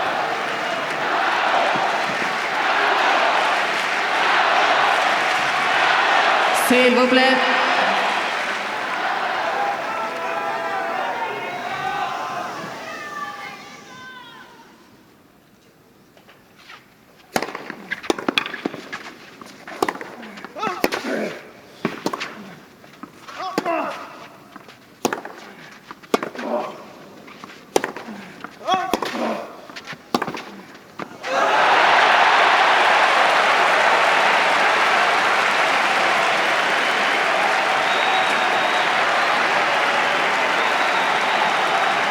15-30.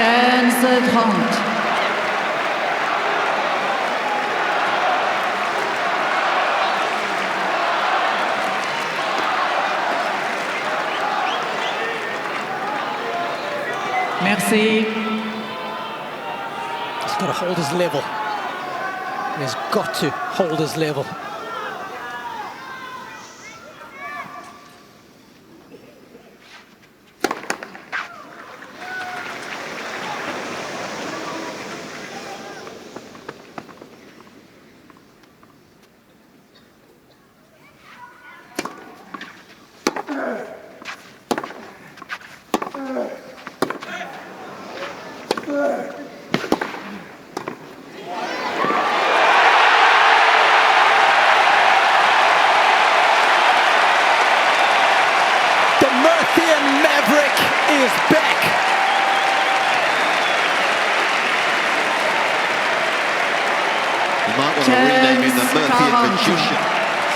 If he pulls this one off.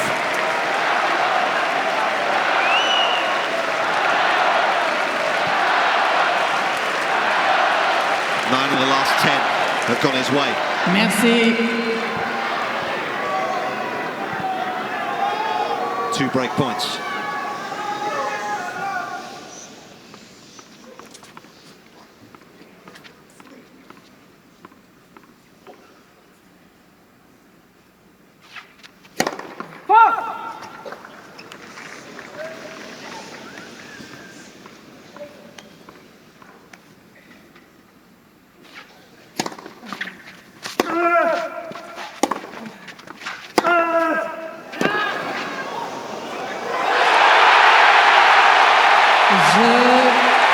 Alcaraz.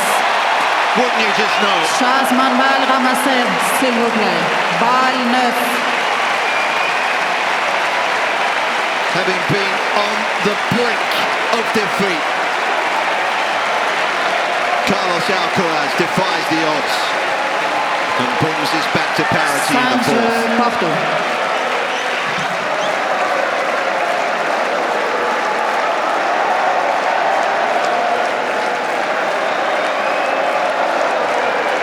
Never count this guy out.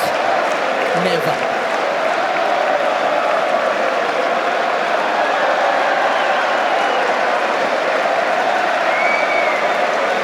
And as well as Sinner has been playing in this fourth set, it's actually Alcaraz who's just topped him. From love 40 down in the previous game. Merci. He's just been lights out.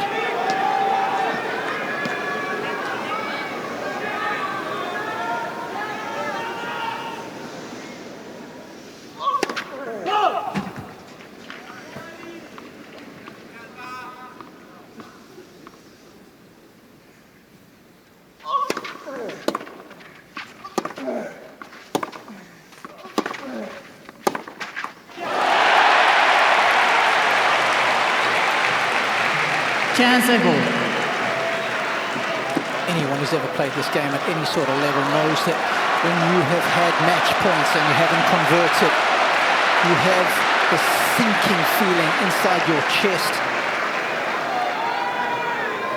and it can weigh you down and you've got to fight it. Tennis still to be played out here.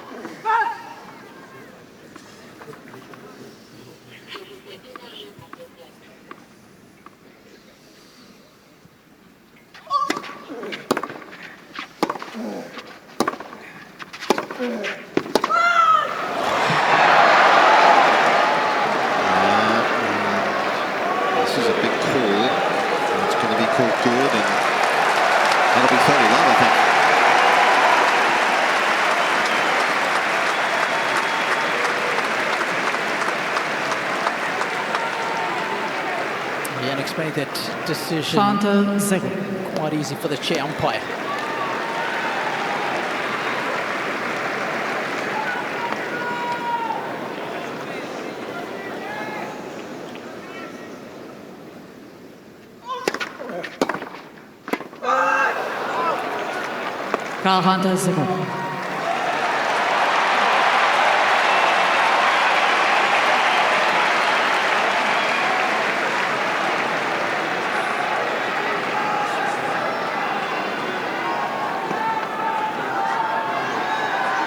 Merci.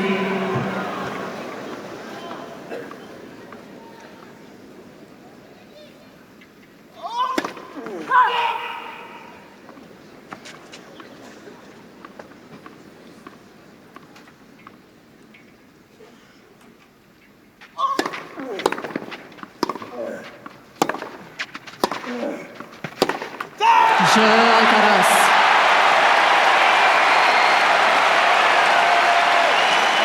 The pendulum right now firmly with the Spaniard. Alcaraz men 6-5. I think that is 13 of the last 14 points. And he's loving every minute.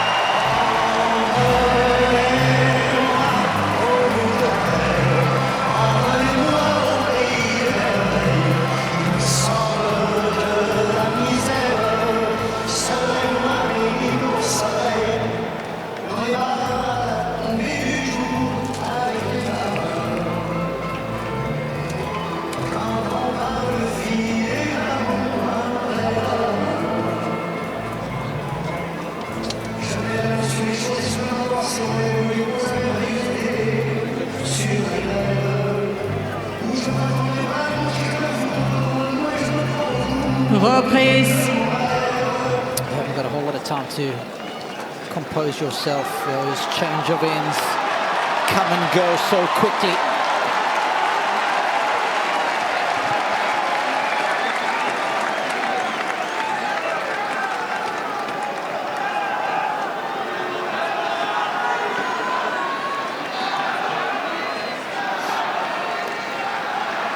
Can he find a way to stem Merci. the flow?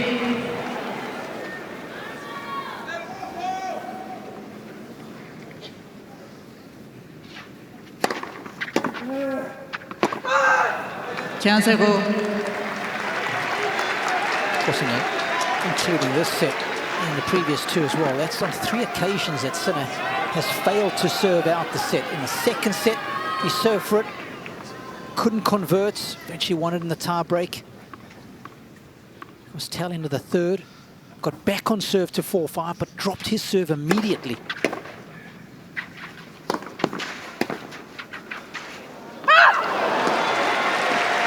And again in this set, boy, wouldn't he love that quick hold right here, right now.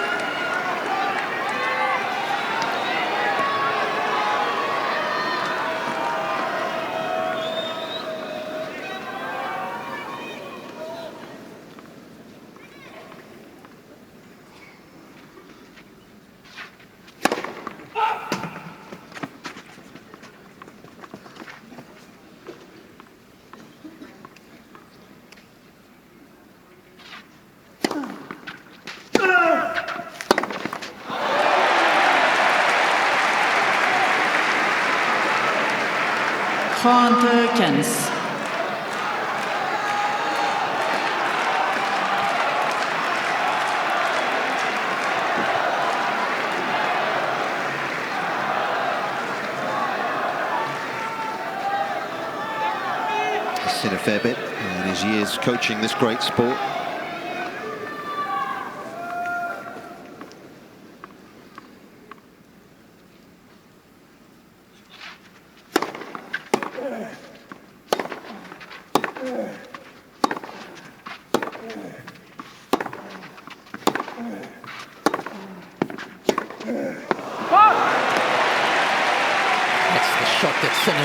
To misfire.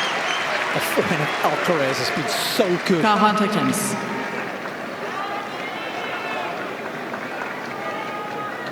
But it can be porous at times.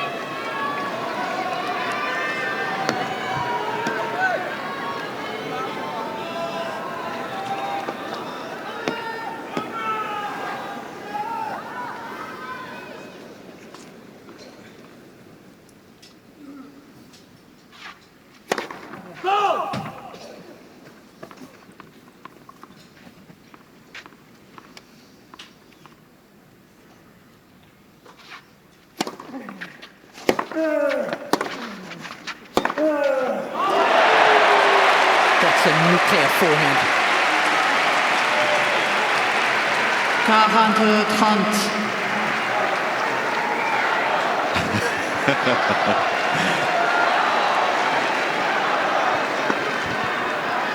Of course, he came back from 2 sets to love down in order to win, didn't he? That's right. Merci. Had the rain delay, didn't he, that helped him as well?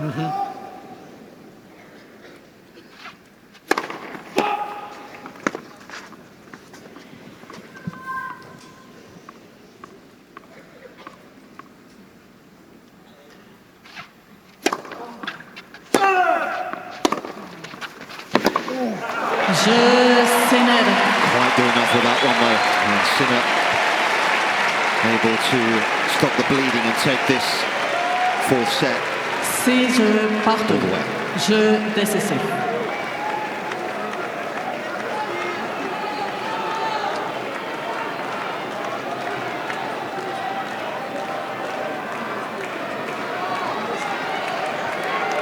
The tiebreak that he played in the 2nd set was watertight. Merci.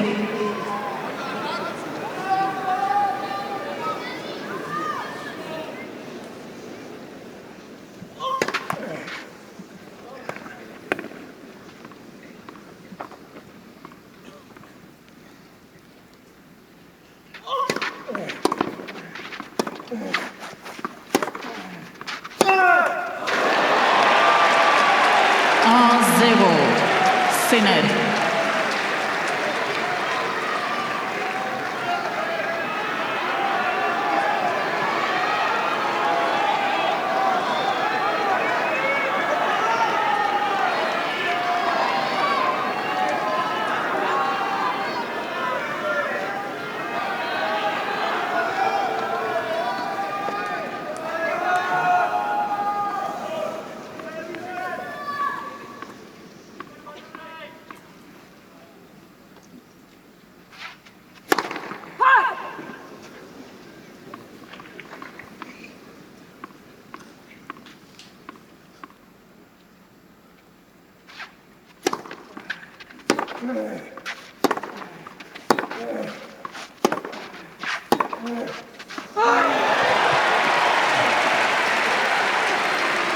De 0.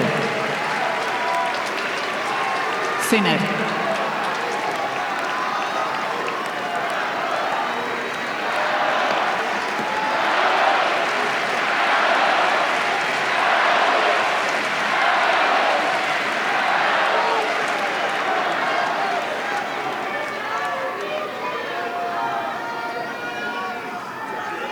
Merci.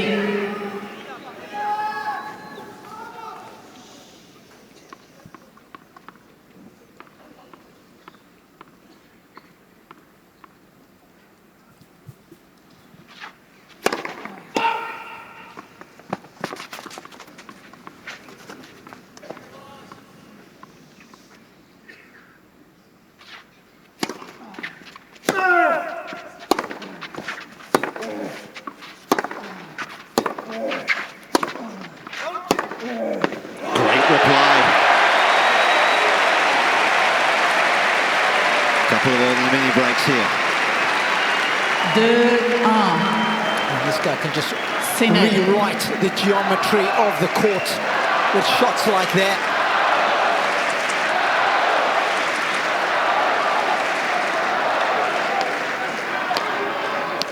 It was a huge point, 3-love. And you feel like you got your opponent at arm's length, but now suddenly Carlos still looming large in the rear-view mirror here.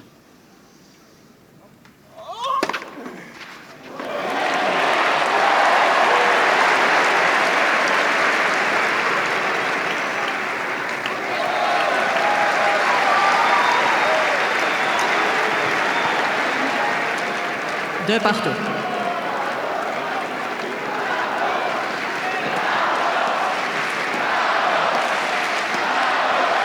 Merci. Much needed first serve there for Alcaraz.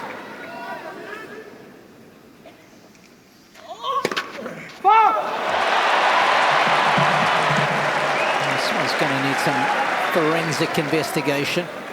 It's good, Jannik.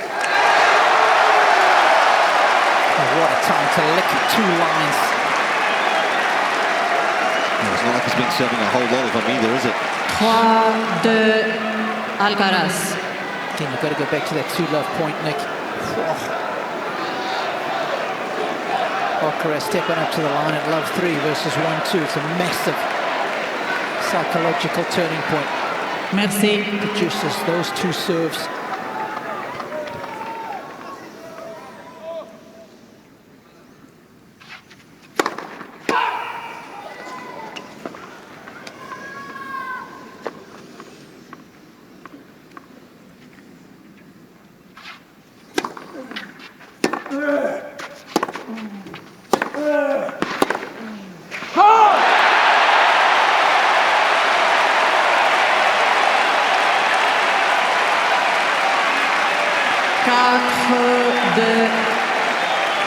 Alcaraz. Jill, what's the sense courtside right now? It's just, the atmosphere is absolutely amazing. I feel like you can feel the tension a little bit in center. It's amazing because you just, as soon as you give your opponent one moment to breathe, both of these guys take advantage of it. And I feel like Alcaraz just has a little bit better sort of demeanor about him. Just a little bit more confidence.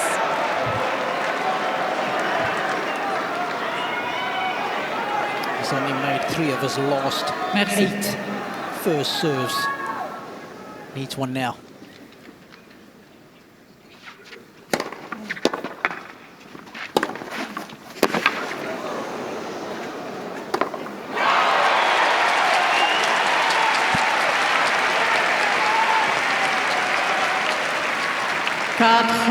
Amazingly, he's won 16 of the 18 tiebreaks he's played at the majors since the start of last year, including the one here.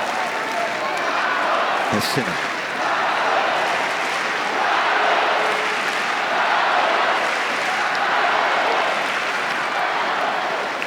How much would he give to win one more right now?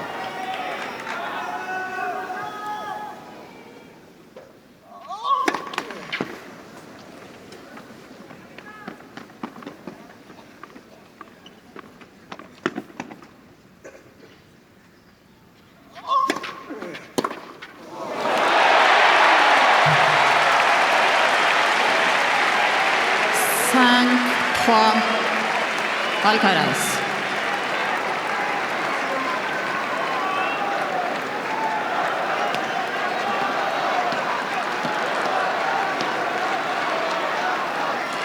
Merci.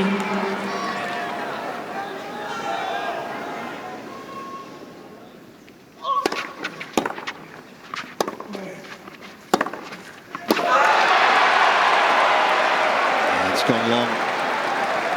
6-3. Alcaraz. Away.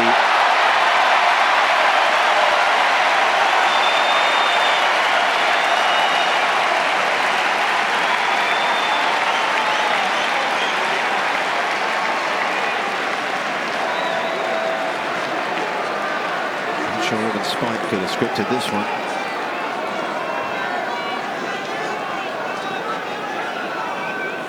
Set points for the Spaniard to take this final into a 5th.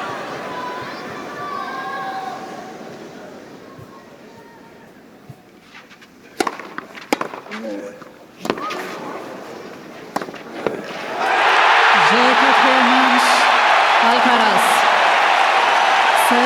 A staggering recovery. 2 manches partout. Carlos Alcaraz takes the Roland-Garros final all the way. Saves the championship points and takes the 4th, 7-6.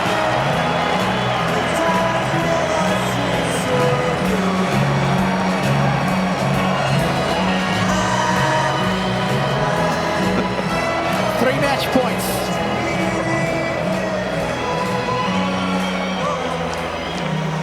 Just astonishing.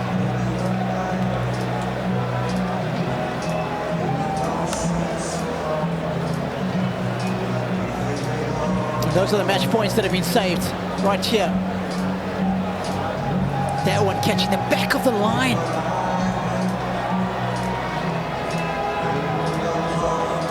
Set points to draw level and send the fans here in Chatrier Court into delirium.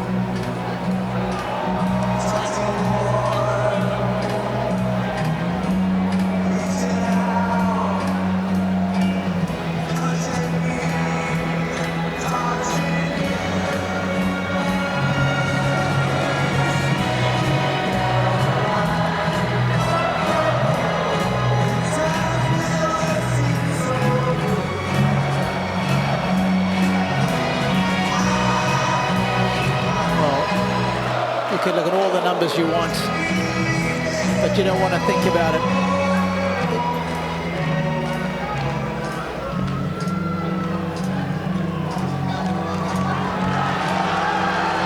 Penny for this man's thoughts right now. He's as calm as a cucumber. Usually. But I'll tell you what, Nick, is a raging storm inside of him right now.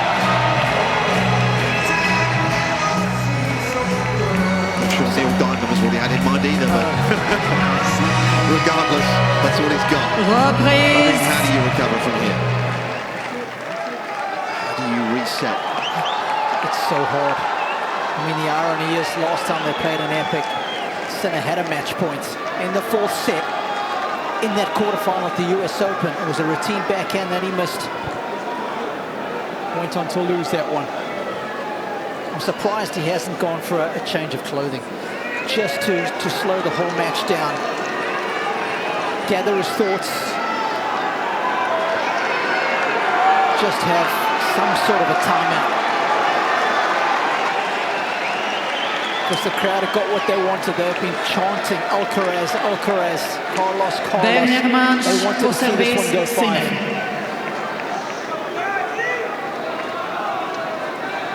They'll get just that. Merci.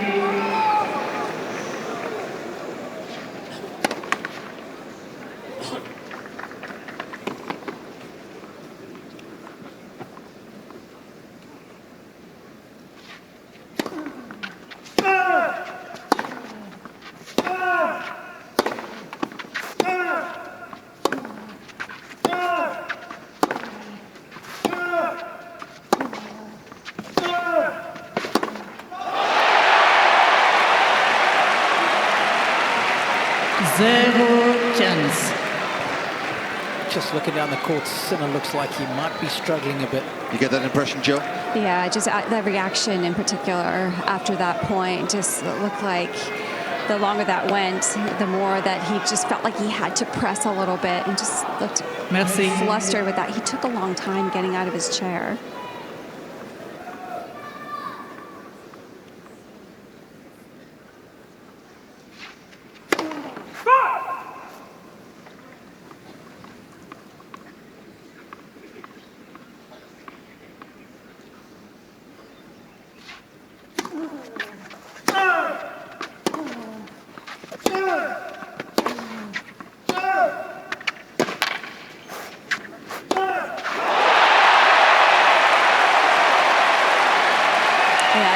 Is so on top of the ball right now, and I was going to say Sinner took a while to get out of his turn the whole time when Carlos was giving 6 or 7 fist pumps to his team in the box. That's how good he's feeling right now.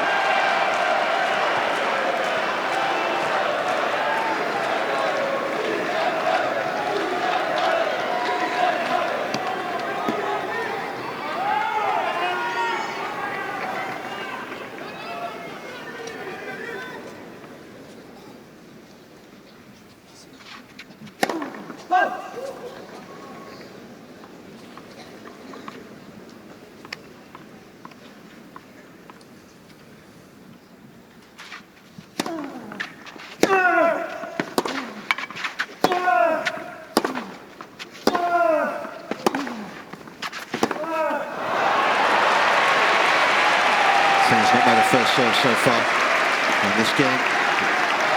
And he's taken his time. Was the president of the Spanish Tennis Federation.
Left, premier service.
Alcaraz. The perfect drop shot, but the reaction at the end of the point tells you all you need to know. Sinner's hurting Rob. It certainly is, Nick. Premier jeu, dernier match. Physically, as we saw there, but no question mentally. Because the man on the other side has just been relentless.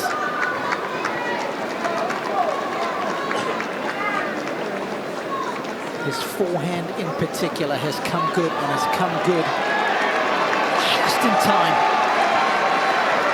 Tail end of the previous set, early stages of this one. The forehand quality, the last 4 games, has been at a 9.5. Sinners has dropped off dramatically. It's the double whammy.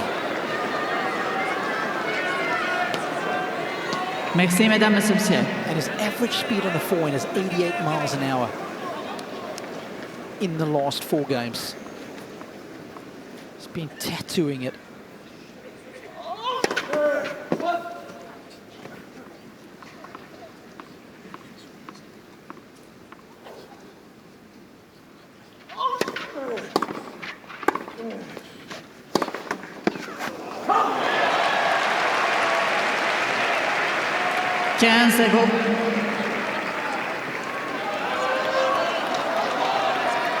Sinner just looking a little forlorn right now after every mistake that he makes, just looking up at his box, just trying to get some encouragement, some energy out here.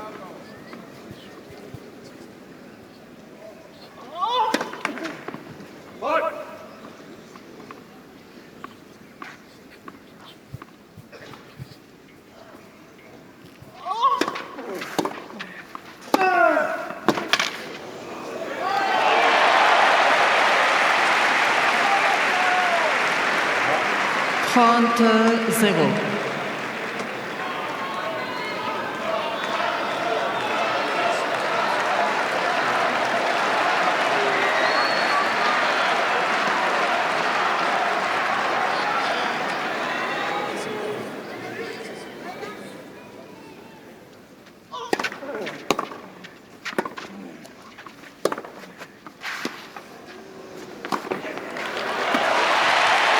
If you're wondering how many times a Grand Slam final has been won from match point down, I can tell you it's 10. But it hasn't happened here, Rob, in 21 years, is it? Of course, it was the all-Argentine affair that day. Guillermo Coria having 2 match points before eventually losing to Gaston Gaudio. Coria was never the same after that loss.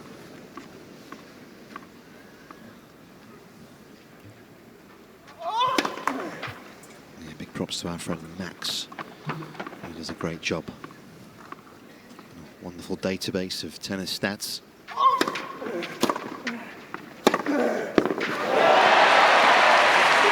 course, the last time it happened was at Wimbledon.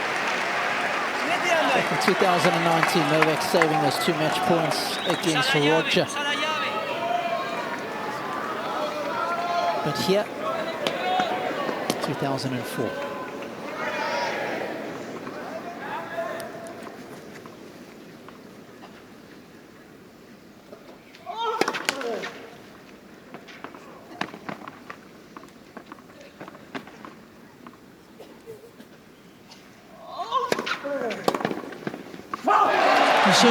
Alcaraz.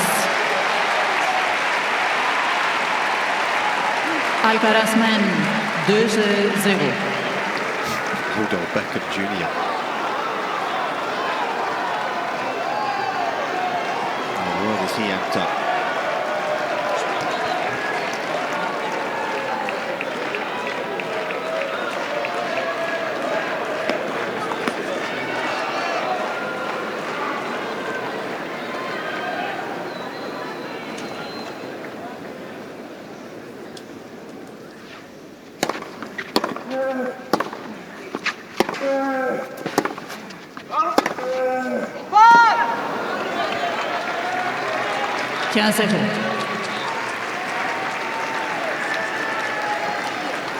Es buena también. Venga, vamos. The obvious question here is how is he going to keep these points shorter? But there's just no real, there's no easy solution, is there, to that? It's not. So true, Nick. In the odd serve volley, maybe.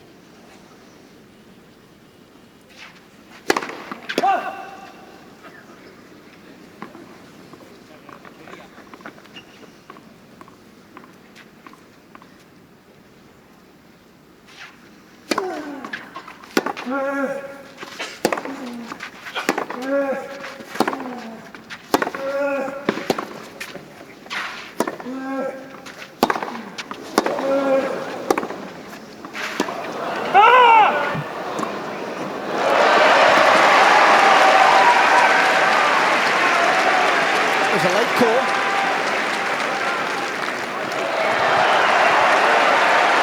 But the call is correct.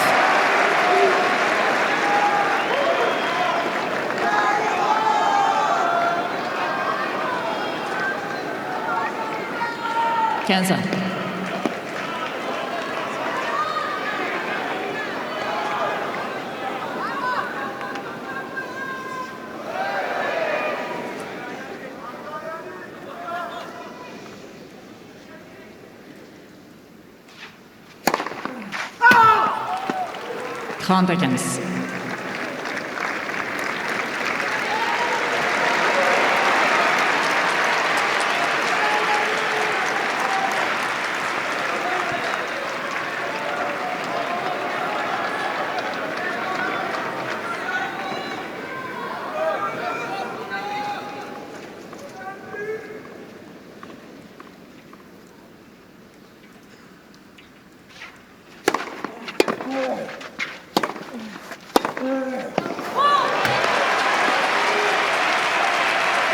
Seconds.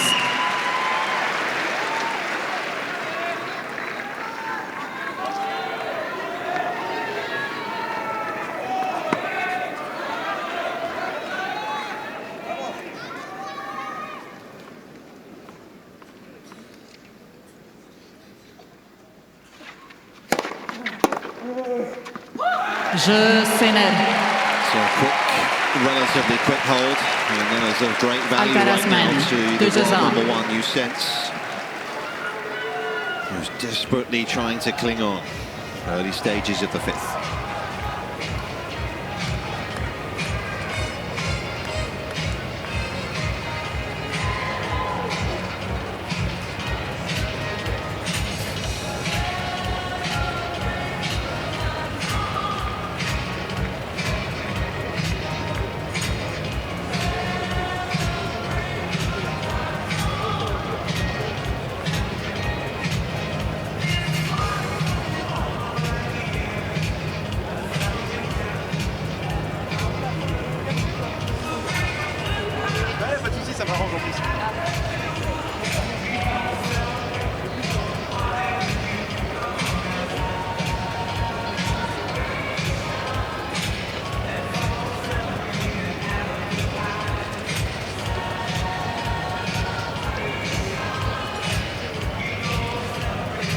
Reprise.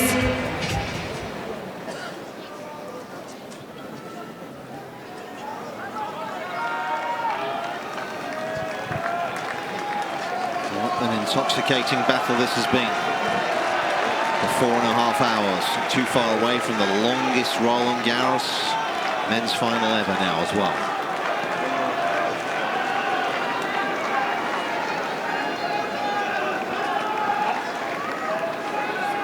Merci.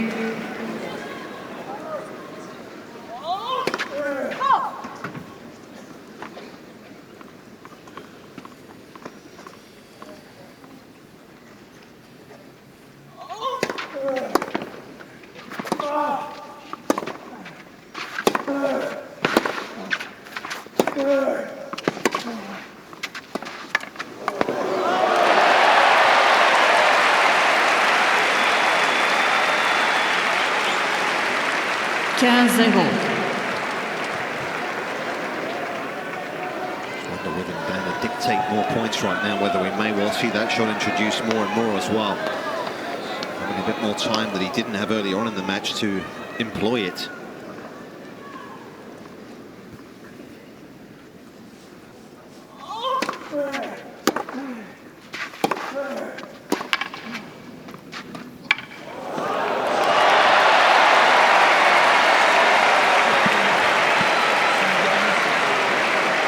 Spot on, Nick. You just feel like on the first shot now, Sinner's having to defend right away, just on his back foot more often.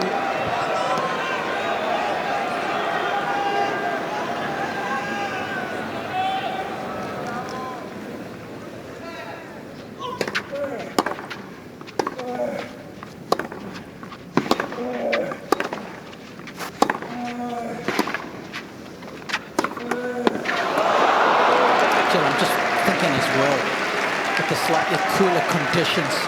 Yeah. If Alcaraz is just controlling the ball a little better now than when it was lively and hot earlier. I think you're right. Yeah, it's definitely gotten cooler, and it kind of allows him to swing a little bit more freely, which is what he was searching for when he was making some mistakes. And I think you're right. I think now it just feels like he can just swing through it a lot more.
Just reacting up towards his team. I think that's the first time I've seen that from him.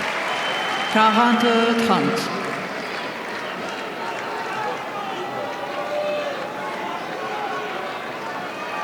Unflappable for 4.5 hours.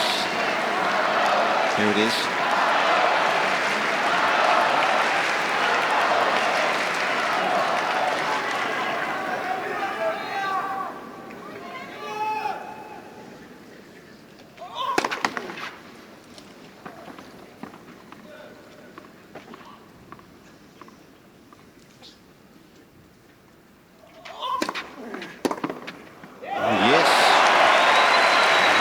Early and pacey. 40. It's good response from him as well after getting flustered. After he hit that winner, a nice positive response from him. Good fist pump to his team.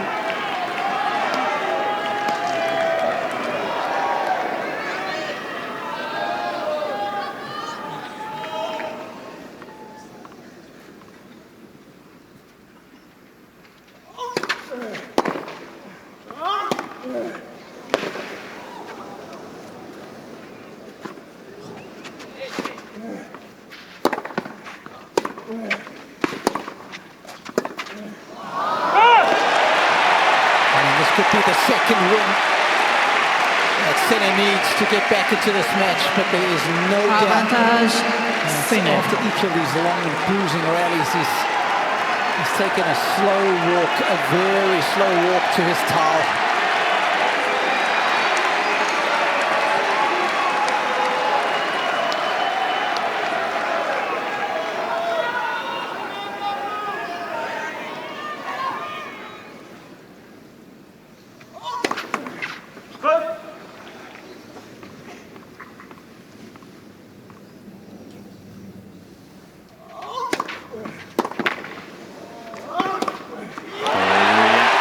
Didn't he, Alcaraz?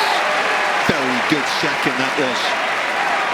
I mean, how are those serves at 1-2 in the fourth set tiebreaker? Ace wide, ace wide. And he's come up with another hugely impressive serve right there.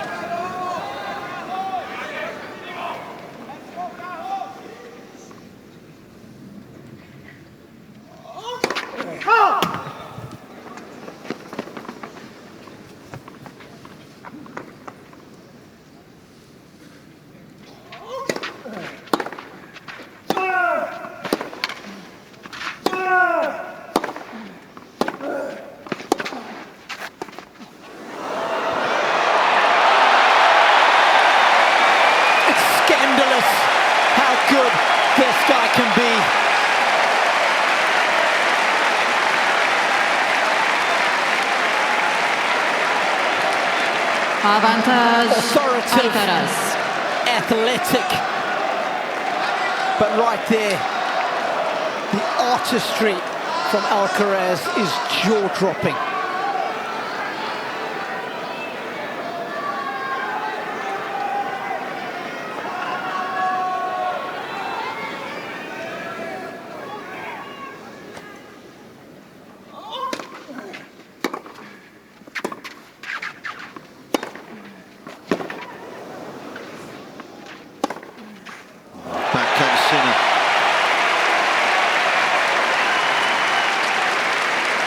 Well, I don't know how much a ticket costs today, but I'd argue they've got value for money. Égalité.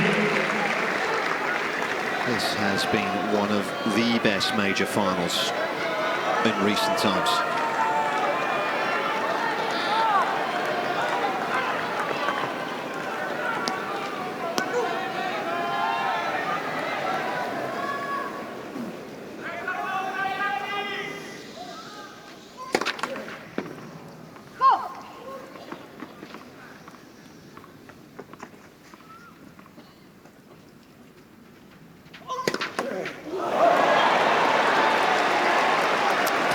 This one, 3 of the last 4 previous matches they played went the distance. This makes it 4 of the last 5. The margins between them are paper thin, Nick, but as we know, it's been Alcaraz who's come out on top.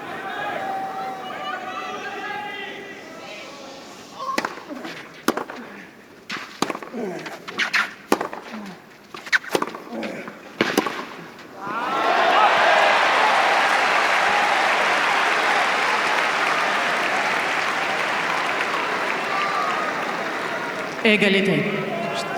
Just a fraction slower to get out to the backhand, wasn't he? And it makes all the difference.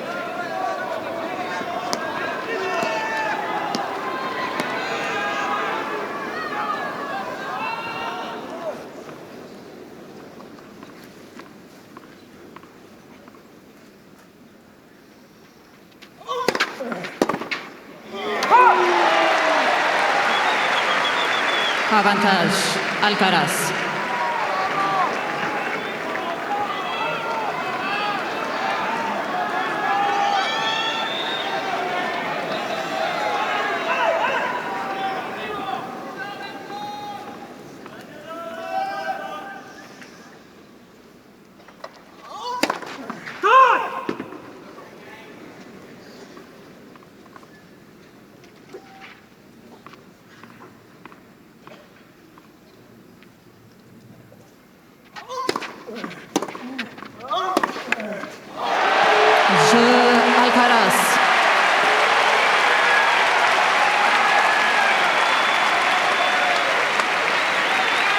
Alcaraz, men, 3 jeux à 1. Going to be for Sinner. Put himself in there, Jill. Yeah, it's just quite a big different feel on each side of the court. I mean, that was the first time I've seen Sinner just throw his racket on the ground. That's the most frustration you'll see from him, but the energy on Carlos is on my side right now. Just the energy from him is completely so uplifted, as you would imagine.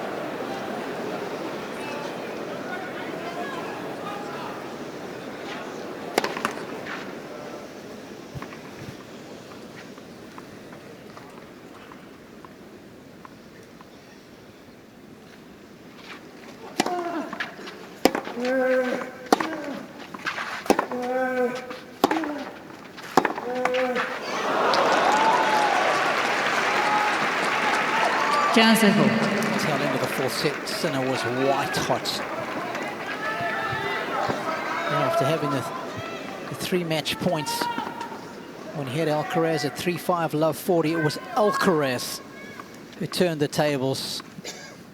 And he has been unstoppable since that moment.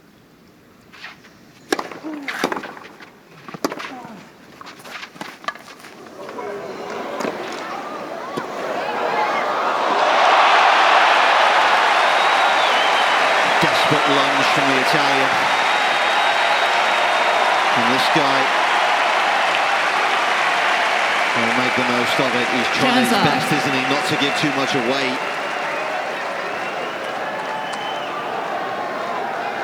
He's definitely got the crowd behind him, Carlos. Every time he puts his fist in the air, they are cheering even louder.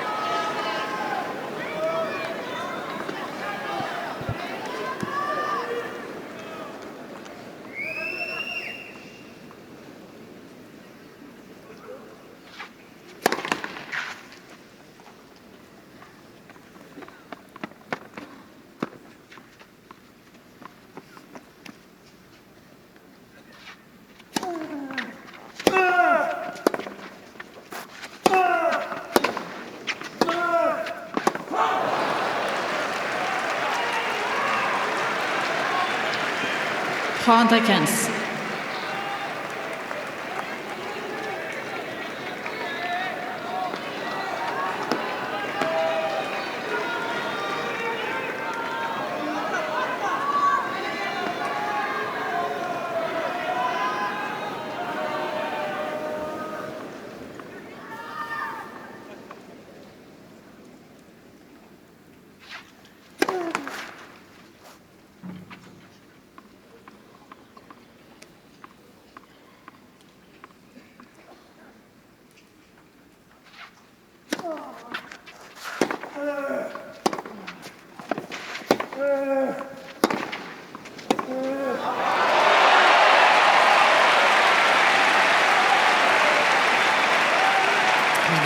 Intelligence from Alcaraz.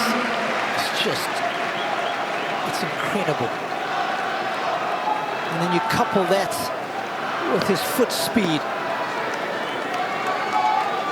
It's just a nightmare to play against. And he has been the kryptonite for Sinner in the last couple of matches they've played against one another.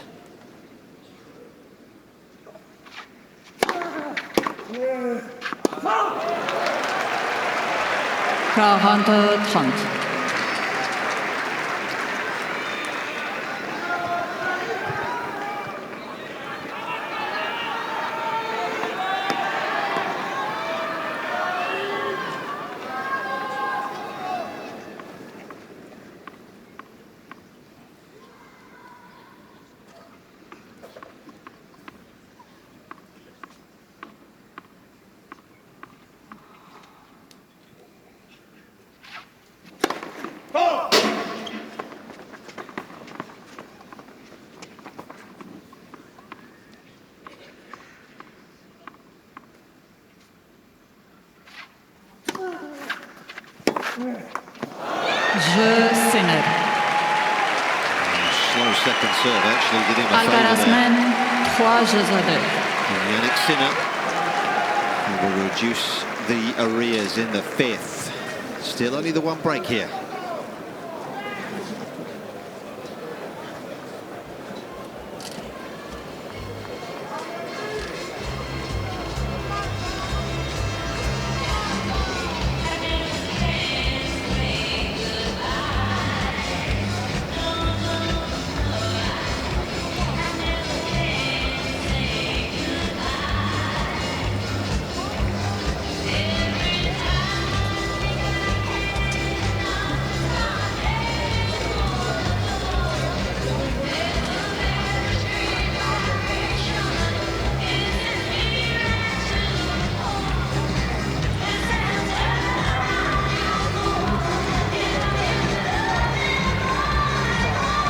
Reprise.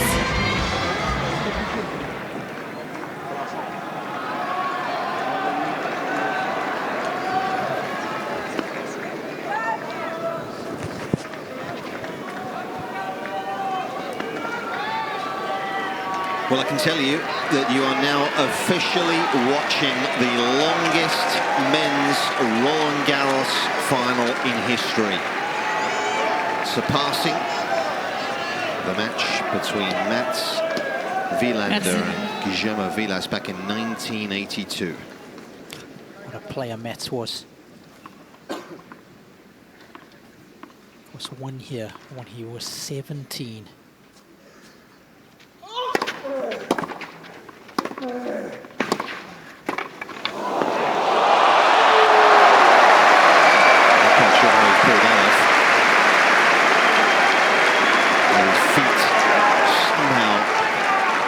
That he lost here.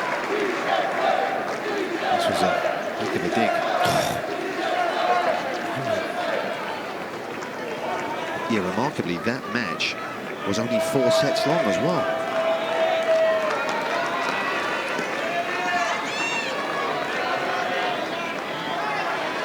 That, of course, was Mats' very first title here. And he had lost the first set, and in fact, he was telling us just the other day that Vilas had set points in the second set to take us 2-0 lead.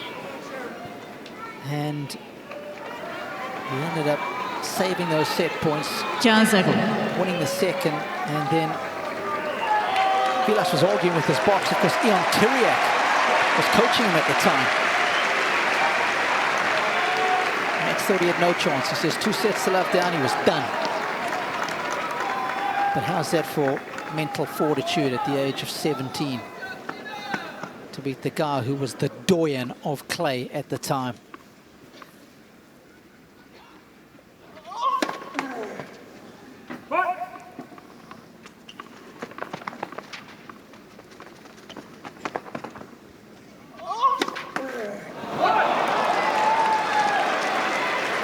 Cancer. The doubles in this set for Alcaraz.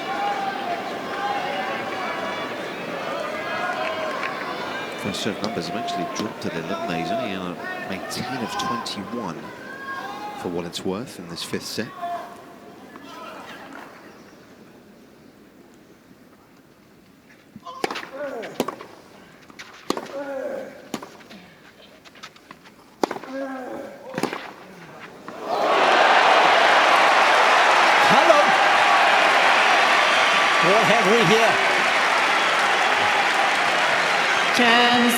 Another backhand of rich quality. Well, a couple of points ago, Sinner was starting bouncing up and down. He jumped out of his chair. So I was like, okay, this could be a change. And yeah, out of nowhere, unbelievable backhand down the line.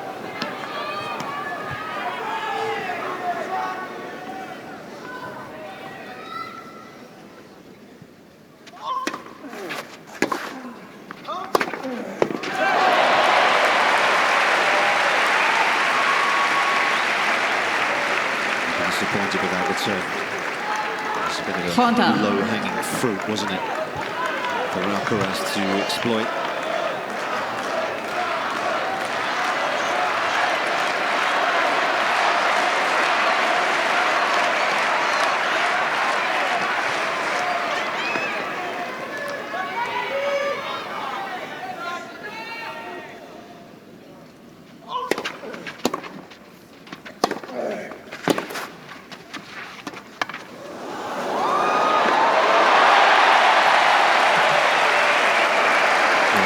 I think here, does he think the serve is out? It is. I think the mark's there. He did hesitate after the return. He didn't quite start moving. There was just a moment where he did stop. And when everything's going against you, Jill, you need something like that to go your way. Right? Exactly. You need the help from the chair umpire. I mean, he didn't want to take the risk of stopping the point just in case, but yeah, obviously some frustration. And it was clearly outright.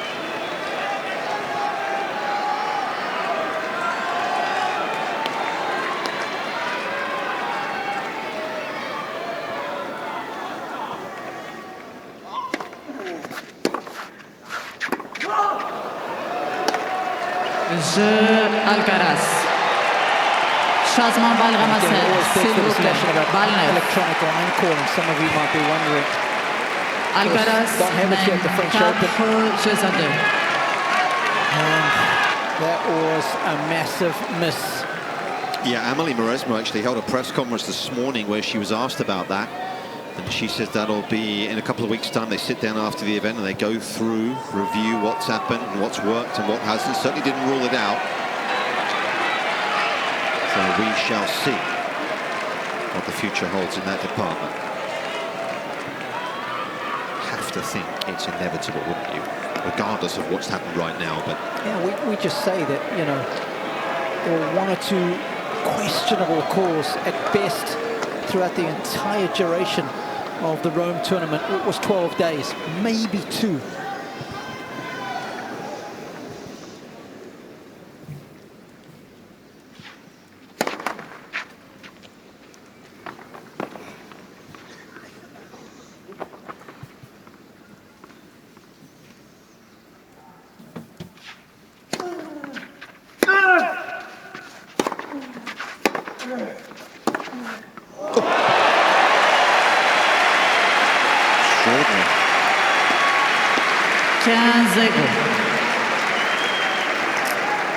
This was absolute beauty. And I just think, Nick, over the course with electronic line calling, like we say, 2 calls, I reckon every day you walk around the grounds, there must be 20, 30, 40 disputed calls. When you leave it down to the human eye. Sometimes it's about picking the right ball mark, not even necessarily whether the ball is in or out. That's just another layer that you sometimes have on this surface.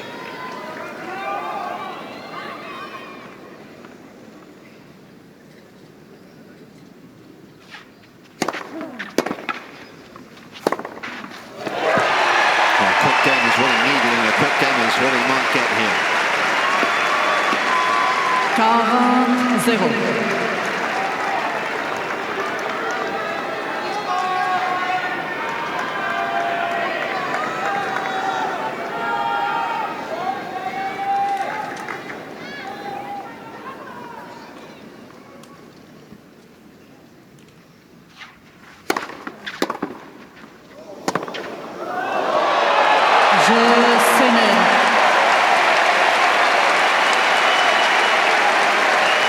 Alcaraz men, 4 à 3. You'll get 60 seconds with which to buy to recover 4-3.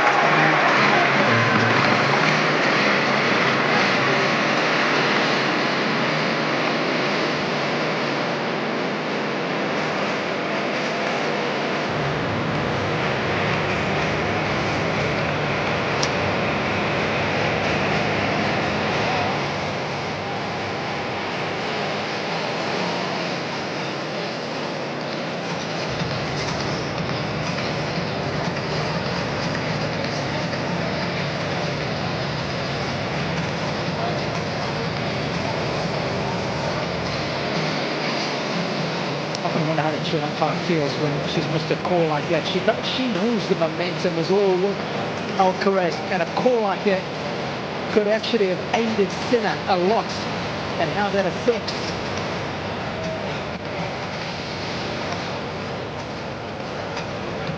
the way she feels up there. Amazing. Reprise.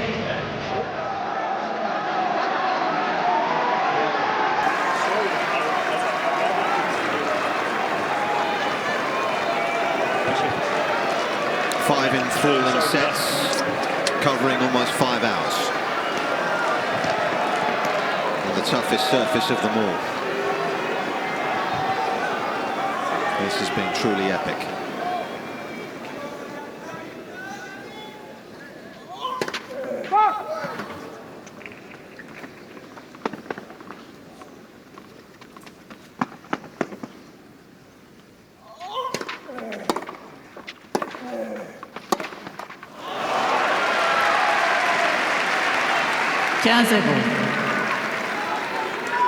Both men, let's not forget, have never lost a major final.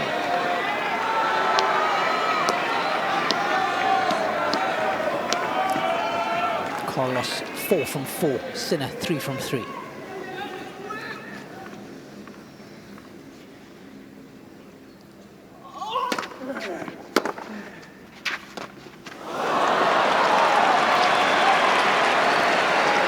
Prior to that, he hit 6 drop shots in this set, and he'd won the point off every single one. Just wondering, Nick, if the nerves will start to set in for Carlos now that he can see that finishing line and that checkered flag in the distance. Definitely taken a few more big breaths.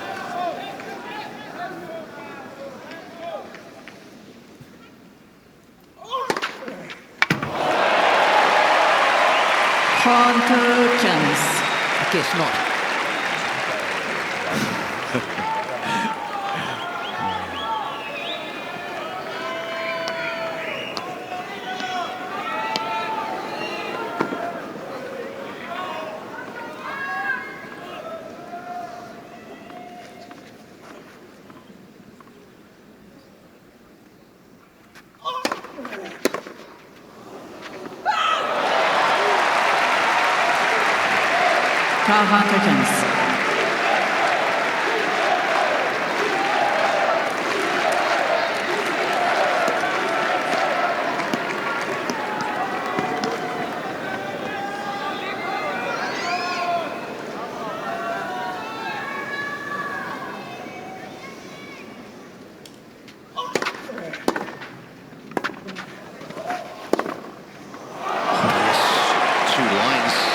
The two forehands.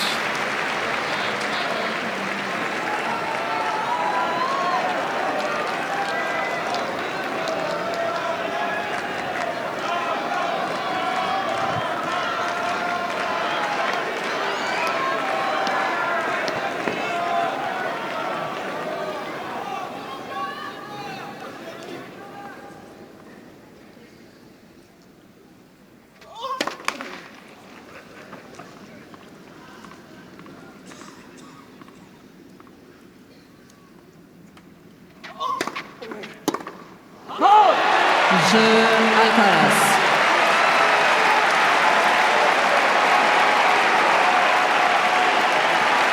Alcaraz mène 5-3.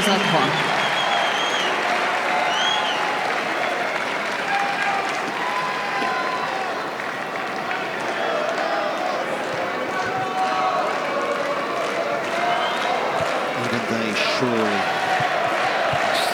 possibly have believed this wasn't going to be today. And their man has hung in there. Merci. He's not lost his belief.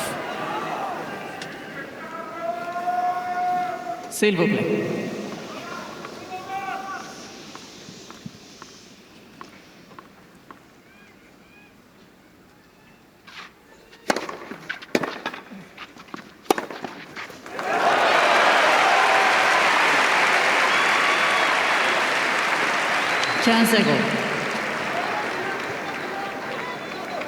Another strong game required. There's no wriggle room now for Sinner. He's got to force Alcaraz to serve it out. Get one more look at the Spaniard's serve.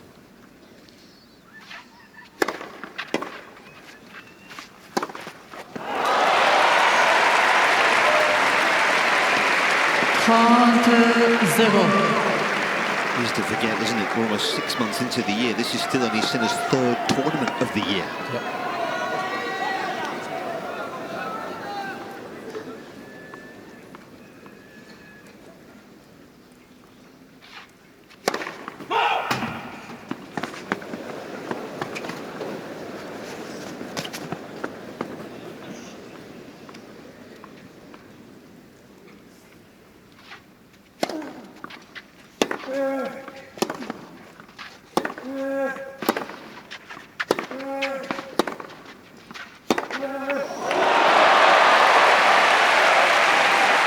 Piece of art right there.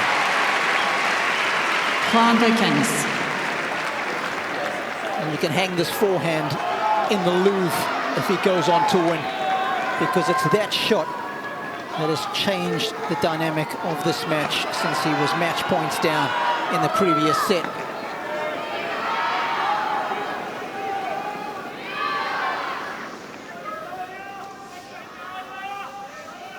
S'il vous plaît.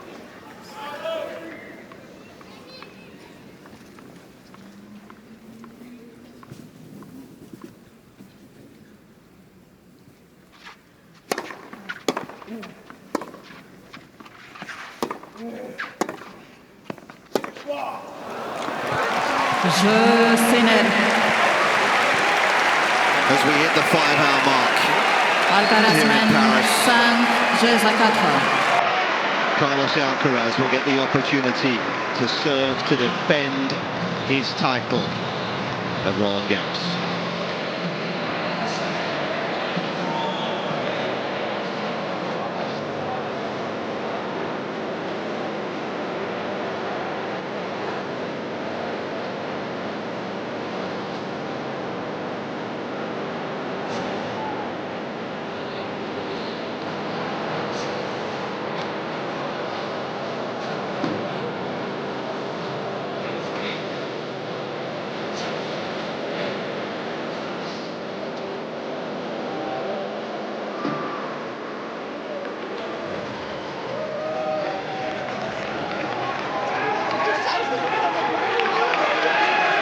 Reprise.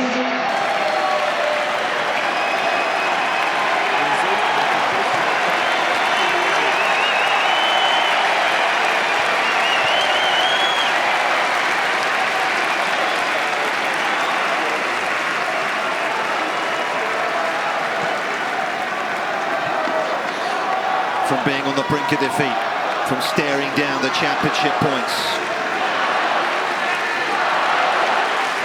Merci, mesdames et messieurs. This young man from Murcia stepping up to win this title once again.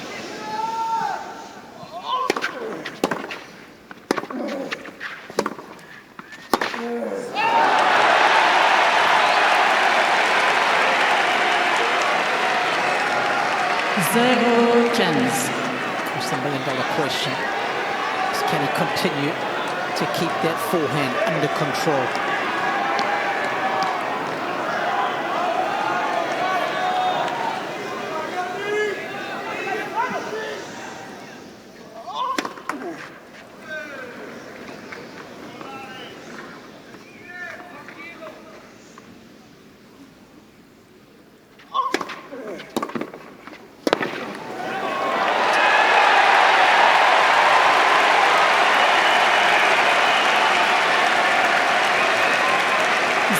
It's so well there because the second serve was a good width and he's been able to wrestle it down, and he looked to be a little off balance. Mum can hardly watch.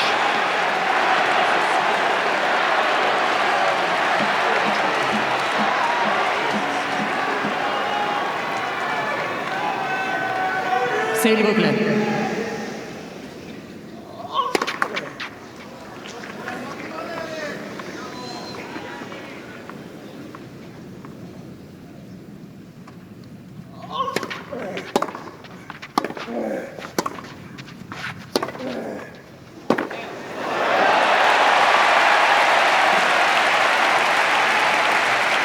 That is a filthy forehand. 15-30. It's not only the angle, but the power at which it was hit.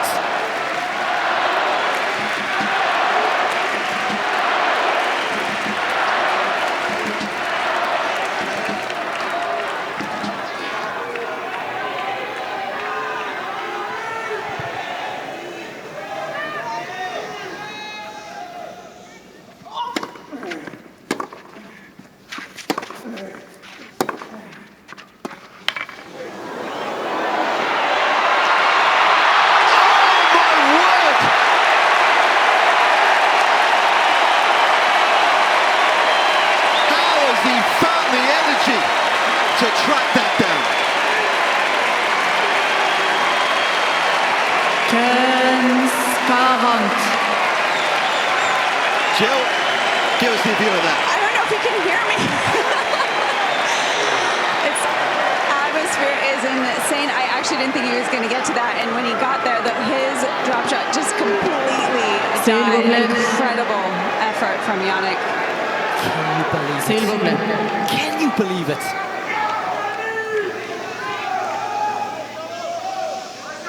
Merci.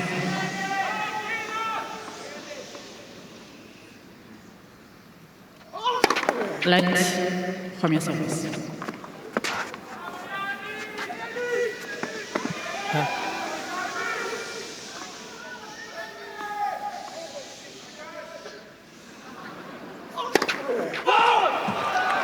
S'il vous plaît.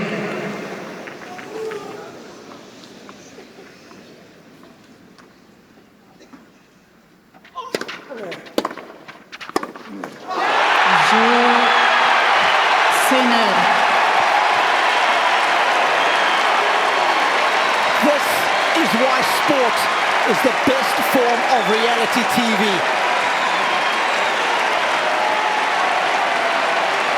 It's the first time Sinner's been broken since 3-all in the fourth. Excuse me, Alcaraz has been broken.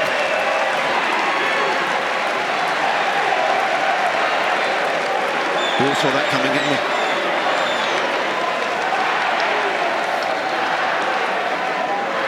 Merci, mesdames et messieurs. Les joueurs sont prêts. Merci. No scripts here, Nick.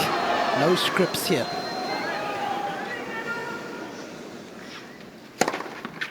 Tiens, zéro. I will actually give you some credit because the change of ends, you actually turned the mics off and said to me, I think he might get broken here. Because? Alcaraz's forehand. It's amazing how that shot can hurt him. At times, it can be his greatest ally.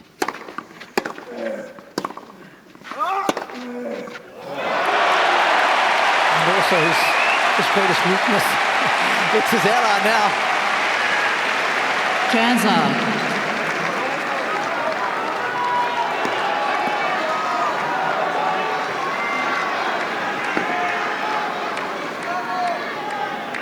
40 forehand winners coming off the record of Carlos.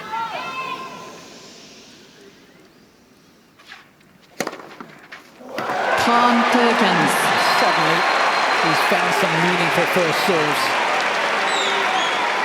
I think it's fair to say that first serve has been elusive throughout this match for Sinner. He's only made 55% of them throughout the duration of this match. Yeah. Well, that was a similar number to what it was against Djokovic, wasn't it? 2 days ago. S'il vous plaît.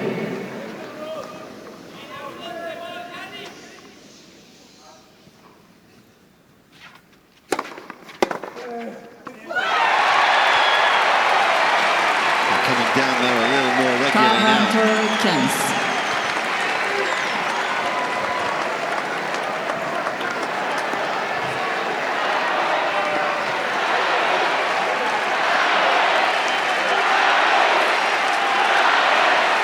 S'il vous plaît.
far wide. Obviously, it's a slightly smaller channel to hit into, but not really been a problem for him, has it?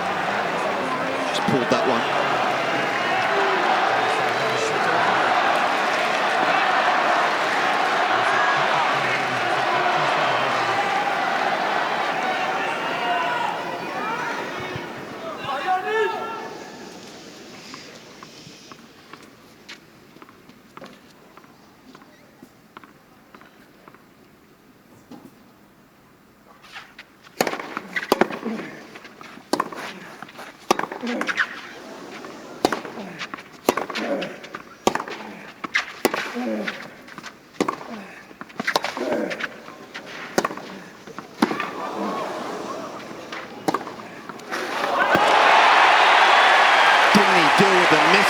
Halfway through the rally, so well, Sinner.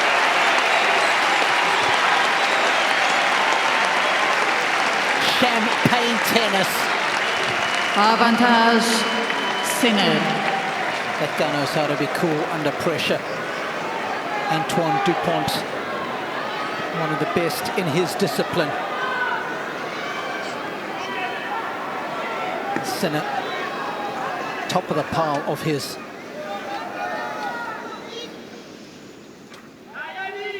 S'il vous plaît.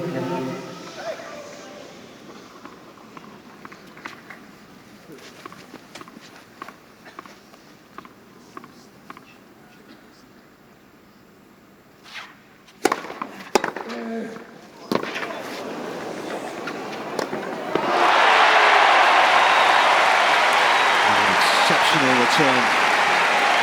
As you said, Robbie, Sinner has made 16 of 19.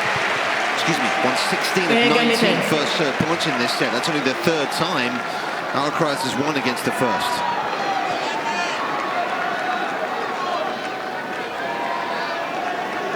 Boy, he would love to get out of this game. Again, it's one of those games where he's been up 40-15.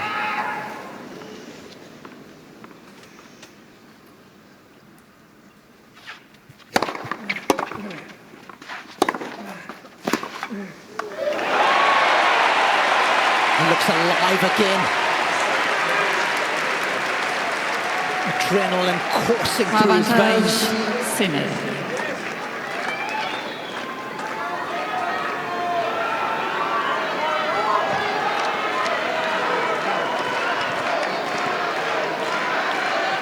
Well, they'll be able to say they were here when this match unfolded. And this match will be talked about for many years to come.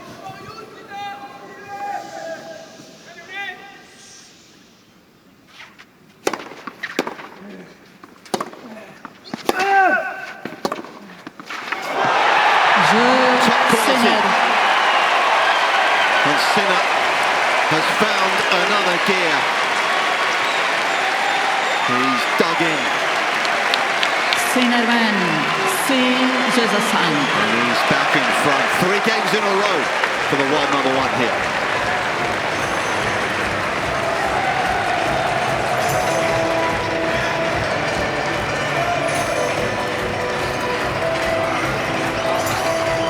Not only is it the control of his strokes, but the controlling of his mind in moments like these. That is perhaps even more impressive for me.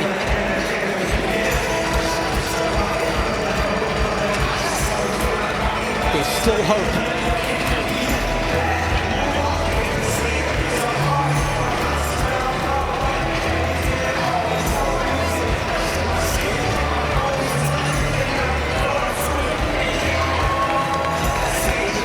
Reprise.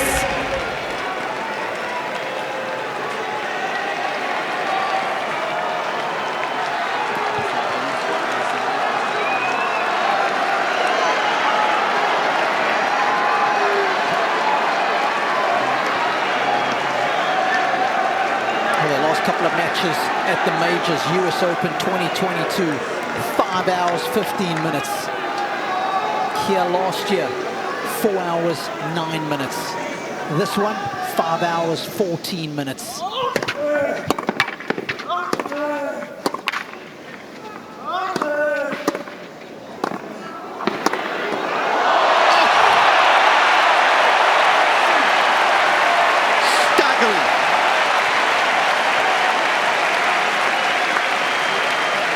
How good is this?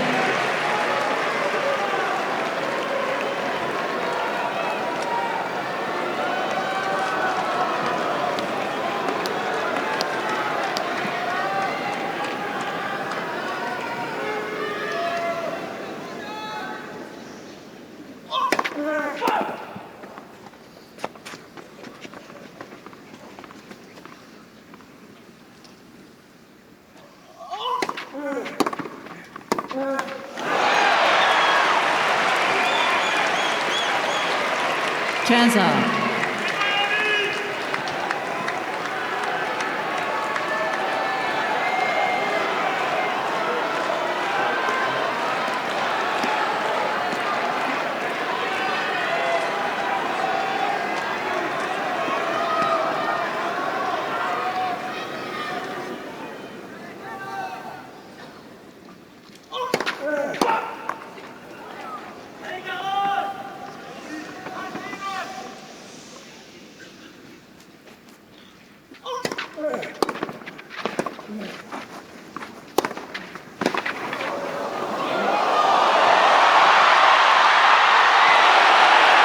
Absolute brilliance.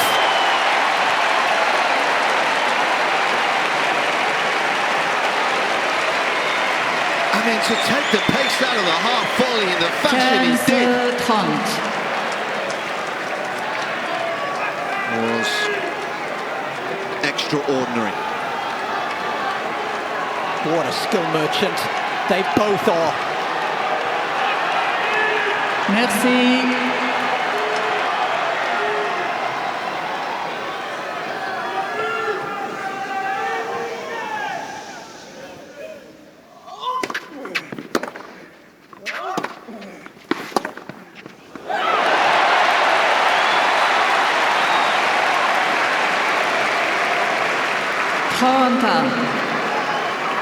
Almost like he had too much time on that forehand.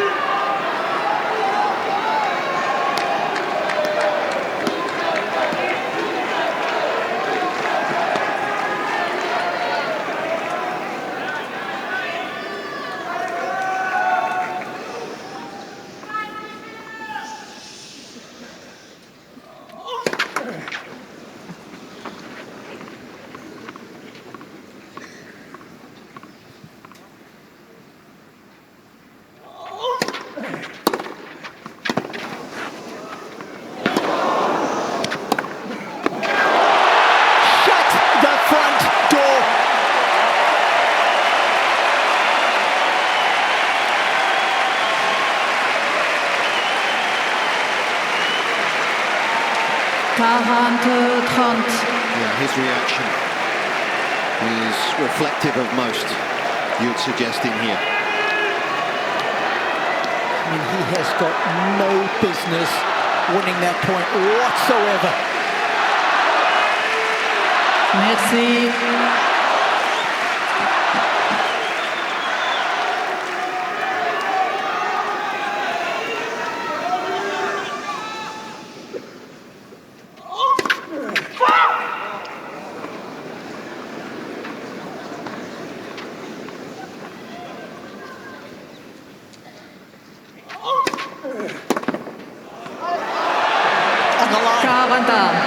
Yes, he has. He's cleaned it. And it's a return that he's just begun to hit a bit more, isn't he, in this fifth set, that one up the line. An early ball.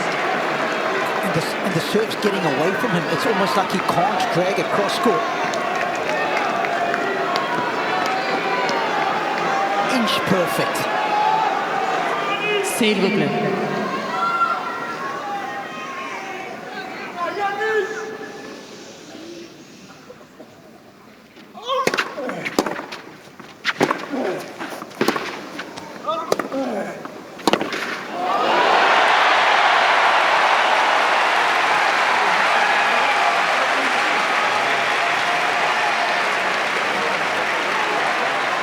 Avantage Alcaraz.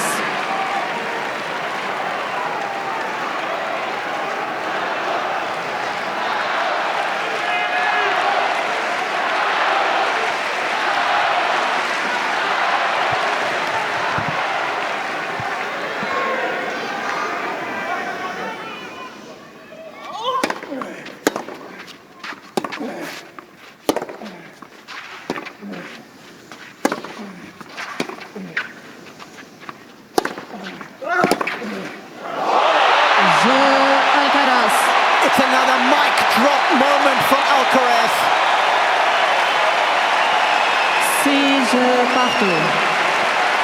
Mesdames, Messieurs, un jeu décisif à 10 points va maintenant être disputé pour décider du vainqueur du match. Unfittingly, after 5 hours and 20 minutes of the most enthralling contest. Everybody's on their feet down here. I mean, from the photographers to all the media to all the fans. Unbelievable point. And Nick, when we talk about being clutch, Alcaraz has an incredible deciding set tiebreak record. He's 11-2 in his career. Yeah, this is the first major final to be decided on a tiebreak since the US Open in 2020.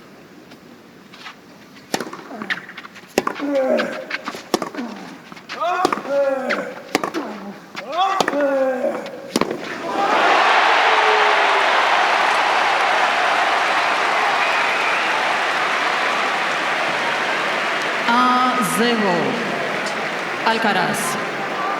Alcaraz's only loss at a major in a deciding set tiebreaker was against Matteo Berrettini. The other one we mentioned earlier, the Cincinnati final against Djokovic.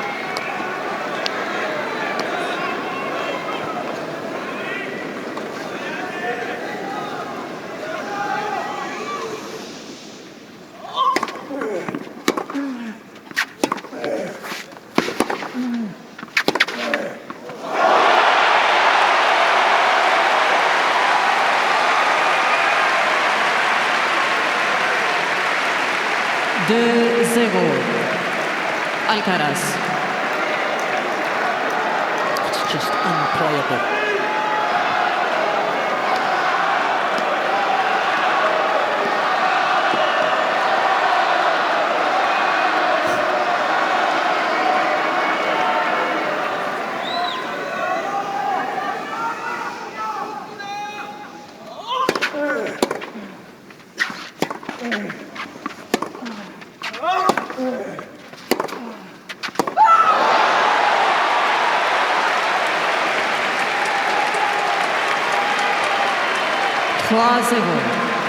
Alcaraz.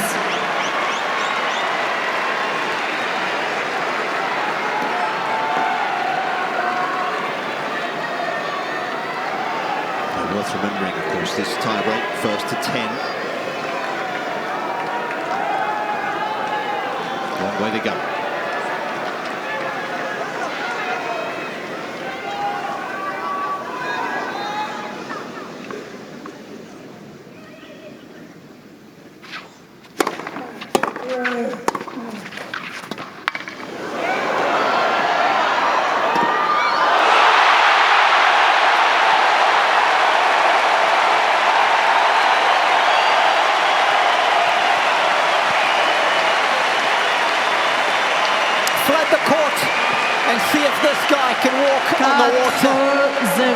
Alcaraz. Here's something else.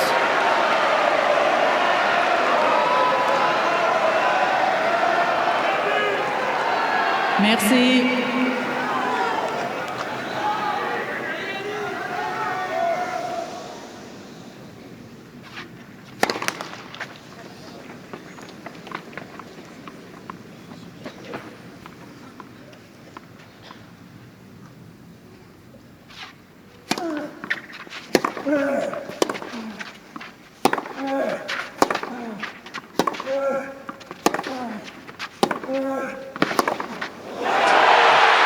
Couldn't stay with him, could he?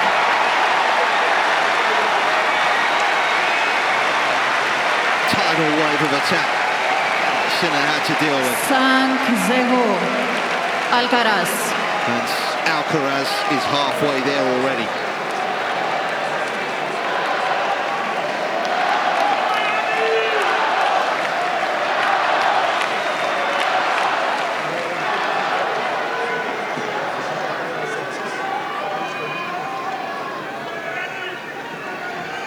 S'il vous plaît.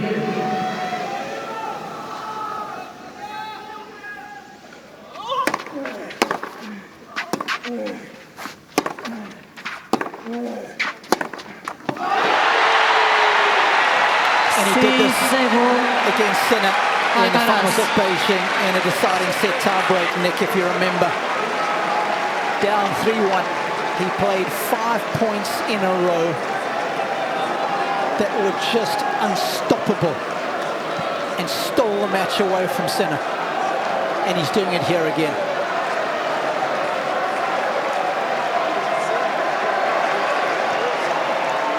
Yeah, when we think of great major finals, we think of Federer Nadal, don't we? Wimbledon 08. And would suggest this might even trump that. 5 hours and 25 minutes. This one has been ongoing. S'il vous plaît.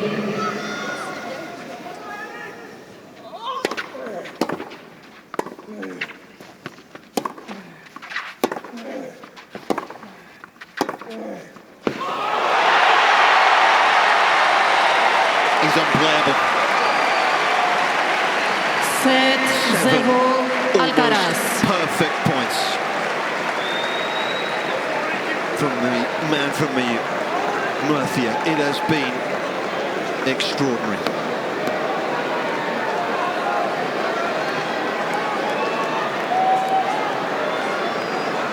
S'il vous plaît.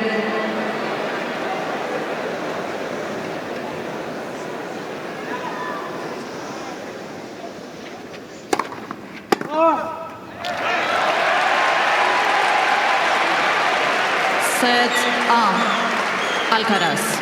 9 points in a row.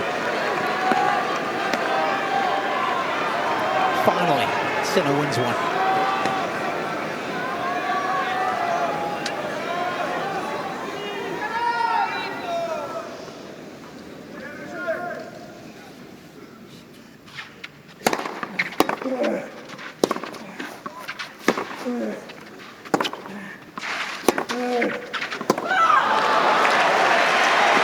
Well, a bit of respite. 7-2 Much needed as well. Alcaraz.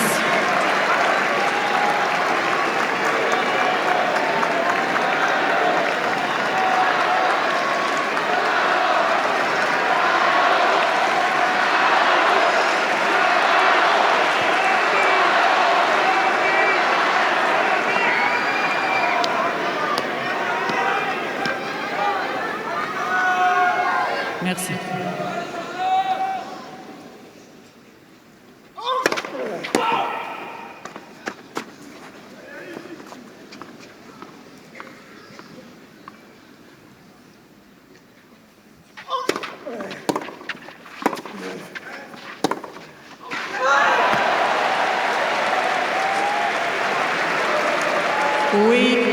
De Alcaraz. Do well to get the ball out of his feet off the return.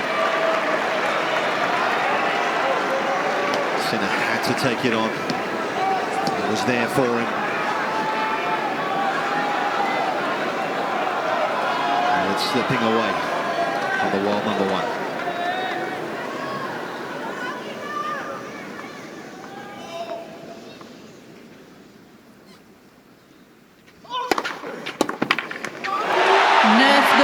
Alcaraz.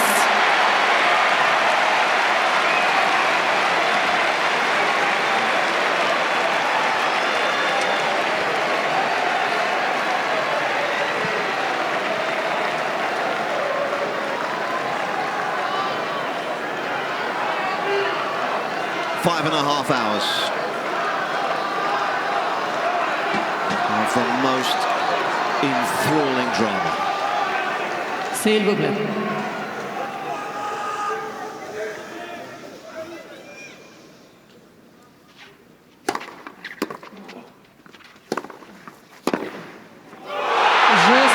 Alcaraz. It's Alcaraz 4-6. that defends his title at 6-7, Roland-Garros. 6-4, 7-6, 7-6. Surely one of the greatest matches ever played on Philippe Chatrier.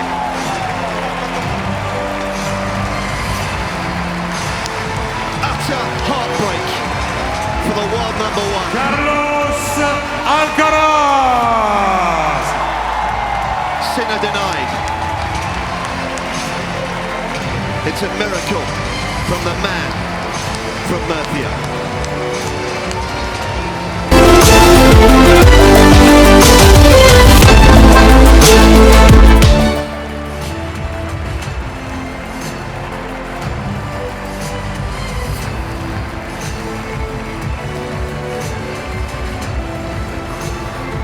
He saves 3 match points 2 hours and 20 minutes ago. We thought we were done and dusted.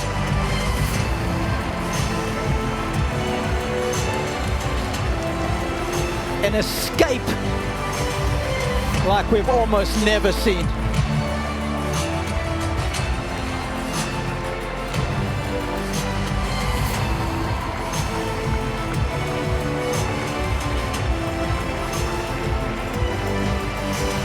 He makes it 5 from 5 in Grand Slam finals.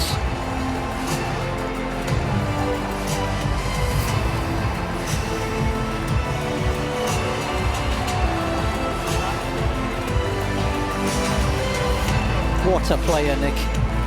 What a player. What an athlete. What an artist.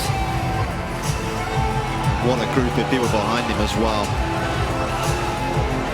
He is so unique, isn't he?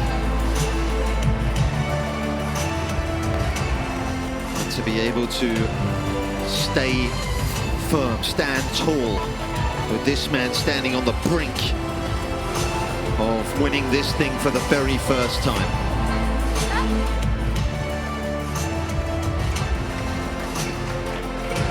So close to getting there.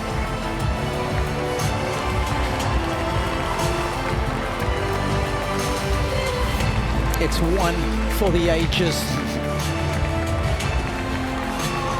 Alcaraz 7-6 in the 5th. Jaw-dropping tiebreak.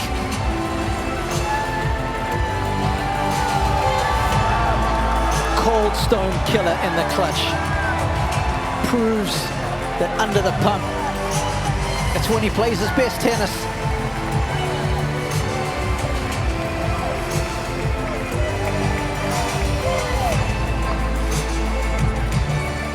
You've got to spare thought for Jannik Sinner as well.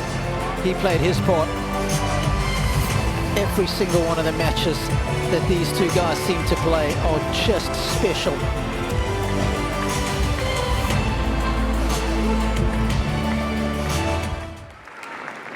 Nous allons saluer l'arbitre de la rencontre, Madame Eva Azderakimo. Appreciation for our chair umpire, Eva Azderakimo.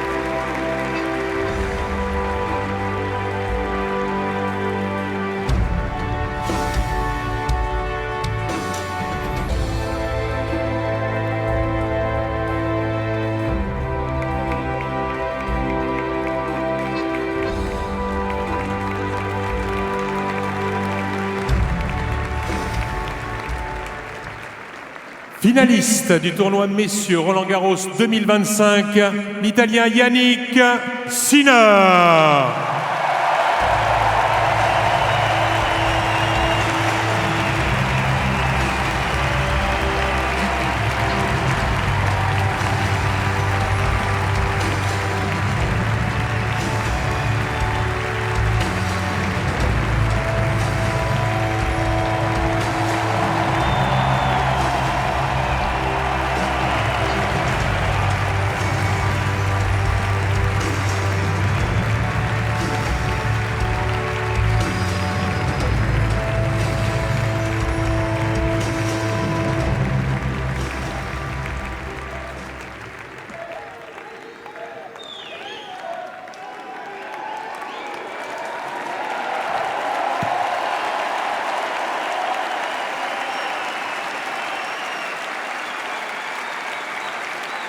Thank you.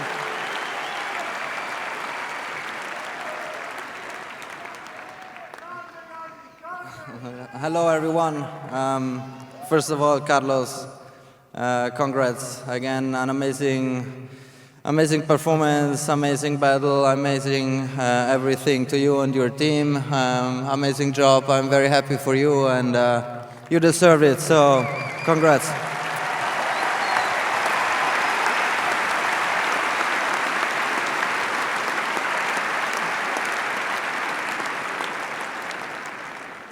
It's easier to play than talking now, but my team, obviously, thank you so much to put myself in this position.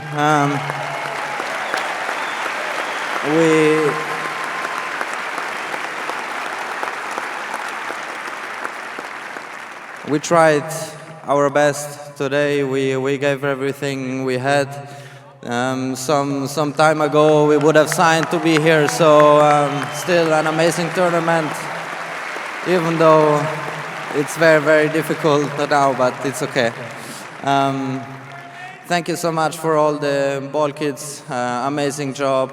You're doing amazing job. You make life easier for us on court, so thank you so much to you, to all line umpires and chair umpire.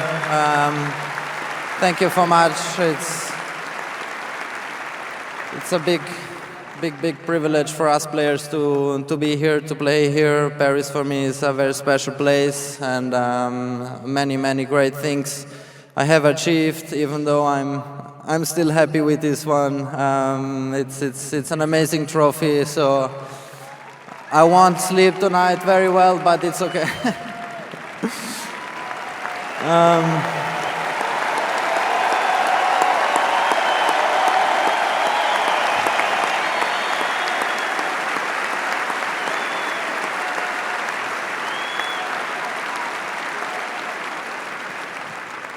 The organization for everything. Thank you so much for making this event such a special event. You make us feel home. You make life easier for all of us. So thank you so much. And obviously the support has been amazing throughout the whole couple of weeks. You are amazing. So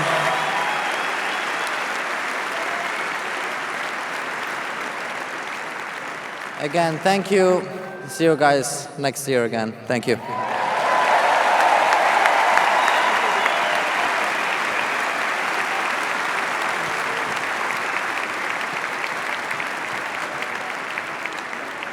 Vainqueur du tournoi messieurs Roland-Garros, il obtient son 5e titre en Grand Chelem, le 2e à Roland-Garros, l'Espagnol Carlos Alcaraz.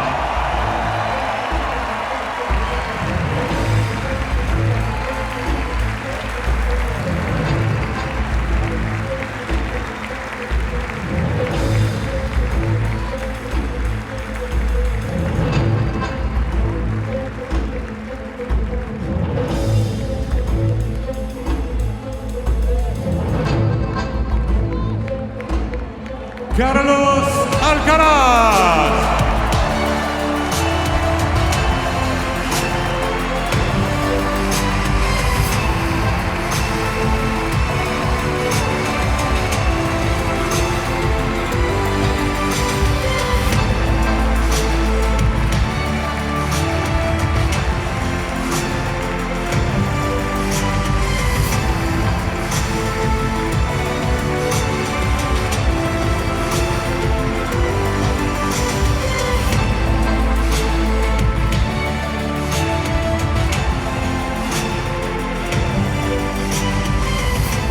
Mesdames, Messieurs, merci de vous lever si vous le pouvez pour écouter l'hymne national espagnol.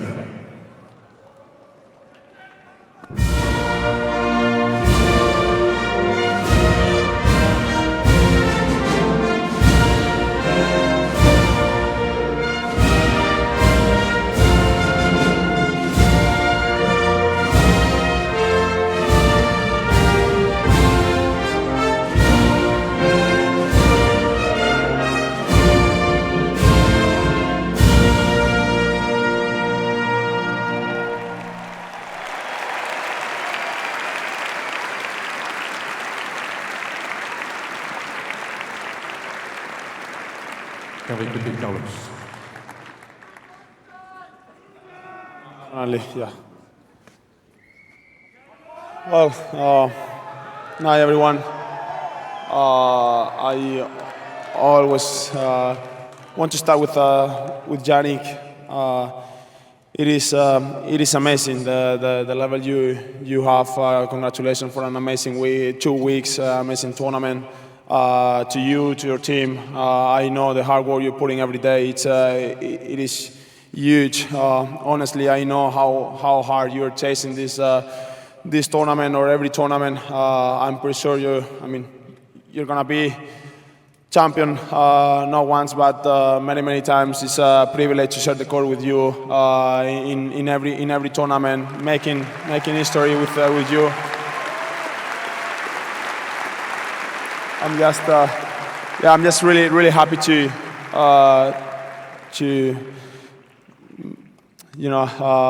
be able to make history with you in this tournament, in other tournaments.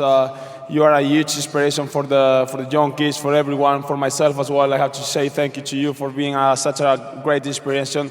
So good luck and all the best for what's coming.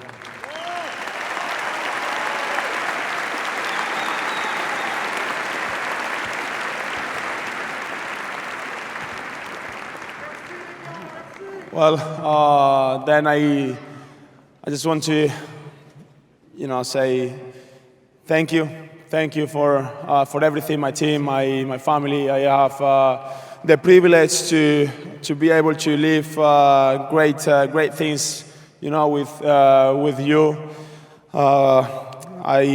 I was lucky to have a lot of people who came from Murcia, from home, to support me. I have a lot of friends here. I just amazing support you've done to me today during the whole 2 weeks. The people who wasn't able to come, that are at home, just thank you very much. And this trophy is yours as well. Thank you.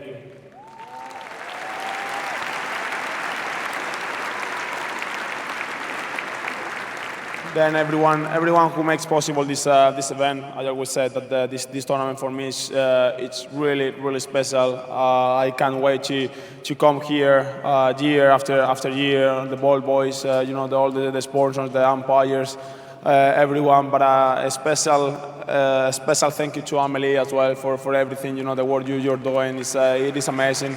Congratulations as well, because it's not easy to deal with us. So thank you and congratulations. Then Paris, guys, you have been a really important support to me since the first practice, since the first round. You were unbelievable. You were insane for me. I just can't thank enough, to you for the great support during the whole week. For today's match was you were really important. You are in my heart, and you always be in my heart. So thank you very much, Paris, and see you next year.